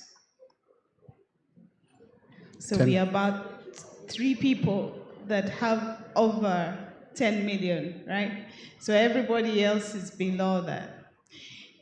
Is there something, and is NSSF in the room? I'm getting NSSF. Next time, I think Fitspa needs to invite NSSF for the fact that they keep a lot of our money, and we need products developed around our savings to ensure that what he mentioned is well taken care of. Because if I've got 300 million with NSSF and I can't spend it, and I wait for my grandchildren to spend it for me, why am I working? So I would like you to speak a bit on what NSF should do, in your view, to ensure that money that we give them is well appropriate in terms of what Mr. Sebukulu said. Thank you. Thank you. As the microphone is moving there, they recently sent me a message. In this year, you have earned this bonus. The bonus was about 5 million. I said, why don't you first give it to me and I make it work, I bring it back? Thank you. My name is Mary Nakanjako from the FCU Bank. My question is about what you said about not investing or starting a business with borrowed money. First of all, I just want to say that you said it late, but also... You borrowed already. But also, the people that we have seen, that we are learning from, our parents, our grandparents, our aunties who have made it, that the ones that we look up to are telling us that all they have done and all the achievements they have, which we are seeing with our eyes, they achieved it with borrowed money, and they are investments and big businesses. So how do you convince me to believe you? Thank you. Yeah, I think for me, the long and short, I'm saying that don't borrow money and rear chicken, which you've never reared. You may collapse. But Dansan, please respond. Okay, thank you. I think I'll begin with the ones from down. Mary works in the bank, very interesting, because this was really much more of an appetizer. But if we just had a session on debt, and you look through that, you'll understand where I'm coming from. But I will still go back to that. I think you've only told part of the story. You said our parents have said that they've used borrowed money. They did not tell you that they started with borrowed money. And part of my explanation, I talked about that. You start off with something, you realize that you don't have enough, then you borrow money. The reason for that is that, and I like what he said, says, he said it at the end, but the point was, investment is a game, and you acquire the skill over time. Now, I don't know what it means to bake bread, but I eat bread. Assuming I wake up today and somebody says, this bread, it's a lucrative business, start it. And I come to DFCU and borrow money to start that business, most likely that business is not going to succeed, because there are many things that I have to learn along the way, how that business is run. But still going back to you, I don't think DFCU will give newcomers who are starting business to borrow money. I almost think they don't. But anyway, going back, that's the main reason. Because you have to understand you gain the skill over time. And when you've gained the skill, now you know how the business runs, then you're able to borrow money and put it into the business. I know there are some people, that's the exception, who have borrowed money and they've had successful businesses. But there are more people who have borrowed money, even for existing businesses, and they've lost out on their businesses. So that's still my advice. When we have more interaction, we can be able to nail that down. Somebody was asking about NSSF. I'm going to tell you something you may not like, but let me still tell you. I think NSSF is one of the organizations that gives the highest returns. I'm only giving you a fact. It's one of the organizations that gives the highest returns. And I know there are some people who have retired and they have chosen not to get their money out of NSSF. They say, you know what, let me leave my money there. Every year when they declare the interest, which for you said it's 5 million, others have quite a substantial amount of money, and it simply divides this over 12 months, and it says this is now going to be my income for the rest of my life until I die. So NSSF, yes, they are doing a good job. I know people don't believe in that. I'm not here to campaign, but if you asked me, I'm being objective. They are. They could have had their internal wrangles and other things which I don't want to get in, but when you look at the subject matter, NSSF is giving the members a good return, for a fact. But of course, Uganda is not the only country which has NSSF. I want us to understand that. I mean, our neighbors in Kenya and our brothers, they all have, they call it Social Security Fund. It's not only Uganda which has NSSF, but it's only Uganda which has allowed people to get midterm access. So even the other countries have NSSF for a fact, or an equivalent of NSSF. So don't think this thing was simply imposed on Ugandans. You know, that is something that we need to understand. I like what somebody said, when do you begin to enjoy the money? Now, you remember when I talked about make a list of the things that you need to spend on? You know, Ziana, we should have a session on that. Because part of the session is that, and I always tell people, you must have money for recreation, vacation, and so on. But then don't forget, having all those things, you still have to do what? To save. It's all part of the things that you want to spend on. And so when I talked about, I mean, if you are to go for vacation, you go to maybe Queen Elizabeth National Park, Mombasa, Dubai, and so on, you must budget for that money. And that money does not remain for you. That money will still go to another person. I mean, even if it's the same as if I'm driving a car and I put in fuel, it's me who's the beneficiary, but at the end of that day, that money is not remaining with me, I'm giving it to other people. Of course, you must budget for recreation and vacation and going out. That is, if you have the resources, of course it is something that you have to do. I hope I've answered this question. So you still enjoy the money? You do. You must go out, you know, dress well, do all the different things if you can afford it, drive a comfortable car, you know. Yeah, but you must afford it. You know, as you make the money and so on, you must afford it. But still, having said that, whether you like it or not, a certain time is going to come when you'll die. And whether you have all the money and so on, there are so many examples I can give you. Even in Uganda, Mulwana hold all the money, we still left it behind. And other people are enjoying it. So you're not going to say, let me eat all the money because I'm going to die. No. Plan, that's part of planning, which is financial wellness. Then John Mark was saying percentages now. One of the things I did not tell you is that financials are based on principles. If the doctor tells you that your pressure should be between, is it 80 and 120? I don't know which is which. That range, I could get it wrong, but I know the figures. Now, whether you are black or white or an aborigine or Red Indian, the Red Indians don't have different ratios for the pressure. No, it's the same. So finances are based on principles. And Uganda is not going to have its own principles. If they are counting your blood count and the others, heartbeat and so on, they won't say the white people, the ones in Kenya, this is there. The ones in Uganda, this. Of course, there may be a few variances and so on, but finances are based on principles.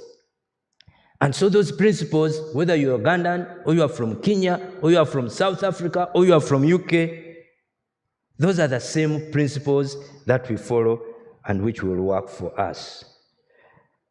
When do emergencies come? Now, in the course, as you are talking, you actually talked about the emergencies. I was about to interrupt you. So now the grandmother swallows reasonably. That's where the emergency fund comes in. You still mentioned it, you know what? As you are paying school fees, you suddenly realize you don't have enough money. Then you go and touch on the emergency account to pay the school fees.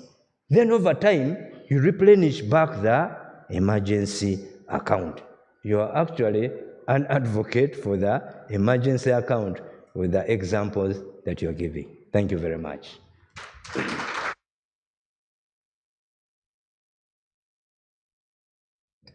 Danson, I want these people to give you a big clap. They are saying that you may now leave the stage. Thank you very much. They are saying that you now can go and do the rest of the evening as you have planned. Thank you very much. One of my friends recently told me one thing that, you know, sometimes you can boast to say that you earn about 10 million shillings. But when you start to think about your 10 million shillings and your expenditure, you will know that you're just a vehicle of that money. You have your landlord, who is the beneficiary of your money. You have your Audi or Mercedes-Benz, which is a beneficiary. You have your iPhone 14, 15 Pro Max, which takes some amount of data. So by the time you're done with all, you'll then understand how much you earn. This is a personal question of how much do you really earn? Is it exactly 10 million shillings, or you're just a vehicle? Ladies and gentlemen, before I invite our next speaker, who we've agreed that she is going to use just 5 minutes to position the conversation of what it means to position, I want to invite, there's a company called Three Stone International, Digital Finance Research. They have a graphical recording of our 2 days here. And I wanted also to surprise these Fitspa people. Just when I wanted to surprise you of how people have been creative and they have put a graphical recording, a visual summary of our 2 days here. If you don't see your face, that means you've not attended all the sessions. 3D, where are you? I told them to come very early. Let's clap for this man. I think sometimes English has to be bent. Is this tall or long? Long. Yes. So please share with us what you have put in a minute, then I can invite our next speaker. Thank you so much, MC. I think, like he said, first let me brag. I think I'm the shortest amongst all of you. I think nobody is shorter than me right now in this room. So I take the opportunity to be the shortest in the room. And I also take the other opportunity to brag about us being the one and only organization in this room that is doing digital financial research. So we are Three Stones, and we've been conducting research, digital financial research for all for the past 2 years. So we've been collecting data about onboarding and how people are being onboarded and how people are perceiving digital financial services. So your services, we've been auditing your services, and very soon we shall be sharing with you findings. Let's get into the surprise that MC has talked about. For the past 2 days, we've come up with a drawing of all whatever has been happening. So it's a visual summary. So this is part of the tools that we are developing. So as part of our model in terms of communicating with you, we are moving away from the idea of having big reports, because we know most people nowadays don't want to read reports. You can have a very good report that has 100 pages, but nobody will give it time to read it. So we came up with a model of visually reporting whatever we've found. In this case, for example, we have Fitspa as our train driving to our goal, and that is our theme, leveraging digital infrastructure for innovation and inclusive innovations. So in this case, Fitspa is bridging the gap and building the railway to that gap, to that goal. So this drawing of ours is like a few examples of what has been discussed for the past 2 days. So if you have like more information that you'd like us to share with Fitspa and the community, please reach out to us. This drawing will be shared with you once it's done and ready. And you can have something that you can share within your network. And a very good summary, visual, short and precise, summarized in images that you can always look at and remember that I was part of the 50th annual conference, Fintech conference with Fitspa. So this was not paid for with Fitspa. This is a service, and this is a gift from us to you, so that you can always look at it and remember that you are part of this journey. So our booth is next to our new grid. You can always pass by, and we can always give you more information about this service. Thank you. I was looking at the visual, and apart from Brett, I have spent more time in front of the camera. I am not seeing my face. If I had known that my face is not here, I would not have allowed you to come. But I think let's give them a big round of applause. I think this is very creative. Thank you very much, 3D Cornerstone.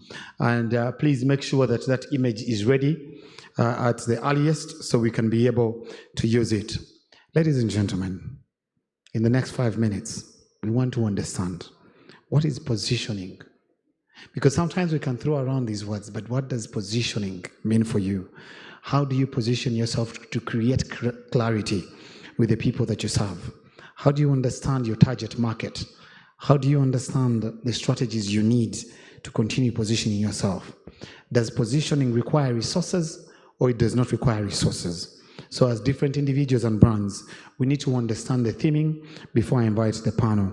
Please allow me to inform you that our speaker to share with us in 5 minutes is Miss Christine Mosisi, who is retired after serving the United Nations for 27 years and in the development of different initiatives for over a period of 30 years. She has held senior positions including resident representative of UNDP Tanzania, director for external relations at the UN Habitat headquarters, regional director for Eastern and Southern Africa, representatives of Kenya in UN Women, and she has held other positions of leadership within Africa, Eastern Europe, and Central Asia. Ladies and gentlemen, our next speaker has led international and diplomats Christian Fellowship in the intercessory prayer for Africa, for their contribution to Africa Arise movement. She led writing and publication of 4 Africa Arise series, including the last one on redeeming Zambia's righteousness. Ladies and gentlemen, the CV goes on and on. She holds a master's in agenda analysis and development, a postgraduate diploma in rural and extension and women. She has a BA in business administration as a major, and she is Christian ministry. I say something like minor. Christine is married and she has only 2 adult children. Christine, 2. Okay, people, let's welcome Christine. Christine, I want to, where are the photographers? I want to shake your hand because I've had a lot of UN and I want to make sure we continue interacting. Thank you very much. Thank you. Thank you very much for the introduction. And I thank very much Ziana for setting me up because I came just to participate and listen. I've just returned to Uganda and it's a real pleasure to be here before you. And I would like us to really celebrate and recognize the women in the room. No, stand up, shake their hands. Don't hug them, but just shake their hands. Yes.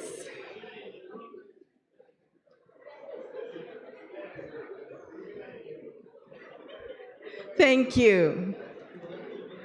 I think I'm so happy to see all of you really pleased. I've been asked to speak about positioning, women positioning yourself for growth. And I would like us to focus more on the issue of the mindset, because we will have a beautiful panel that will take us through all the various strategies about positioning ourselves. And I would like to focus on positioning yourself not just for growth, but also for leadership. And I think the best way to do this is to share a little bit about my story. I remember many of you were not here, or you can't even comprehend 1979. Anyone was here in 1979?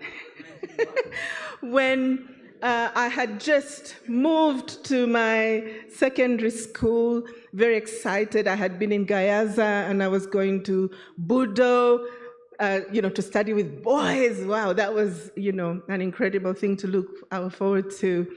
And then the war began, coming in from Tanzania. And I remember myself carrying my little suitcase, running from the war to go find our parents with my brothers and cousins. And in my bag, I had, my little suitcase, I had a little blanket. I had some clothes and half a kilo of sugar. That was a big priority for me at the time. And I remember, on TV, when you see people running away from war, I was one of those. The bombs were coming, over us. We would fall to take cover. And I kept thinking, will I go back to school? Will I ever be a person of significance in my life? Will I ever be part of a process that changes this way of living? And I think that helped me to be determined to start a journey of making a difference in people's lives. But it also put in me some doubts about myself.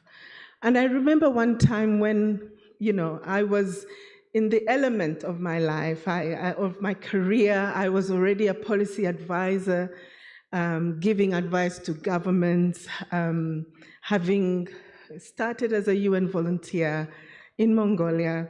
I was working in Eastern Europe and the CIS. Then I moved back to Africa. I always asked myself, is it really me? Because I always remembered that humble beginning in life where I was just, surviving, thinking, I would never be anyone. Is it really me? Am I qualified to be here? Am I good enough? Do I have what it takes? Do I add true value? Anybody ask yourself these questions? Or even the men? Unfortunately, these questions kept giving me a bad syndrome, which my friend Joyce Meyer calls approval addiction. Seeking approval, from others, living to please others, wanting to be liked, failing to confront issues and people who are clearly sabotaging me sometimes. And at first I thought I was being a humble Christian, but soon realized that it was actually false humility. I was not standing tall with the courage, with confidence, remembering first my purpose, then my true value, and then the great contribution that I have made so far. I started recalling the steps I had taken to reach where I was, but at that time, I began to recognize that, yes, there's a bigger plan for my life. I have excelled through hard work, courage, and willingness to serve. I have overcome so many obstacles. So I decided to be grateful. I decided also to understand my limitations. That is how I came across my friend Kate Coleman. I don't know if you all know, some of you know Kate Coleman. She's a great woman who wrote a book, The 7 Deadly Sins of Women in Leadership. And these include limiting self-perceptions, inadequate personal vision, failure to draw the line, too little life in the work, everybody's friend and nobody's leader, colluding and not confronting, neglecting family matters. But I would like to focus only on one of these, and because I have only 5 minutes, which is most likely gone, I'll go straight to the point. Limiting self-perceptions include one of them, which is shrinking to fit. Does anybody identify with this? Shrinking to fit. Many times we find ourselves downplaying our significance and underestimating ourselves. We play small, embrace invisibility in our minds and those of others. Sometimes we even apologize for our success. Sometimes you find somebody say, that's a beautiful dress you have on. Oh, but it was only $1. Oh, but I've had it for, has anybody done that? Oh, but I'm only a teacher. My goodness, you're a kingmaker, a queen maker. So woman of substance, acknowledge your greatness. Stand and walk tall and celebrate yourself together with others. Will you do that? Good. Another limiting self-perception, confidence deficit.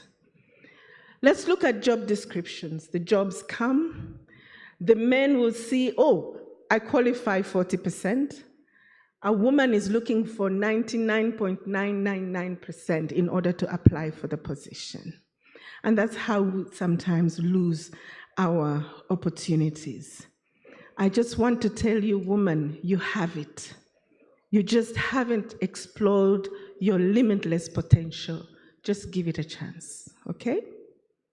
Are we together? Good. The third is striving for perfection, kind of related to that. We want to achieve 110%, but we need to understand that we are all imperfect, flawed human beings. So if you fail in something, I think this morning Shamira was saying it's okay to fail. It's fine if you have failed in something. Just pick yourself up and move on. We should stop beating ourselves too much. I can tell you, even after this meeting, I'll go thinking, did I say that right? Should I have said that? We should stop doing that. Christine, stop doing that, okay? So I'm saying to myself, awesome lady, you yourself are enough. You are the one. You don't believe me? You are the one, are you? Accept it, then others will accept it too. If you don't accept yourself as the one who is bringing value to the room, value to the boardroom, value to the office, value to the ecosystem, others will not believe that you have it. And the other one is false humility. That involves self-deprecating talk. And I mentioned earlier, I'm just a teacher. And this false humility is a breeding ground, again, for approval addiction. So please don't put a burden on others, to keep approving you, okay? I believe that when we're able to overcome some of these paradigms, we will be able, these paradigms are so deeply set in us for centuries because of the way we have been brought up. Secondly, because we are working in a leadership system that was initially created by men for men. So sometimes we need to work twice as hard to get there. But we must address these limiting self-perceptions so that we can be the leaders that Africa is looking for. Africa needs leaders who are willing to move beyond themselves as individuals, leaders who are willing to take bold steps to steward the continent to where God has set it to be. We are in need of transformative leaders who can promote and demonstrate a new political paradigm that promotes integrity, good stewardship, and human rights, which come naturally to us as women if we are willing to nurture it. So please do affirm yourself. You are different and equal. Stop collecting evidence against yourself. Collect it for you, okay? And then speak the truth about yourself. Will you allow me to ask us to repeat something to ourselves? Is that okay? Okay. Ladies, please repeat after me. I am wonderfully and fearfully made. I have purpose and a destiny, and I am getting there. I am a solutions provider, especially in deep complexities.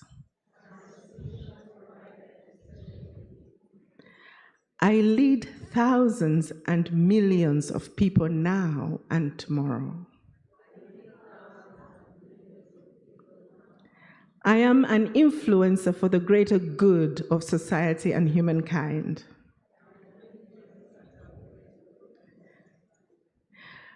Ladies, stand up. I think this is not working. Okay, let's say, I know where I am going. I know what kind of people I want to go there with. And I know where we will get there. Goodness, mercy, and love will follow me all the way there. Amen? Thank you very much.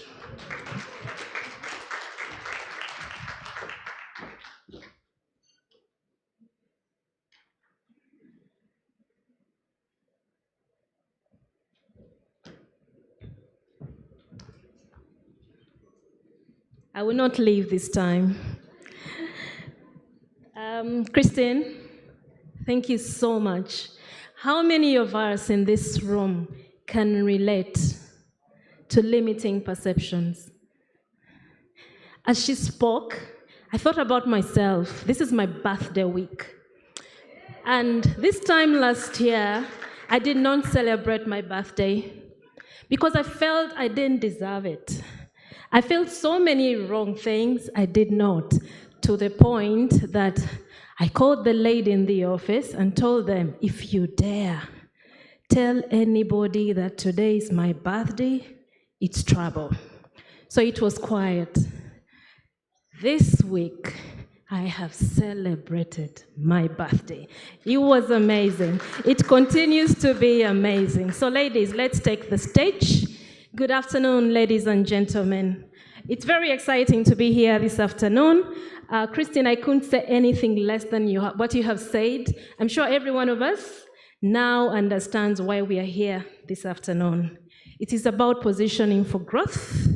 It's about how everybody in our organization should think about the woman, how the women should position themselves, what the different ladies that we are going to speak to today have done different to get themselves positioned for growth. The journey continues. They have challenged the status quo. They have not taken the back seat. They've done different amazing things in their areas of expertise, and they have a lot to prove. They will share with us this afternoon the challenges, the opportunities, how they have done it, and how they continue to do it. So allow me to introduce my panelists this afternoon. Once again, my name is Catherine Tulina Kafumbe. I'm the country director for Safe Border. He did a good job introducing who Safe Border is, so I hope we all remember. But we are a transportation company ride hailing, and with a fintech system as well. So we have a payment solution. You can take a car, you can take a border, you can buy data and anything else through the app. Okay, so without further ado, allow me to introduce my panelists this afternoon. We have our Chief Finance Officer of MTN Momo, Sarah Bateta Okui. Please come on board.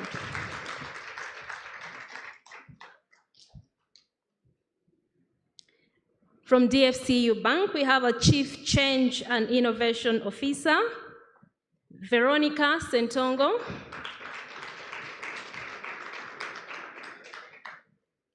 And we have Talemwa Sayuni Harriet.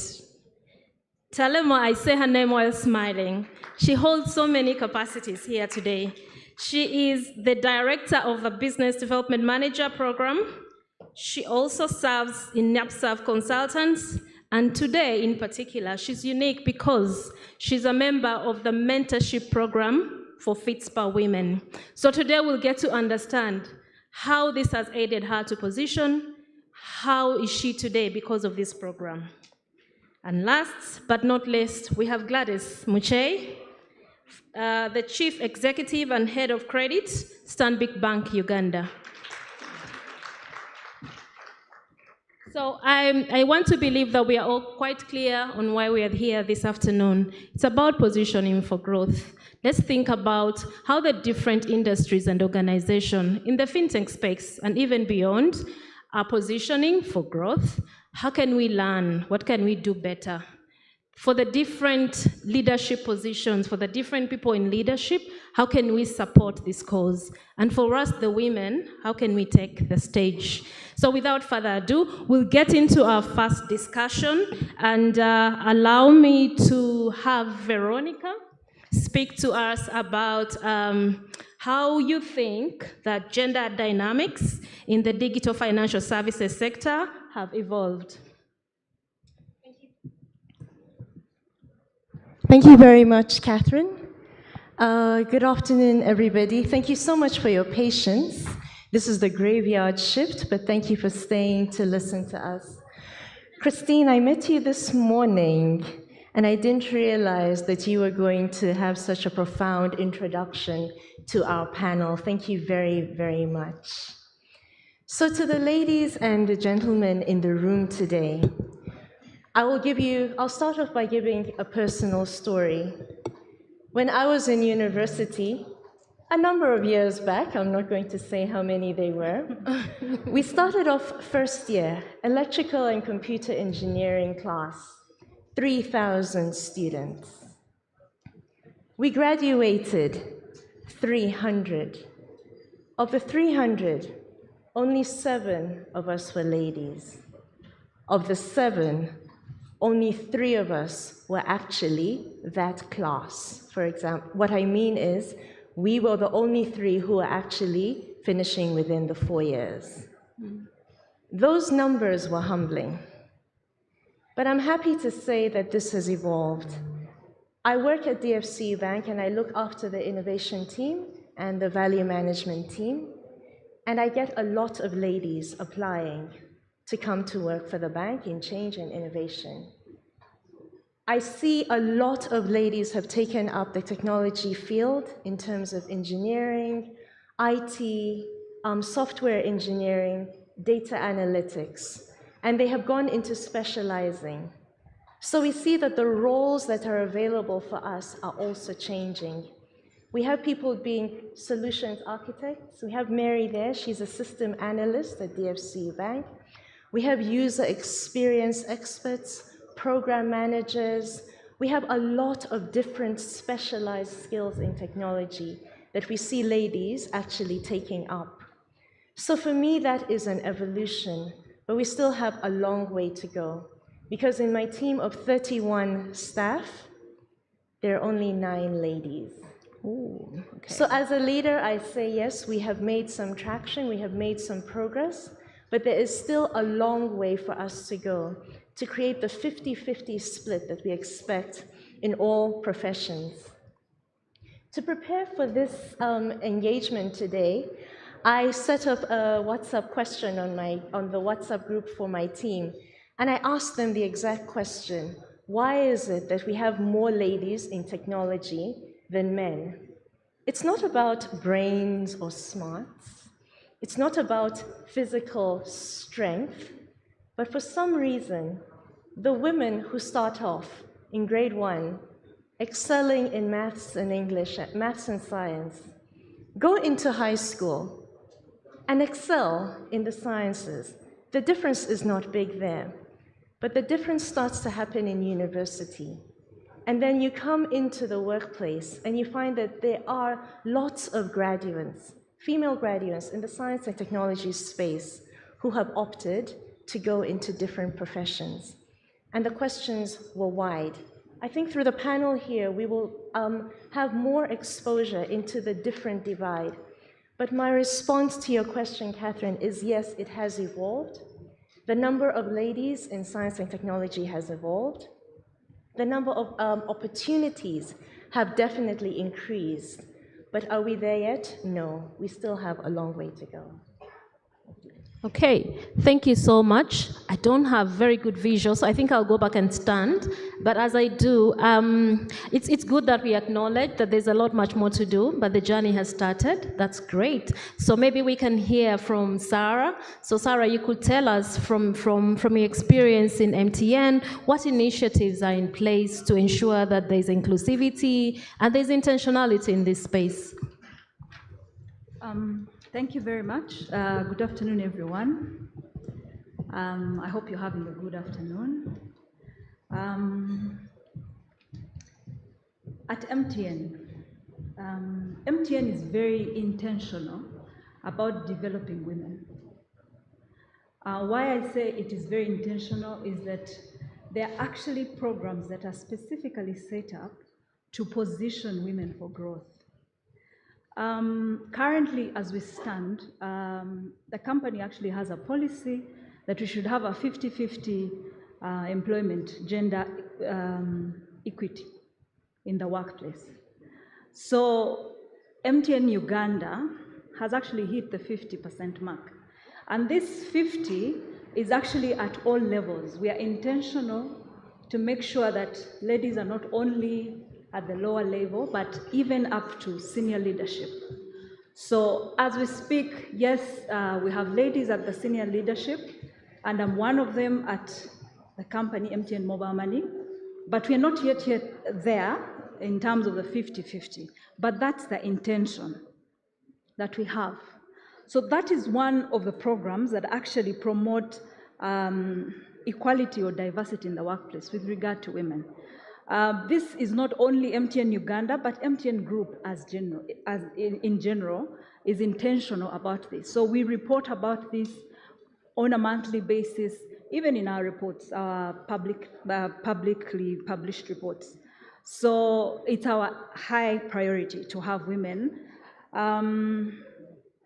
So we also know that women as a group are the primary caregivers.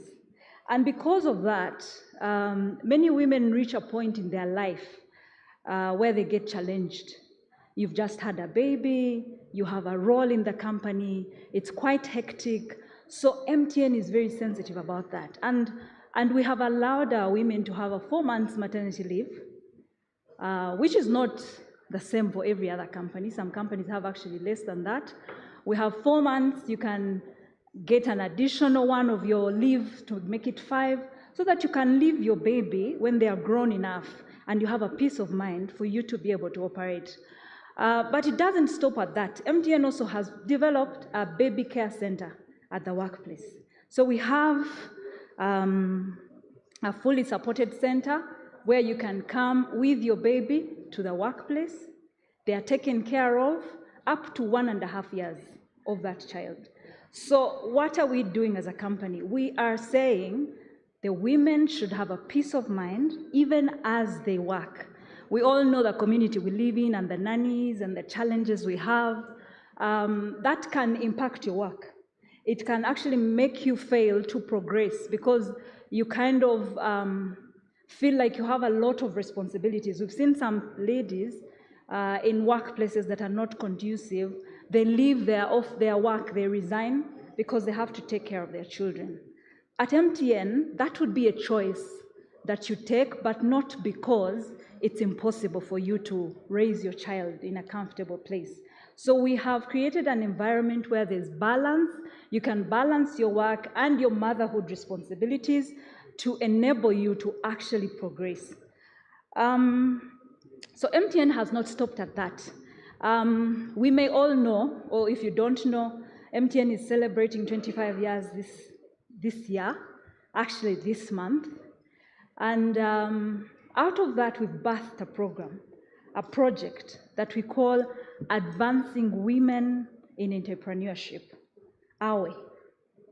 So what is that program about? That program is actually looking at increasing women in supply chain, in our supply chain. So we did some study and we found that most of the high value supplies are done by men. That is the technology-related supplies. And we find that actually in most communities or in most places, women are key in supporting the family. So as a company, we thought of a program that could actually support the women. Like Christian said, you know, sometimes you doubt yourself. When they call for a bid, you think, oh, can I actually do this? Can I supply? Can I pitch and be able to go through? So MTN is creating a conducive environment for women entrepreneurs, and we are specifically looking out for technology, IT services, network services, facilities, those kind of high-end value supplies. And we are saying that we should have about 250 women suppliers, supply-driven companies. What I mean is that the entrepreneur is actually the woman that is behind the company. So we have that program. We intend to, by the end of 2025, to have 250 women registered as our suppliers. We are investing $4 million to ensure that this actually runs. But we're not doing this alone. We are partnering with many other corporates in this community, in this country. We are doing this with PSCU.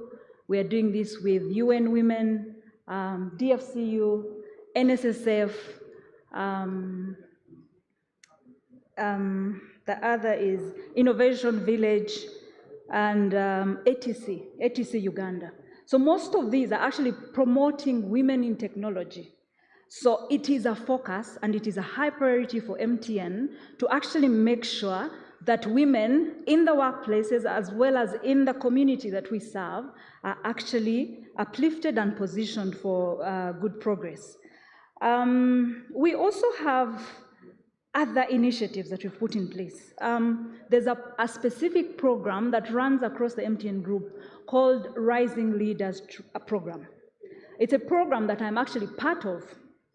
What we are trying to do is that we are picking up leaders at different levels, women leaders, and we are intentionally being trained, in other words, positioned for levels of growth in our leadership. Today, MTN has taken this really to a high notch. We have 3 CEOs that are ladies across the group, and the rest of us who are at a senior management level are also being trained. So Rising Leaders is training leaders at lower level management as well as senior level to position you for higher places. So when you train someone, you don't train them for only their company.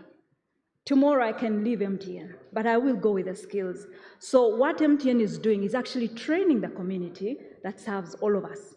And that program is really out there. I will just run through the rest quickly.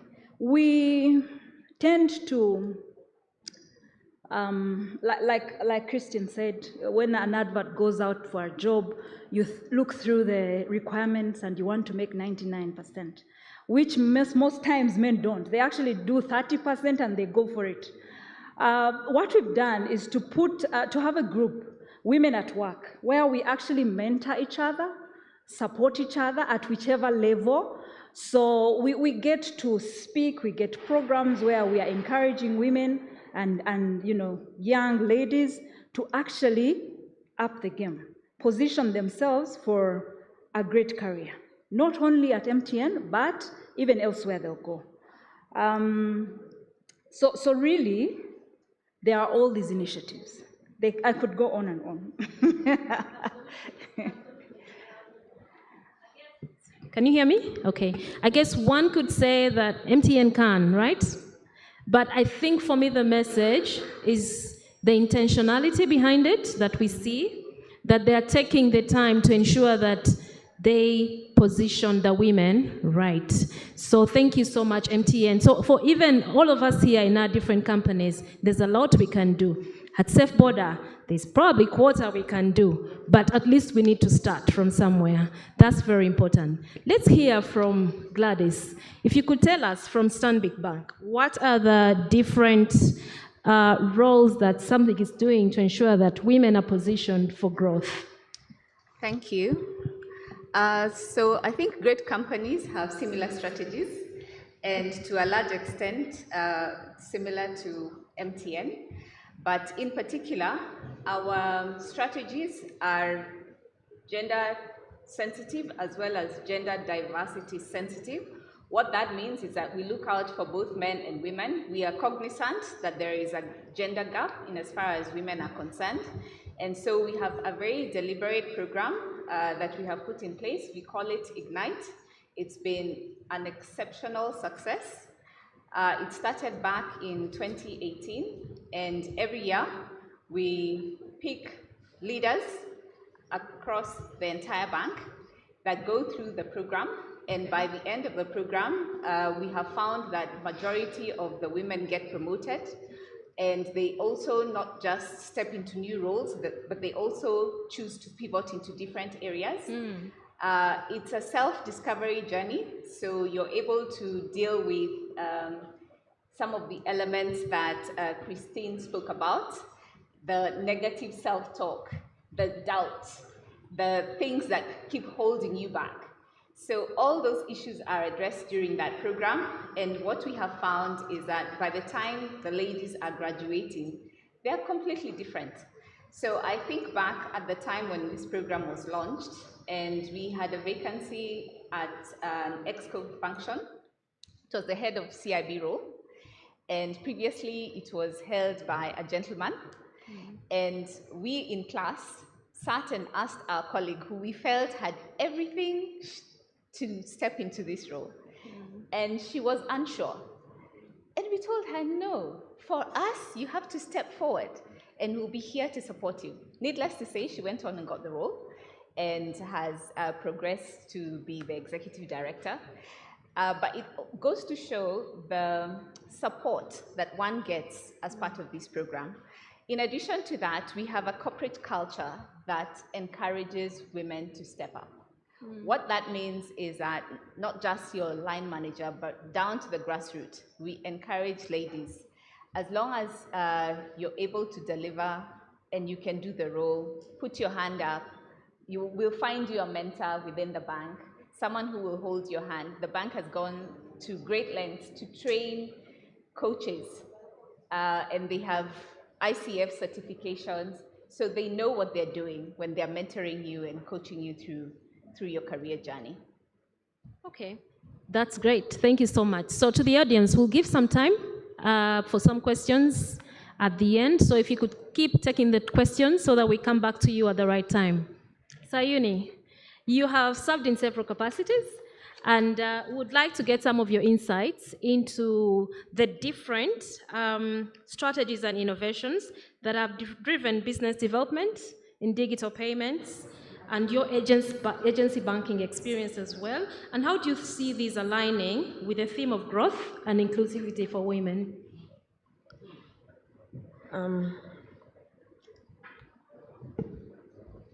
Agency banking business development in agency banking has been able to grow.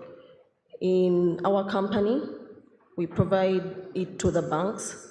So us adding value-added services to to the agent platform has enabled it to grow. Instead of people would just go to the agents and use the agents just to deposit and withdraw, but adding the value-added services like payment for electricity, URA payments, has enabled this business to grow, making it go beyond what we had thought it would be.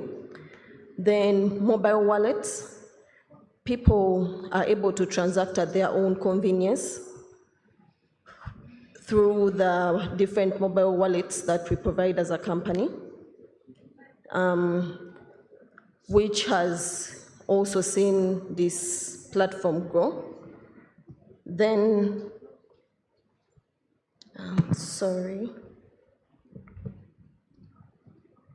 we have the partnerships and collaborations. Through the different partnerships and collaborations, like with the telecos, when agents before, when the systems had just started, what used to float rebalancing, they had to move to the bank.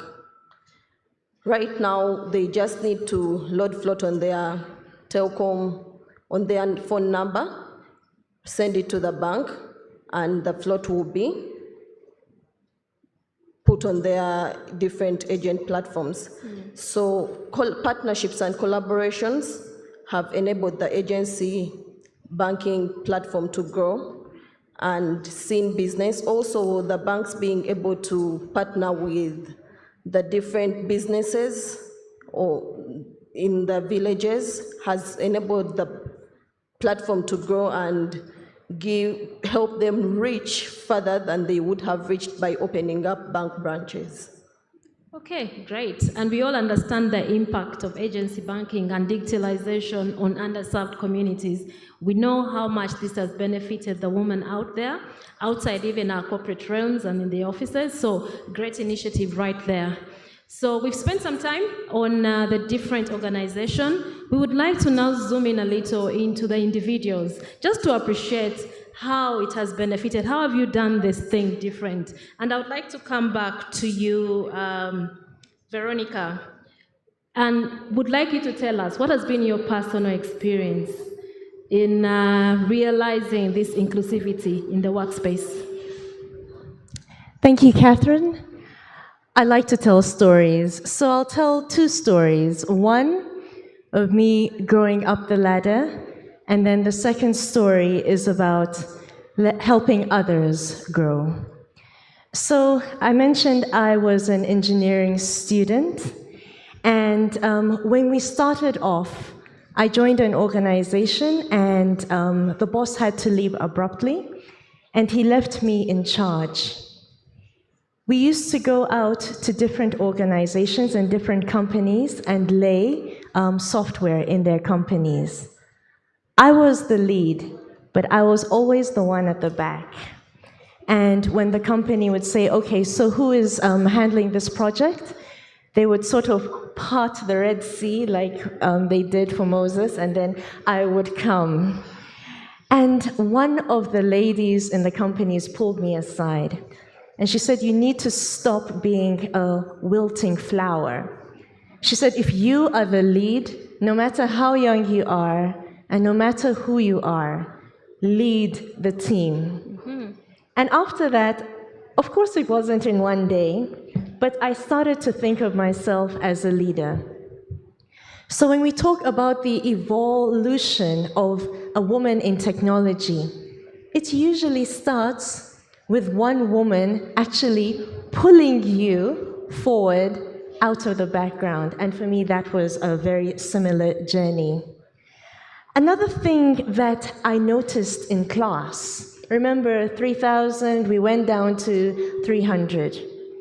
But the groups, remember we all do study groups, breakout sessions, the groups that were doing really well were the ones where they were actually pulling the brilliant students, and the guys were doing it very well. Mm-hmm. And us girls, we would try to be in our girls' groups.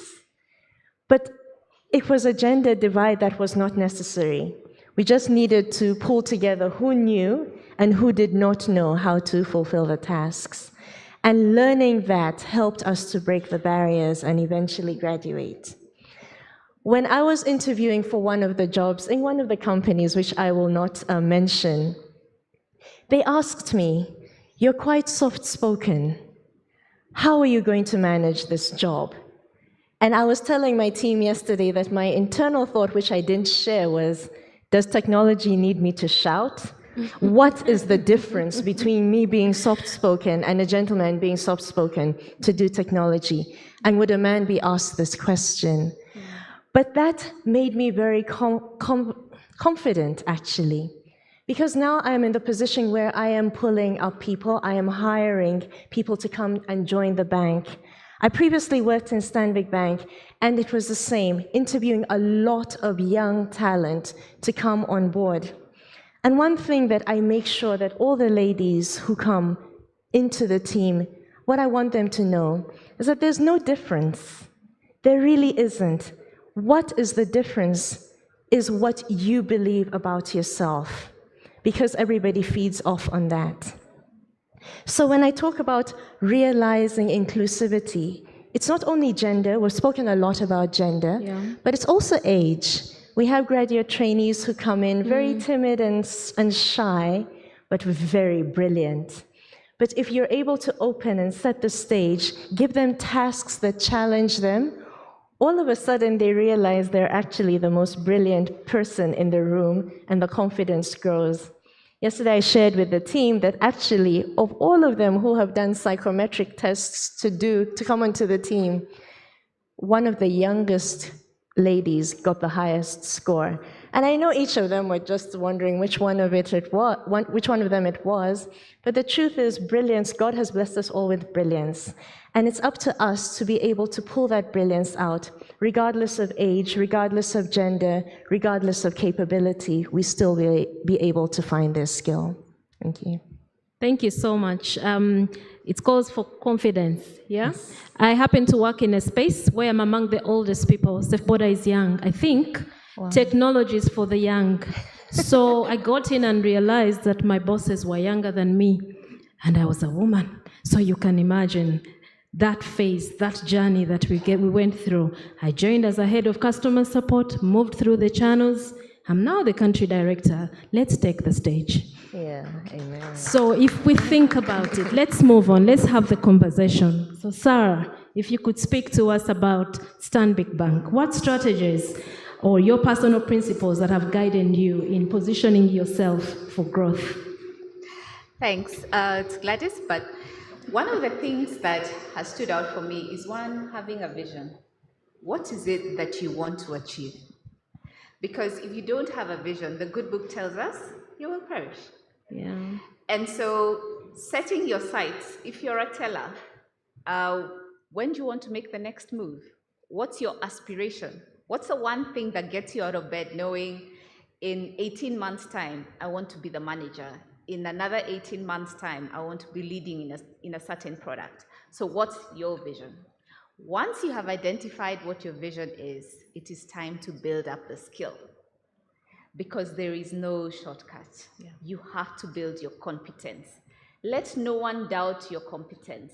Let them say she is good at what she does and she excels.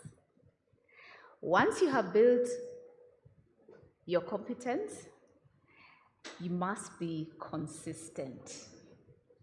Christine told us that you have to add value. Make sure you're adding value every time. You rock up at a meeting, you contribute. Don't be quiet. Must say something and add value as you're saying something. In addition to that, be curious. There's so much going on in our world. So as part of building your knowledge and your capability, it's got to be broad-based as well. One, it helps you stretch your mind and build your resilience, but it also sets you up for the next role. So once you're clear in terms of your career path, you've got to continuously build your knowledge. The other thing I would say is establish relationships. Because more often than not, you will lean on those relationships. One, to help you navigate difficult times, but also to help you open doors. The truth be told, for me, it took someone to look at me and say, she has potential, she is hardworking, we will open this door for her. Once that door is opened, perform, do well, such that someone will not be embarrassed to say, I think we can expand her responsibilities, because you have built that confidence, the credibility, and everything that goes with that. So hard work, there's no shortcuts, consistency, adding value every day, and in everything that you do, excellence, those are some of the things that I believe will serve you in good stead, irrespective of which area or field that you are in. Great, thank you so much. Earlier today we had a chat, and I remember Veronica talking about people coming for mentorship, and when they do come to her asking, I want to be mentored, she asks, what about? And they're like, everything, anything, because they don't know. So when we listen to Sarah, we need to think about our goals, our vision, and then pursue them. So speaking about mentorship, Sayuni, you're a product of the Fitspa mentorship program. Would like to hear from you, and for the team here to understand, how has this mentorship program from the Fitspa women positioned you for growth? Tell us, what are the lessons? Joining the Fitspa mentorship program, I had been handed a product to promote it. My background, I'm a psychologist. Okay. So I'm in this digital financial world. I felt like an imposter. Everything, even when I bring on a customer, I felt like, am I the one who did that? It can't be me. So you hide back. One time, I remember my boss called me and told me, we got you when you're up there, so you're not performing. What's happening? I was down. I felt the first thing that came to my mind was quit. Go look for something else. But I found Doreen. Doreen is my mentor. I admired the way she handles everything. So it was an intentional move to seek her out. When I sought her out, she told me there is the Fitspa program, go register. She sent me a link, so I joined. When I joined, I didn't have clear goals on what I wanted. So the first thing she told me, she asked me,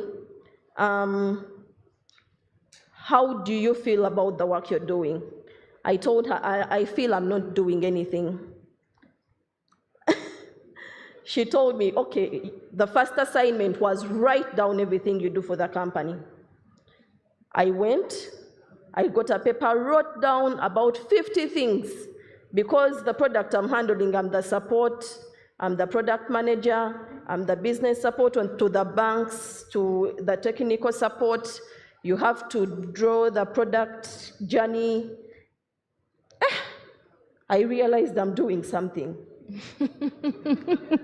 So the first thing Fitspa empowerment, the Fitspa program did for me was boosting my confidence. I didn't know I was doing anything. It helped me build up my confidence. The other thing, when I joined the company I'm working for, NEPSAV, I've never heard of anyone ask for leave. So coming from Centenary Bank, I thought leave was an entitlement. But I couldn't ask when people are not asking. When we started the mentorship program, I told Doreen, I'm exhausted. I feel like I'm not appreciated at all. She told me, the second task you're going to do is ask for leave. I went and asked, and it was approved. So I was wondering, why did I take long to ask? That also was another achievement. Then the thing for working alone, it was draining me. So I had to go to my bosses and ask them, I need someone to sell, as I do the customer support, the training and everything. So they allowed. Unfortunately, the people I've hired are all running away, the generation. They don't sell, they don't work for that little money. So you strive on. We are still in the process. But the Fitspa program, what it has really done for me is leadership. It has developed my leadership skills. Doreen keeps telling me whenever I call her, whenever she checks on me at least once a week, she can't spend a week without calling you. She checks on you, then she keeps telling me, you're going to be bigger than I am. And I keep looking at her and say, but you're the VP Enterprises, MFS Africa. How am I going to be bigger than that? And she keeps telling me, you're going to be bigger than that. So I'm honing my leadership skills to see that I get to the expectations she has of me. It has boosted my confidence.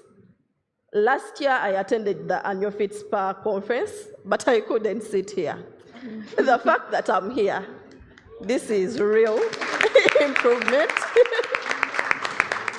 The networking, I've met these strong ladies. And when I met them today, I told them, I'm going to speak with very big people. They told me, but you're a lady like us, and you'll get there. And networking, it has helped me network with these strong ladies and so many other people. It has brought on, what can I call it? Career guidance. Before speaking to Doreen, in my head, I wanted to be a marketing psychologist. When I told her I want to be a marketing psychologist, she told me, what's that? Yes, you did. I had also applied at MOOBS for Masters in Marketing, but they had replied and told me, go to HR or psychology, because that's what you did first. But I said, I've never practiced HR for the past 7 years. I want to do marketing. But with her guidance, I've been able to filter. She gave me 2 options. Either you do SIM or do something that speaks to what you're doing now. So I went for the certificate in digital finance, and I started on it. Surprisingly, I went for a course. I'm right now pursuing a course called Understanding Tech in Business. My God, joining the digital finance space was a real jungle. I had to swim. But now, after taking on that course, I'm able to understand all the jargon, what are firewalls, what are what. Everything they used to talk about, autonomous of things, IoT. Now you understand. So career guidance has been good. And I used to tell her, I hate sales. But she keeps telling me, you're a good salesperson. And my bosses keep telling me, you're good at what you're doing. I have a boss who keeps telling me, you're good, because they gave me the product when it's at 0 customers, now it's at 38 institutions. And I kept telling him, I remember last week he came to office and told me, Sayun, you're doing great. I told her, really? With that look. And he told me, you're doing great, don't say that. But when I went back home, I said, I thought about it and I said, yes, I'm doing great. This is not how they gave me the product. So it has also helped me to know that praise is not bad. If you're doing good, you acknowledge it when people praise you. Do not feel like you have to push it down. Yeah. Great. Does anyone want to see Doreen? I do. Doreen, if you could stand up if you're in this room. Okay, great, because I think I really want to meet Doreen. So we need to thank Doreen for making sure that they help Sayun take the stage. But most importantly, Sayun, that you took the challenge, that you built your confidence, and you're going places. Even the fact that I'm seated here. Absolutely. It's Doreen who pushed me to sit here. We will need to see Doreen, absolutely. But for so many of us in leadership, let's do this for our teams. Let's take the opportunity to mentor people. Let's support the Fitspa Women in Mentorship Program, because very many ladies out there need this support. They need to take the stage, but they need a hand to get there. Okay, so we have Sarah here. We know that people in the typical finance realm will usually sit behind that machine and count the numbers every day. So we see Sarah here as a CFO of MTN Momo. We would like to understand what it is that has influenced your journey in leadership, and what can we learn from that space? Thank you. So I'll just tell my story. Like you say, finance people are in the back office and they just do the numbers. And that was typically who I was. And I remember growing up and choosing the course I wanted to study. I actually specifically said I wanted to be an accountant because accountants don't deal with people. Like, they don't go out there in the marketplace and they're not out there speaking to, big teams like these. And that's what I wanted to be. And it was generally driven by the fear of being in the public space and stepping out there. Though I liked accounting, and I still love it. So this is how it started for me to actually be here. I really,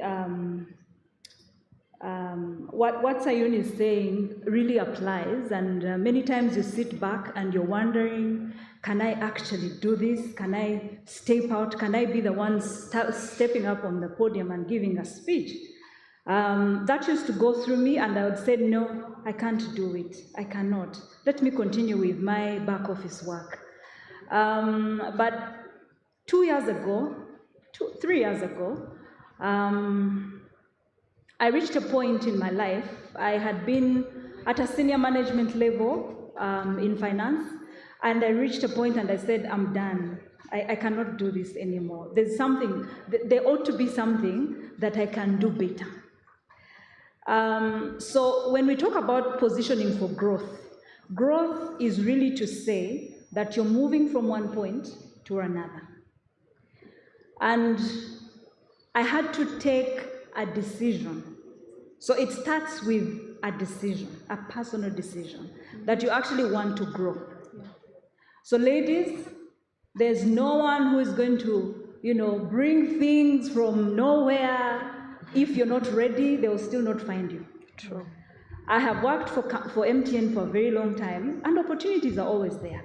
Not only locally, but even across the group. And many people have taken them, but I wasn't one of them. Until the day I said, I must pick myself up and grow. So I decided, and then after taking the decision on where you want to go, you actually now take the steps it takes for you to get there. So what I did was to assess myself. Okay, I have been at senior management level in finance, but have basically done operations, the reporting and all that. And for me to be a CFO, which is the next level I should have been at, I needed to do more than that. Because a CFO is a strategic business partner for the company. They need to know everything going on in all the areas. They need to understand the business and how it runs.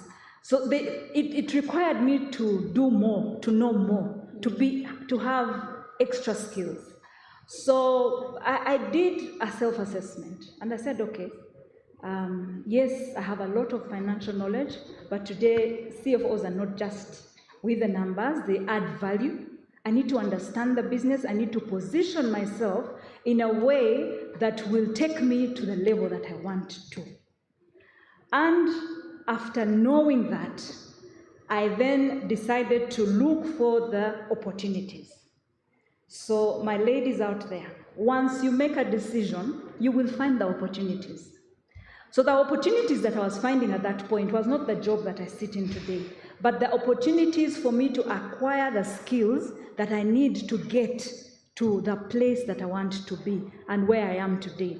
So I talked to my boss then, who was a CFO, because I used to report to him.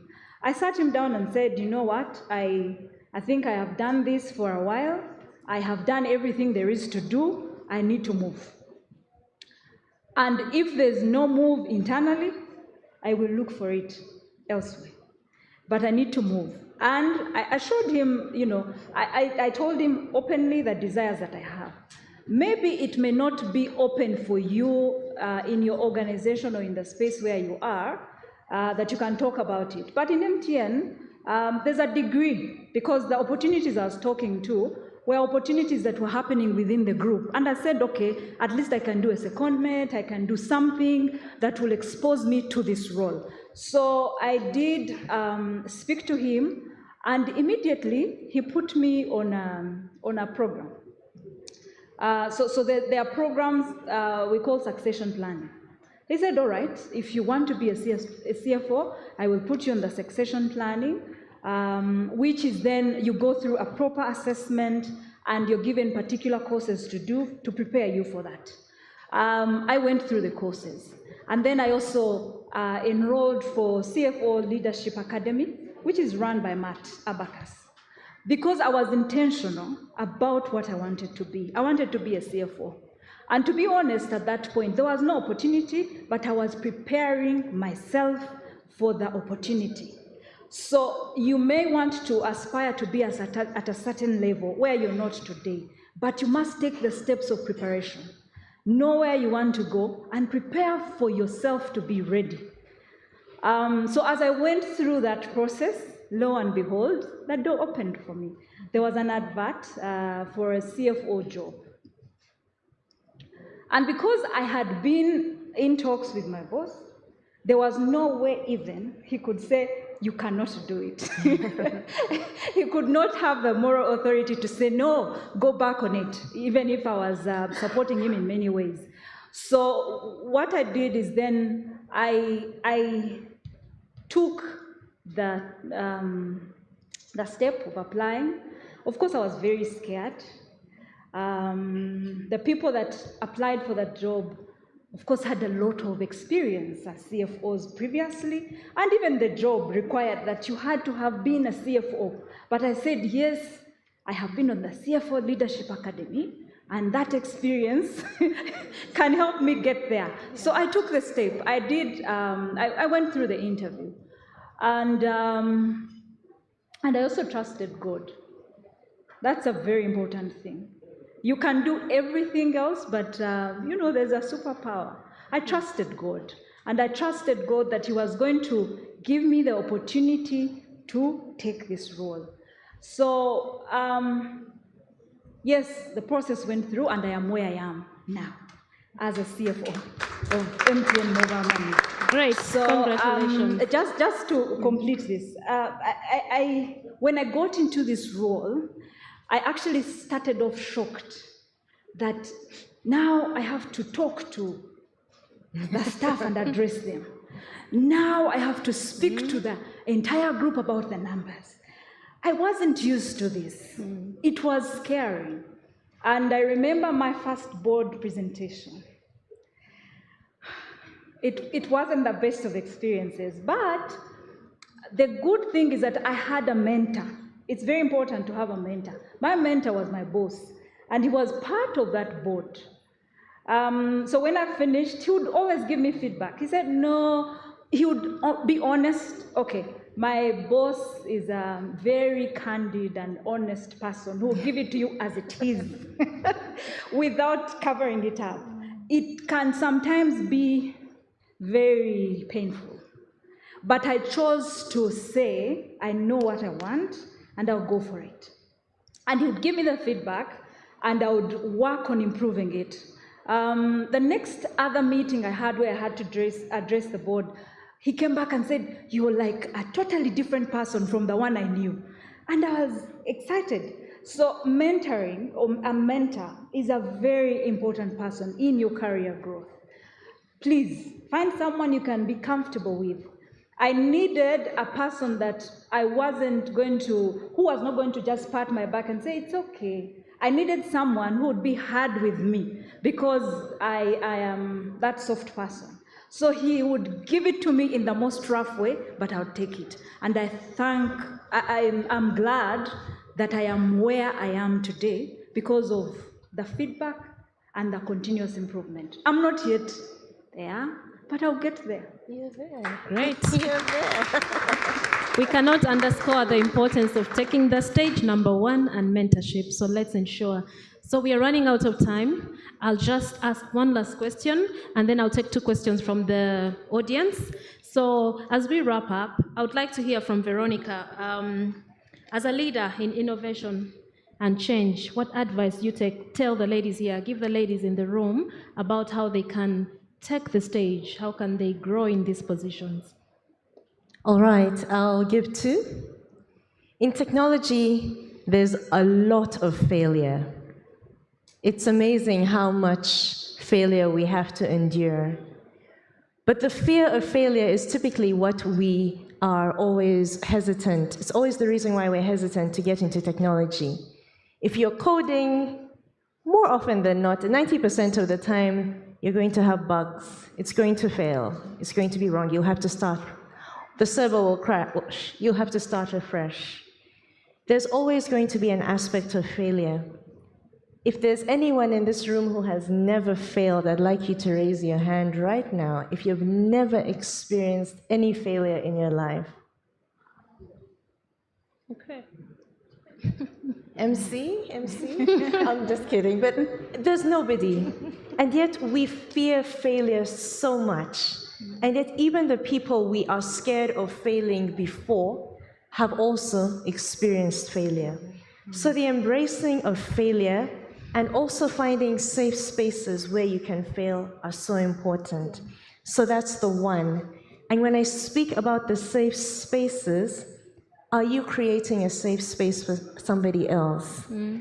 When I think of Sunia, she's saying that she is growing, but there's somebody looking up to you, and they actually want to be where you are. Look at the shock on her face. But there's somebody who is actually saying, I want to be where she is. But we forget that. We're so focused on being pulled, we forget that we have to look back and pull. And the most amazing thing about pulling somebody else is that your confidence and your strength grows. So those would be the 2 things. Remember that it's okay to fail, but remember there's somebody looking to you for strength. Great. I'll pass it over to Gladys. Just 1 minute. Tell us, what should the ladies do? So the one advice that I would give is don't be shy. Put your hand up. Yeah, you might be in doubt, but put your hand up. There are more people rooting for you than you know. So step up, be confident, because no one else is going to do it for you. So in your self-talk, I think Christine has given us some really good tips today in terms of the affirmations we need to make. Every morning, stand in the mirror, and if you need a confidence boost, stand in the mirror, affirm yourself. As you step out of your house, know that you are the best, and you will be the best if you feel you're not quite there. Thank you so, so much. I cannot end without asking Sayuni to tell us what she thinks everybody here should do. What has helped you so much that you think people should do? 1 minute. Be intentional when seeking out a mentor. The things they do for you and the things you listen to always impact how you think. So you should be intentional when you're seeking out a mentor. Seek out someone whom you can respect, whom you admire, because when they tell you to do something, you have to be intentional in doing it, and always pay it forward. When you get to the top, always also mentor people that can take on the roles, that can also come up to where you are. Great, thank you so much. I wish you could go on. They have a lot of insights to share with us, but I would like to open the floor for any questions that we have. Any questions to the panelists? I'll take two. Okay, there's one here. The microphone. Okay. Anyone else? So like all men, I'll use the 40%. Yeah, so 2 questions, but I'll start with an experience. I've had the luck of working under leadership that has women and the one that has 100% men. And each time, I always choose the leadership with women.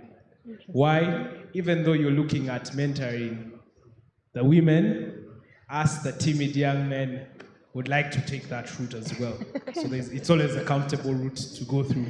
But just 2 questions. You know, there's getting into the door, and then there's staying in there.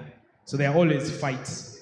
And there's talk about how women struggle even more because the people around you are more likely to want to sabotage as opposed to, you know, letting you have the flow.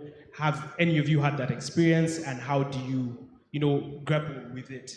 The second is, I don't know if it's just African culture, but vulnerability is seen as a weakness. And how do we then leverage to make vulnerability actually a strength? Because for me, I manage teams, but I'm always consulting with female leaders because there are elements of managing people that as men we just overlook. And when you're running a business, it's just too hard when you don't have the skill, and you need a certain skill that comes naturally to people who have a mothering nature. But in building the strategies of businesses, we almost overlook that as a strength of a leader. So how do we better that? Okay, thank you. There was one hand to the lady there. Yes. Thank you so much, and to all the ladies for that discussion. I'll say my title because it's my question is connected to that. I'm a digital agriculture analyst at UNCDF, and my question is more on the mentoring women. There's a lot of mentorship that has been talked about, but in programs we work with women even in the communities. And one of the things that we've realized for programs to succeed, we need to engage the men. The men have to be part of them. And we do a program called the Male Champions, identifying male champions. I'm glad that Sarah said one of her mentors is actually a man. So in the workplace, I think for me personally, identifying male champions even in the workplace with integrity that can also support, identify some of your weaknesses and growth, that has been key. But maybe to take it also to the people we work with. I'm into programs, so I work with the communities. In terms of MTN and mobile money financial services, how do we get the women more involved in the mobile money business as business owners? Is MTN doing any program around that? And I worked with MTN years ago, and as a regional lead at that time, I was the only woman in the region, and my focus was to ensure the mobile money agent gap, the men and women, is reduced. So I'm wondering whether that is something that MTN does to make sure we have more women in the financial services space. Thank you. Thank you so much. So we have about 4 questions. I think we'll take the questions. Of course, the one for mobile money will come to you, Sarah. And then there's a question about the fact that men need to be part of the discussion. I feel like that's a change issue. So can we have Veronica take that question? And then we have a question from Christian at the beginning about getting and staying in there, and how do we handle sabotage, people trying to bring you down whenever you're trying. Gladys, this will be for you. And then back to Veronica, there's an issue of vulnerability. How do we get comfortable being vulnerable? Okay, so we'll start with Veronica and then come to Sarah. All right. So when it comes to mentorship, it's very dangerous to have only one mentor. I personally have 3. And you'll find that a mentor is strong in different things. It is great to have a female mentor, but if you find that there is a man who is better and you identify with better, there's no reason why they shouldn't be your mentor. So I wouldn't say that we need to limit only ladies mentoring other ladies. However, my mentorship discussions are very different. When I'm speaking to my female mentor, it's usually about the second question, workplace politics, how to be a vulnerable leader, how to manage people. It's usually around that aspect. And then with the male mentor, it could be around finances, it could be around spirituality. So yes, indeed, there is no gender balance or gender requirement for your mentor. Get the best person with whom you're comfortable to be able to carry you forward. I'll take the second question also with regards to vulnerability. And it's actually a journey that I am on with regards to leadership. As I mentioned, we are always learning. And one of the MDs, I will not mention him, but he is known in the market, one of the MDs of one of the top banks in Uganda. He's known in the market as an empathetic leader. Most of the MDs who we know are more drivers. He is the kind of person who uses empathy to drive financial results. I wouldn't say one is better than the other, because when you look at the performance of both of different banks, you still see that the top 5 with their different leadership styles are still able to. But when it comes to people management and the satisfaction index, that's when, if you feel like you have a deficit and there's somebody better than you, whether it's a man or a woman, pull them into the discussion. Personally, my style is to inspire. So if my style is to inspire my team to work for me such that they feel terrible when they don't deliver. But that's a different style. Other people would rather actually make sure that you are in such terror and fear that you deliver. Both are effective, but I would rather, I have a team, they spend more than 12 hours, because you can imagine in technology, we have vendors in Portugal, Dublin, India. Our operating hours are not the 9 to 5. So they spend more time with me than they do with their families. I'd prefer that they actually are inspired to work with me to deliver. Yeah. Okay, thank you so much. Over to you, Gladys. Thanks. To the question around how do you deal with sabotage, how do you remain focused, I would say 3 things. 1, you need to get buy-in, or even the detractors. So find a way of winning them over, whether it's a question of identifying what's their insecurity, what are they worried, what is it that's worrying them, and what's it making them want to sabotage whatever initiative that you're working towards. Once you have alignment, and then now you collaborate, make sure that they feel they are bringing something and contributing positively to whatever initiative it is. That way they will feel as part of the solution rather than someone outside looking in. And the minute that they feel they're part of the action, they will definitely be more willing to work along with you. So those are the key 3 things that I would say in terms of dealing with those who are trying to sabotage an initiative. Thank you.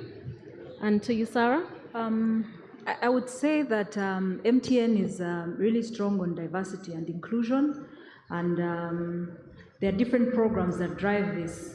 At this point in time, our priority has been set in the supply chain, but it will definitely extend to other services. So it's just a matter of time. We will keep prioritizing which sect we are concerned with in terms of equality. Yes, we've listened to your feedback and it will be part of the program. All right, thank you so much. Ladies and gentlemen, I wouldn't dare summarize the conversation for this afternoon. It's been very deep and enriching. I think we all appreciate the value of positioning for growth for the women. For us in leadership, the onus is on us to ensure that we position our staff, our team, male and female. Like he said, even the male need it, but let's be very intentional about it. For us, every one of us as individuals, it doesn't matter whether I'm a country director or I'm an associate, every one of us has a challenge and we have inner fears. And as we heard from Christine, at her level, we feel like she's got it all, but she still has to talk to herself and be positive. Let's do that for ourselves every day. Your inner voice is very, very important. Join me to thank my panelists this evening for the great job done. Thank you so much. Thank you.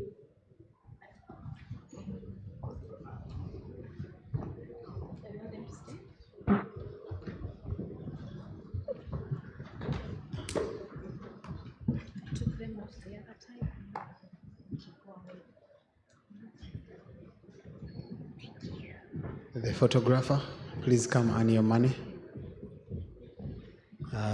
Once again, can we also give our moderator from Safe Border a big round of applause. Ladies, we agreed that everyone that will step on stage will get a picture, not a profile picture, but a group picture. So I request that we rise and then we'll have a picture moment.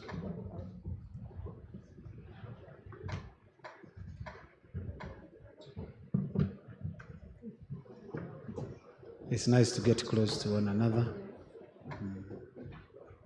I like how you've arranged yourself. There's no difference between tallest and taller. All of you are almost the same level. So thank you very much. I want to, after that, invite Josephine to join in. Together with my friend who works with the UN for a very long time, who for going forward I'm going to call mother. I need to get to certain positions, so the kind of connections and networks are very important.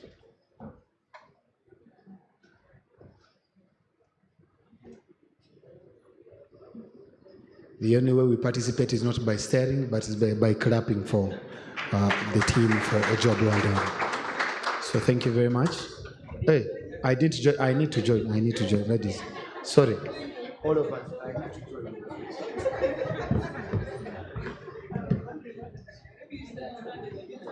I stand in the middle.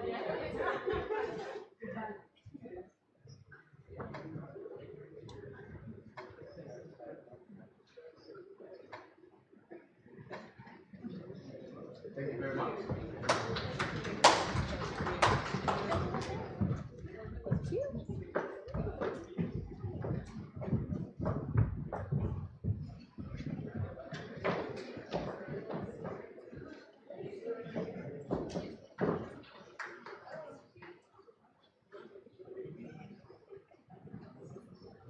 So, ladies and gentlemen, we've come to the start of the end of our conversation of fintechs, of leveraging on digital infrastructure, things to do with creativity and innovation.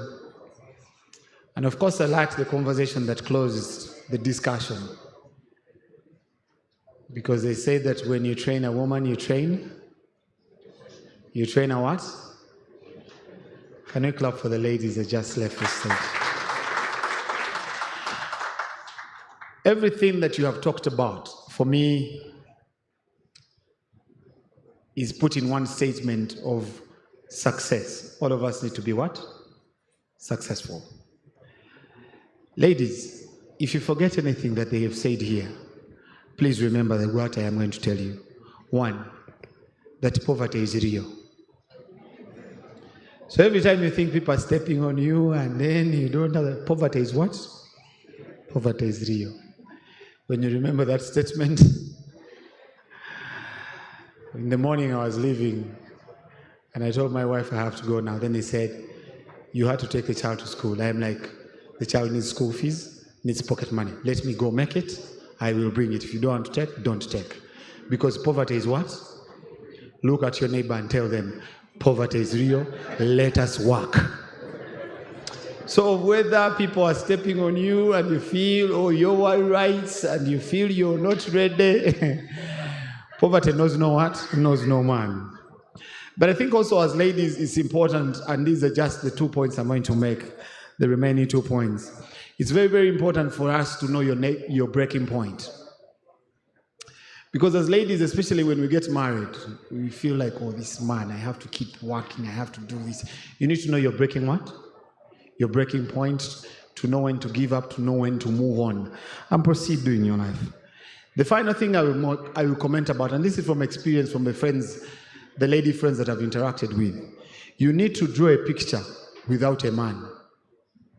You need to draw a picture without a man. In this space, every time you finish campus, and I'm not encouraging people not to get married, but for one reason or the other, even my sisters, when they finish campus, my father was busy saying, go and work. For my sisters, 2-3 weeks, 1 month, when is he coming? So it starts to sort of put a pressure, but also when you get in there, you start to think that success is defined by that.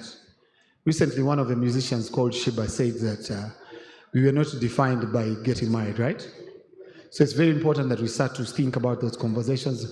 I'm not saying don't get married, but I'm only saying that we need to draw a picture so that we continue to become better and stronger. Of course, some of the challenges really, I don't think we will have a day where ladies will be on the same level with men, because we don't give birth, do we?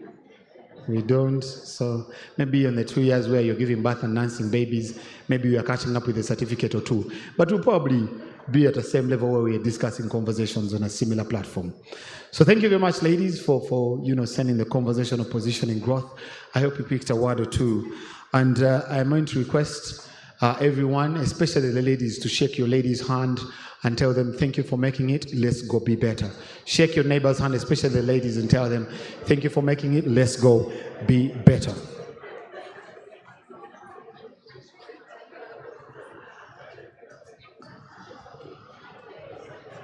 I noticed that for some of the ladies, they were doing it without a smile. You cannot exchange a landlord-tenant look to your neighbor, especially when you're wishing them well. You need to exchange with a smile. Thank you very much, ladies and gentlemen. To close this, we had people, our companies or institutions or fintechs that pitched. They shared their ideas, and these ideas were award-winning. But certainly it is always clear that we can only have one what? One winner. So allow me to go through the list of these people or these institutions or fintechs so that you can be able to appreciate them. And if I read this particular fintech and you're here as a team, please come up for recognition and we'll appreciate you. I will start with RecyclePay. RecyclePay encourages waste collection by providing individuals and communities with points that can be redeemed for essential services such as schools, school fees, and healthcare. Can we clap for RecyclePay? Do we have anyone from RecyclePay? Please come to the front. Excuse me? What's the name? Nachiganda? Nachiganda. The other name? Maria. Maria is all well? Because we're talking about winning, but your look is as if we are entering the war. Okay, can we clap for Nachiganda from RecyclePay? Okay. I think sometimes people don't have time for non-serious business. Every time, serious business. All right, the next company I will talk about is Simbula Tugende. Simbula Tugende provides a solution that empowers bus operators and administrators to navigate operations effortlessly, enabling performance tracking and enhanced passenger journey. Do we have anyone from Simbula Tugende? Can we clap for Simbula Tugende? The name? Vanessa. Vanessa from Sindla to Guinea. Thank you very much. The next is FinHub. Aims to be a multinational, a multi-university that offers the tailored financial services and knowledge to university students. Do we have anyone from FinHub?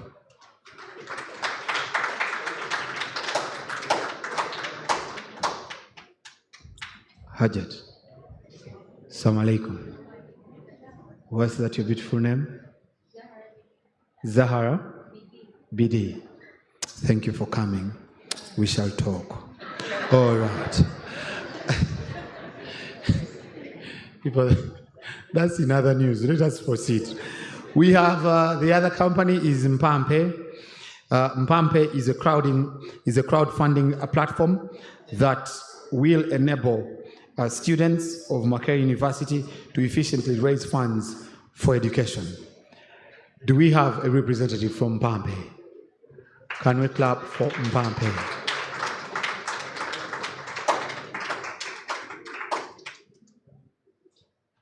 The name again? Mariam. Is Mpampe a Luganda word or? It's a Luganda word. Mpa? Mpe. The Mpa I know, but the Mpe is one I'm not very sure. But thank you very much. Then we have Wena. Wena, they provide an end-to-end construction app to reduce overall project costs by 10%. Can we clap for Wena? Do we have a representative from Wena?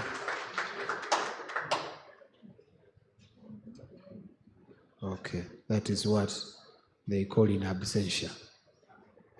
Okay, once they come, please let us know. Then we have the sixth, which is eFuel. eFuel has developed a cutting-edge digital platform that provides border riders with an on-demand fuel lending service, and this is USSD enabled. Do we have a representative from eFuels? Can we clap for eFuel?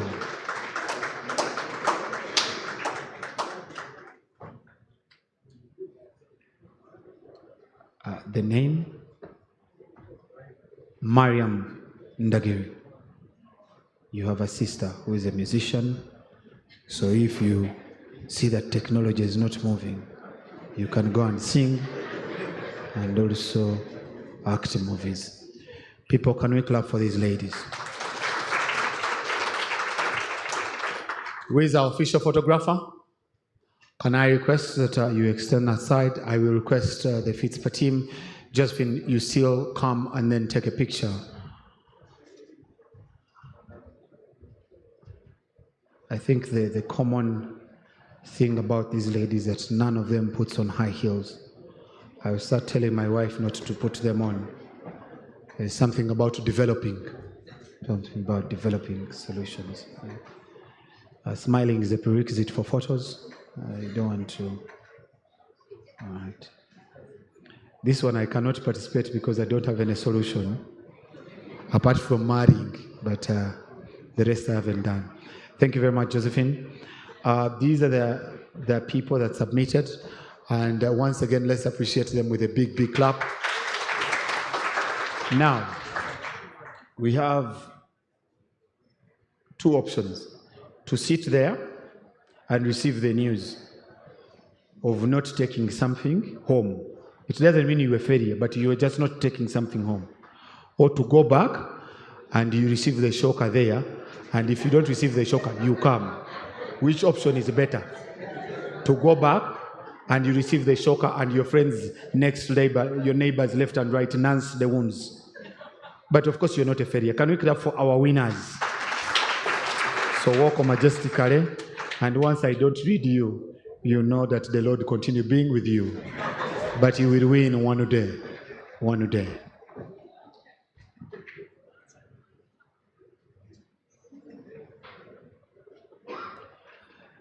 I will request the Phenon team to give me an interlude as I verify the results.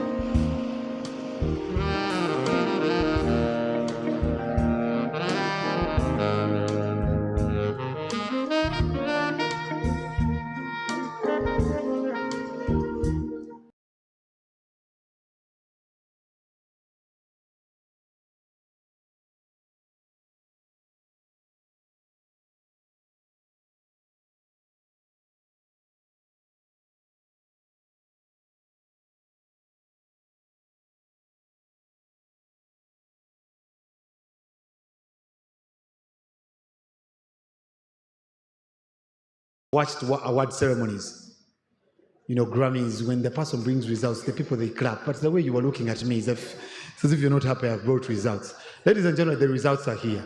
They have been verified. Okay.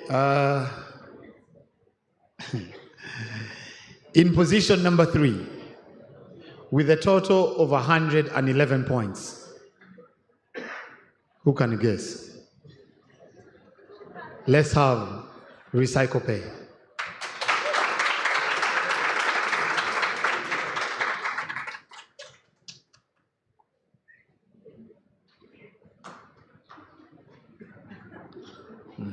Yes. I think she only smiles when she has won.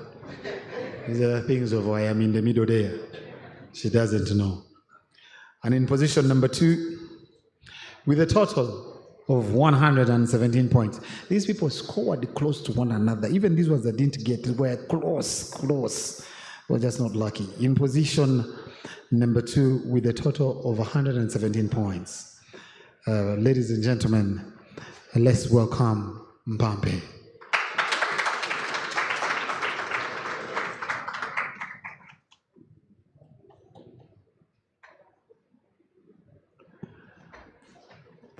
Can we guess the winner? Huh? I need to hear what the audience thinks. Who do you think is the winner? Huh? Huh? All right. In position number 1, ladies and gentlemen, with a total of 136 points, can we make some noise for winner?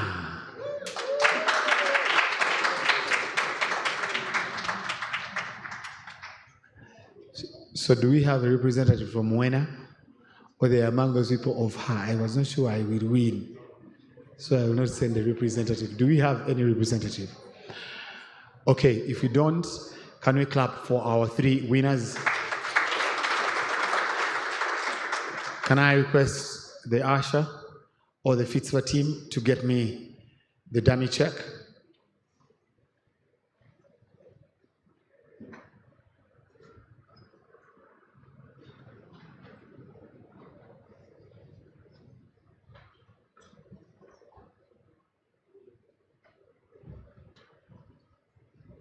So yours stops here. So you hand over and you go back. Thank you very much.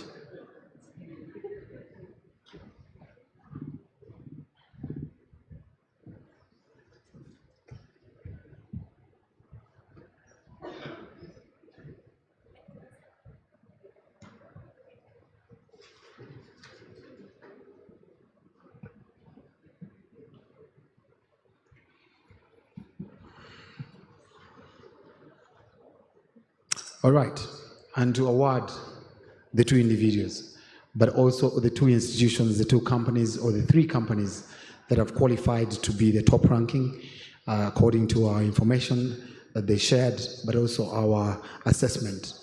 He is a gentleman who will also give our closing remarks for the 2-day conference, who is a banker by profession. He has worked with the big 3 banks in the US, that's SunTrust, JP Morgan, and Wells Fargo. He was recruited by Stanbic Bank when he returned in 2016 to do what we call bank transformation as an executive consultant.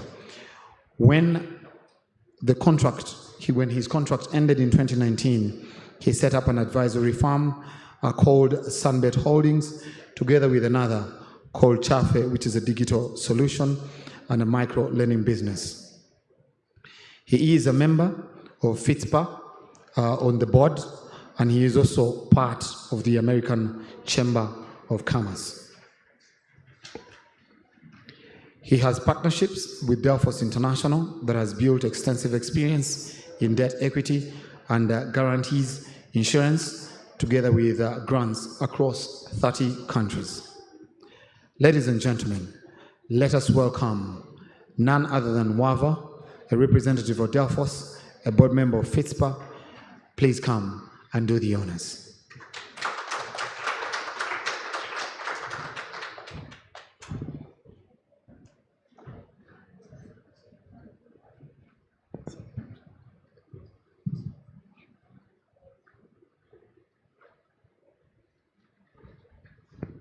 So Wava, please award the two ladies who are requested to both use their hands to hold that dummy check.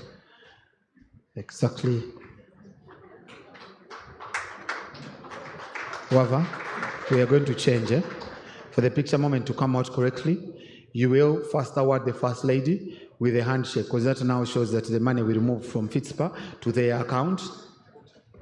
And then, where's the what? I've been told it's the money. You thought it's just the paper. No, it's money. It's a cash prize. So can we go? Thank you very much. Then the next one.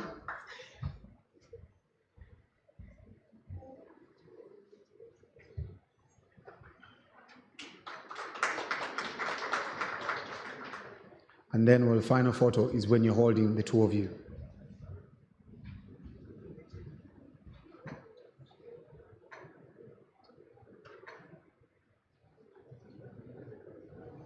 Thank you very much. I have allowed you to move with it, take selfies, share with the world that you have indeed won. Ladies and gentlemen, let's welcome Wava, the Vice Chairperson of Fitspa, to come and close this ceremony. Thank you, Ibra, for the wonderful work you've done the last 2 days. Again, my name's Henry Kevin Wava. I'm the Vice Chair to the board. On behalf of the Fitspa board and secretariat, we have come to a close of our 2 fantastic days, and I would like to thank everybody that's here today for all the wonderful work you've done. Especially, I want to extend our members, the secretariat, the board, for the hard work that has been done these past 2 days. And also, I would like to express my deep gratitude to all the individuals who participated in today and yesterday's events and who have allowed us to have a fantastic and very good conference. So I would like to everybody to clap for yourselves. I'd also like to take this opportunity to appreciate the board and the diligent service of our secretariat headed by Ziana, the work that has been done. What you see here for the last 2 days is something that has been in the works for the last few weeks and months in preparation. And again, seeing what has been put on today is such a wonderful event for all of us. I'd like to thank the secretariat and all the people behind what we have experienced today. Thank you very much. To our esteemed members and stakeholders who have played a pivotal role in the conference, I would like to say thank you for the dedication and the commitment for fostering the fintech industry and the growth that we're looking at, and also the immense gratitude that is continuously happening to all of us as we continue this journey on addressing our ecosystem. I know this is the 5th conference. It's just the beginning, but we have more to do. I would also like to extend our appreciation and generosity to our sponsors who have been very diligent in making sure we have this event to be a success. And I'd like to mention them. In the diamond category, FlexiPay, Momo, Glue Grid, we have Bank of Uganda, Innovation Village, DTB, FSD Uganda, Yo-Yo Uganda, Flutterwave, Raxio, Rocks, and Standard Chartered, FP Mpanga, Centenary Bank, DFCU, and also our engagement partner, the Melinda Gates Foundation and ABI, who are our partners who are behind everything that we've been doing the last few years. So I'd like to say a big thank you to the sponsors and the engagement partners. A round of applause. As the conference closes today, it's the beginning of a journey that is towards ensuring that we have an innovative and inclusive fintech ecosystem that will address our challenges that are ahead of us. The insights shared today over the past 2 days have been taken note of, and a very comprehensive report will be generated, and action plans will be derived from that will be shared with each one of us here. So if you haven't registered or you're not a member, please make sure you register as you leave. But these will be shared with the insights that our speakers and our presenters that have shared with us. Together we can continue to push the boundaries of what is possible in the fintech world, leveraging digital infrastructure and fostering innovation and ensuring inclusivity for all. Thank you again for all your active participation. We look forward to seeing you on the 6th annual Fintech Conference, where we'll strive to make even a greater stride in our mission to shape the future of the fintech. Safe travel and best wishes. I close the conference today. Thank you very much.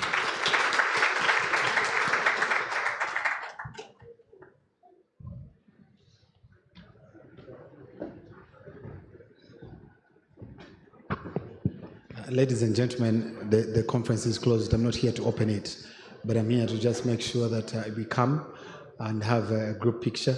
The photographers have requested that a group picture will look nice when it has a lot of people. So please come so that we have a group picture right here. We will not take it out, but we'll stand right here. And please encourage your neighbor, we stand up and come and have a picture. Then after that, we have teas and coffees outside. And of course, we go and enjoy the Friday. Thank you very much.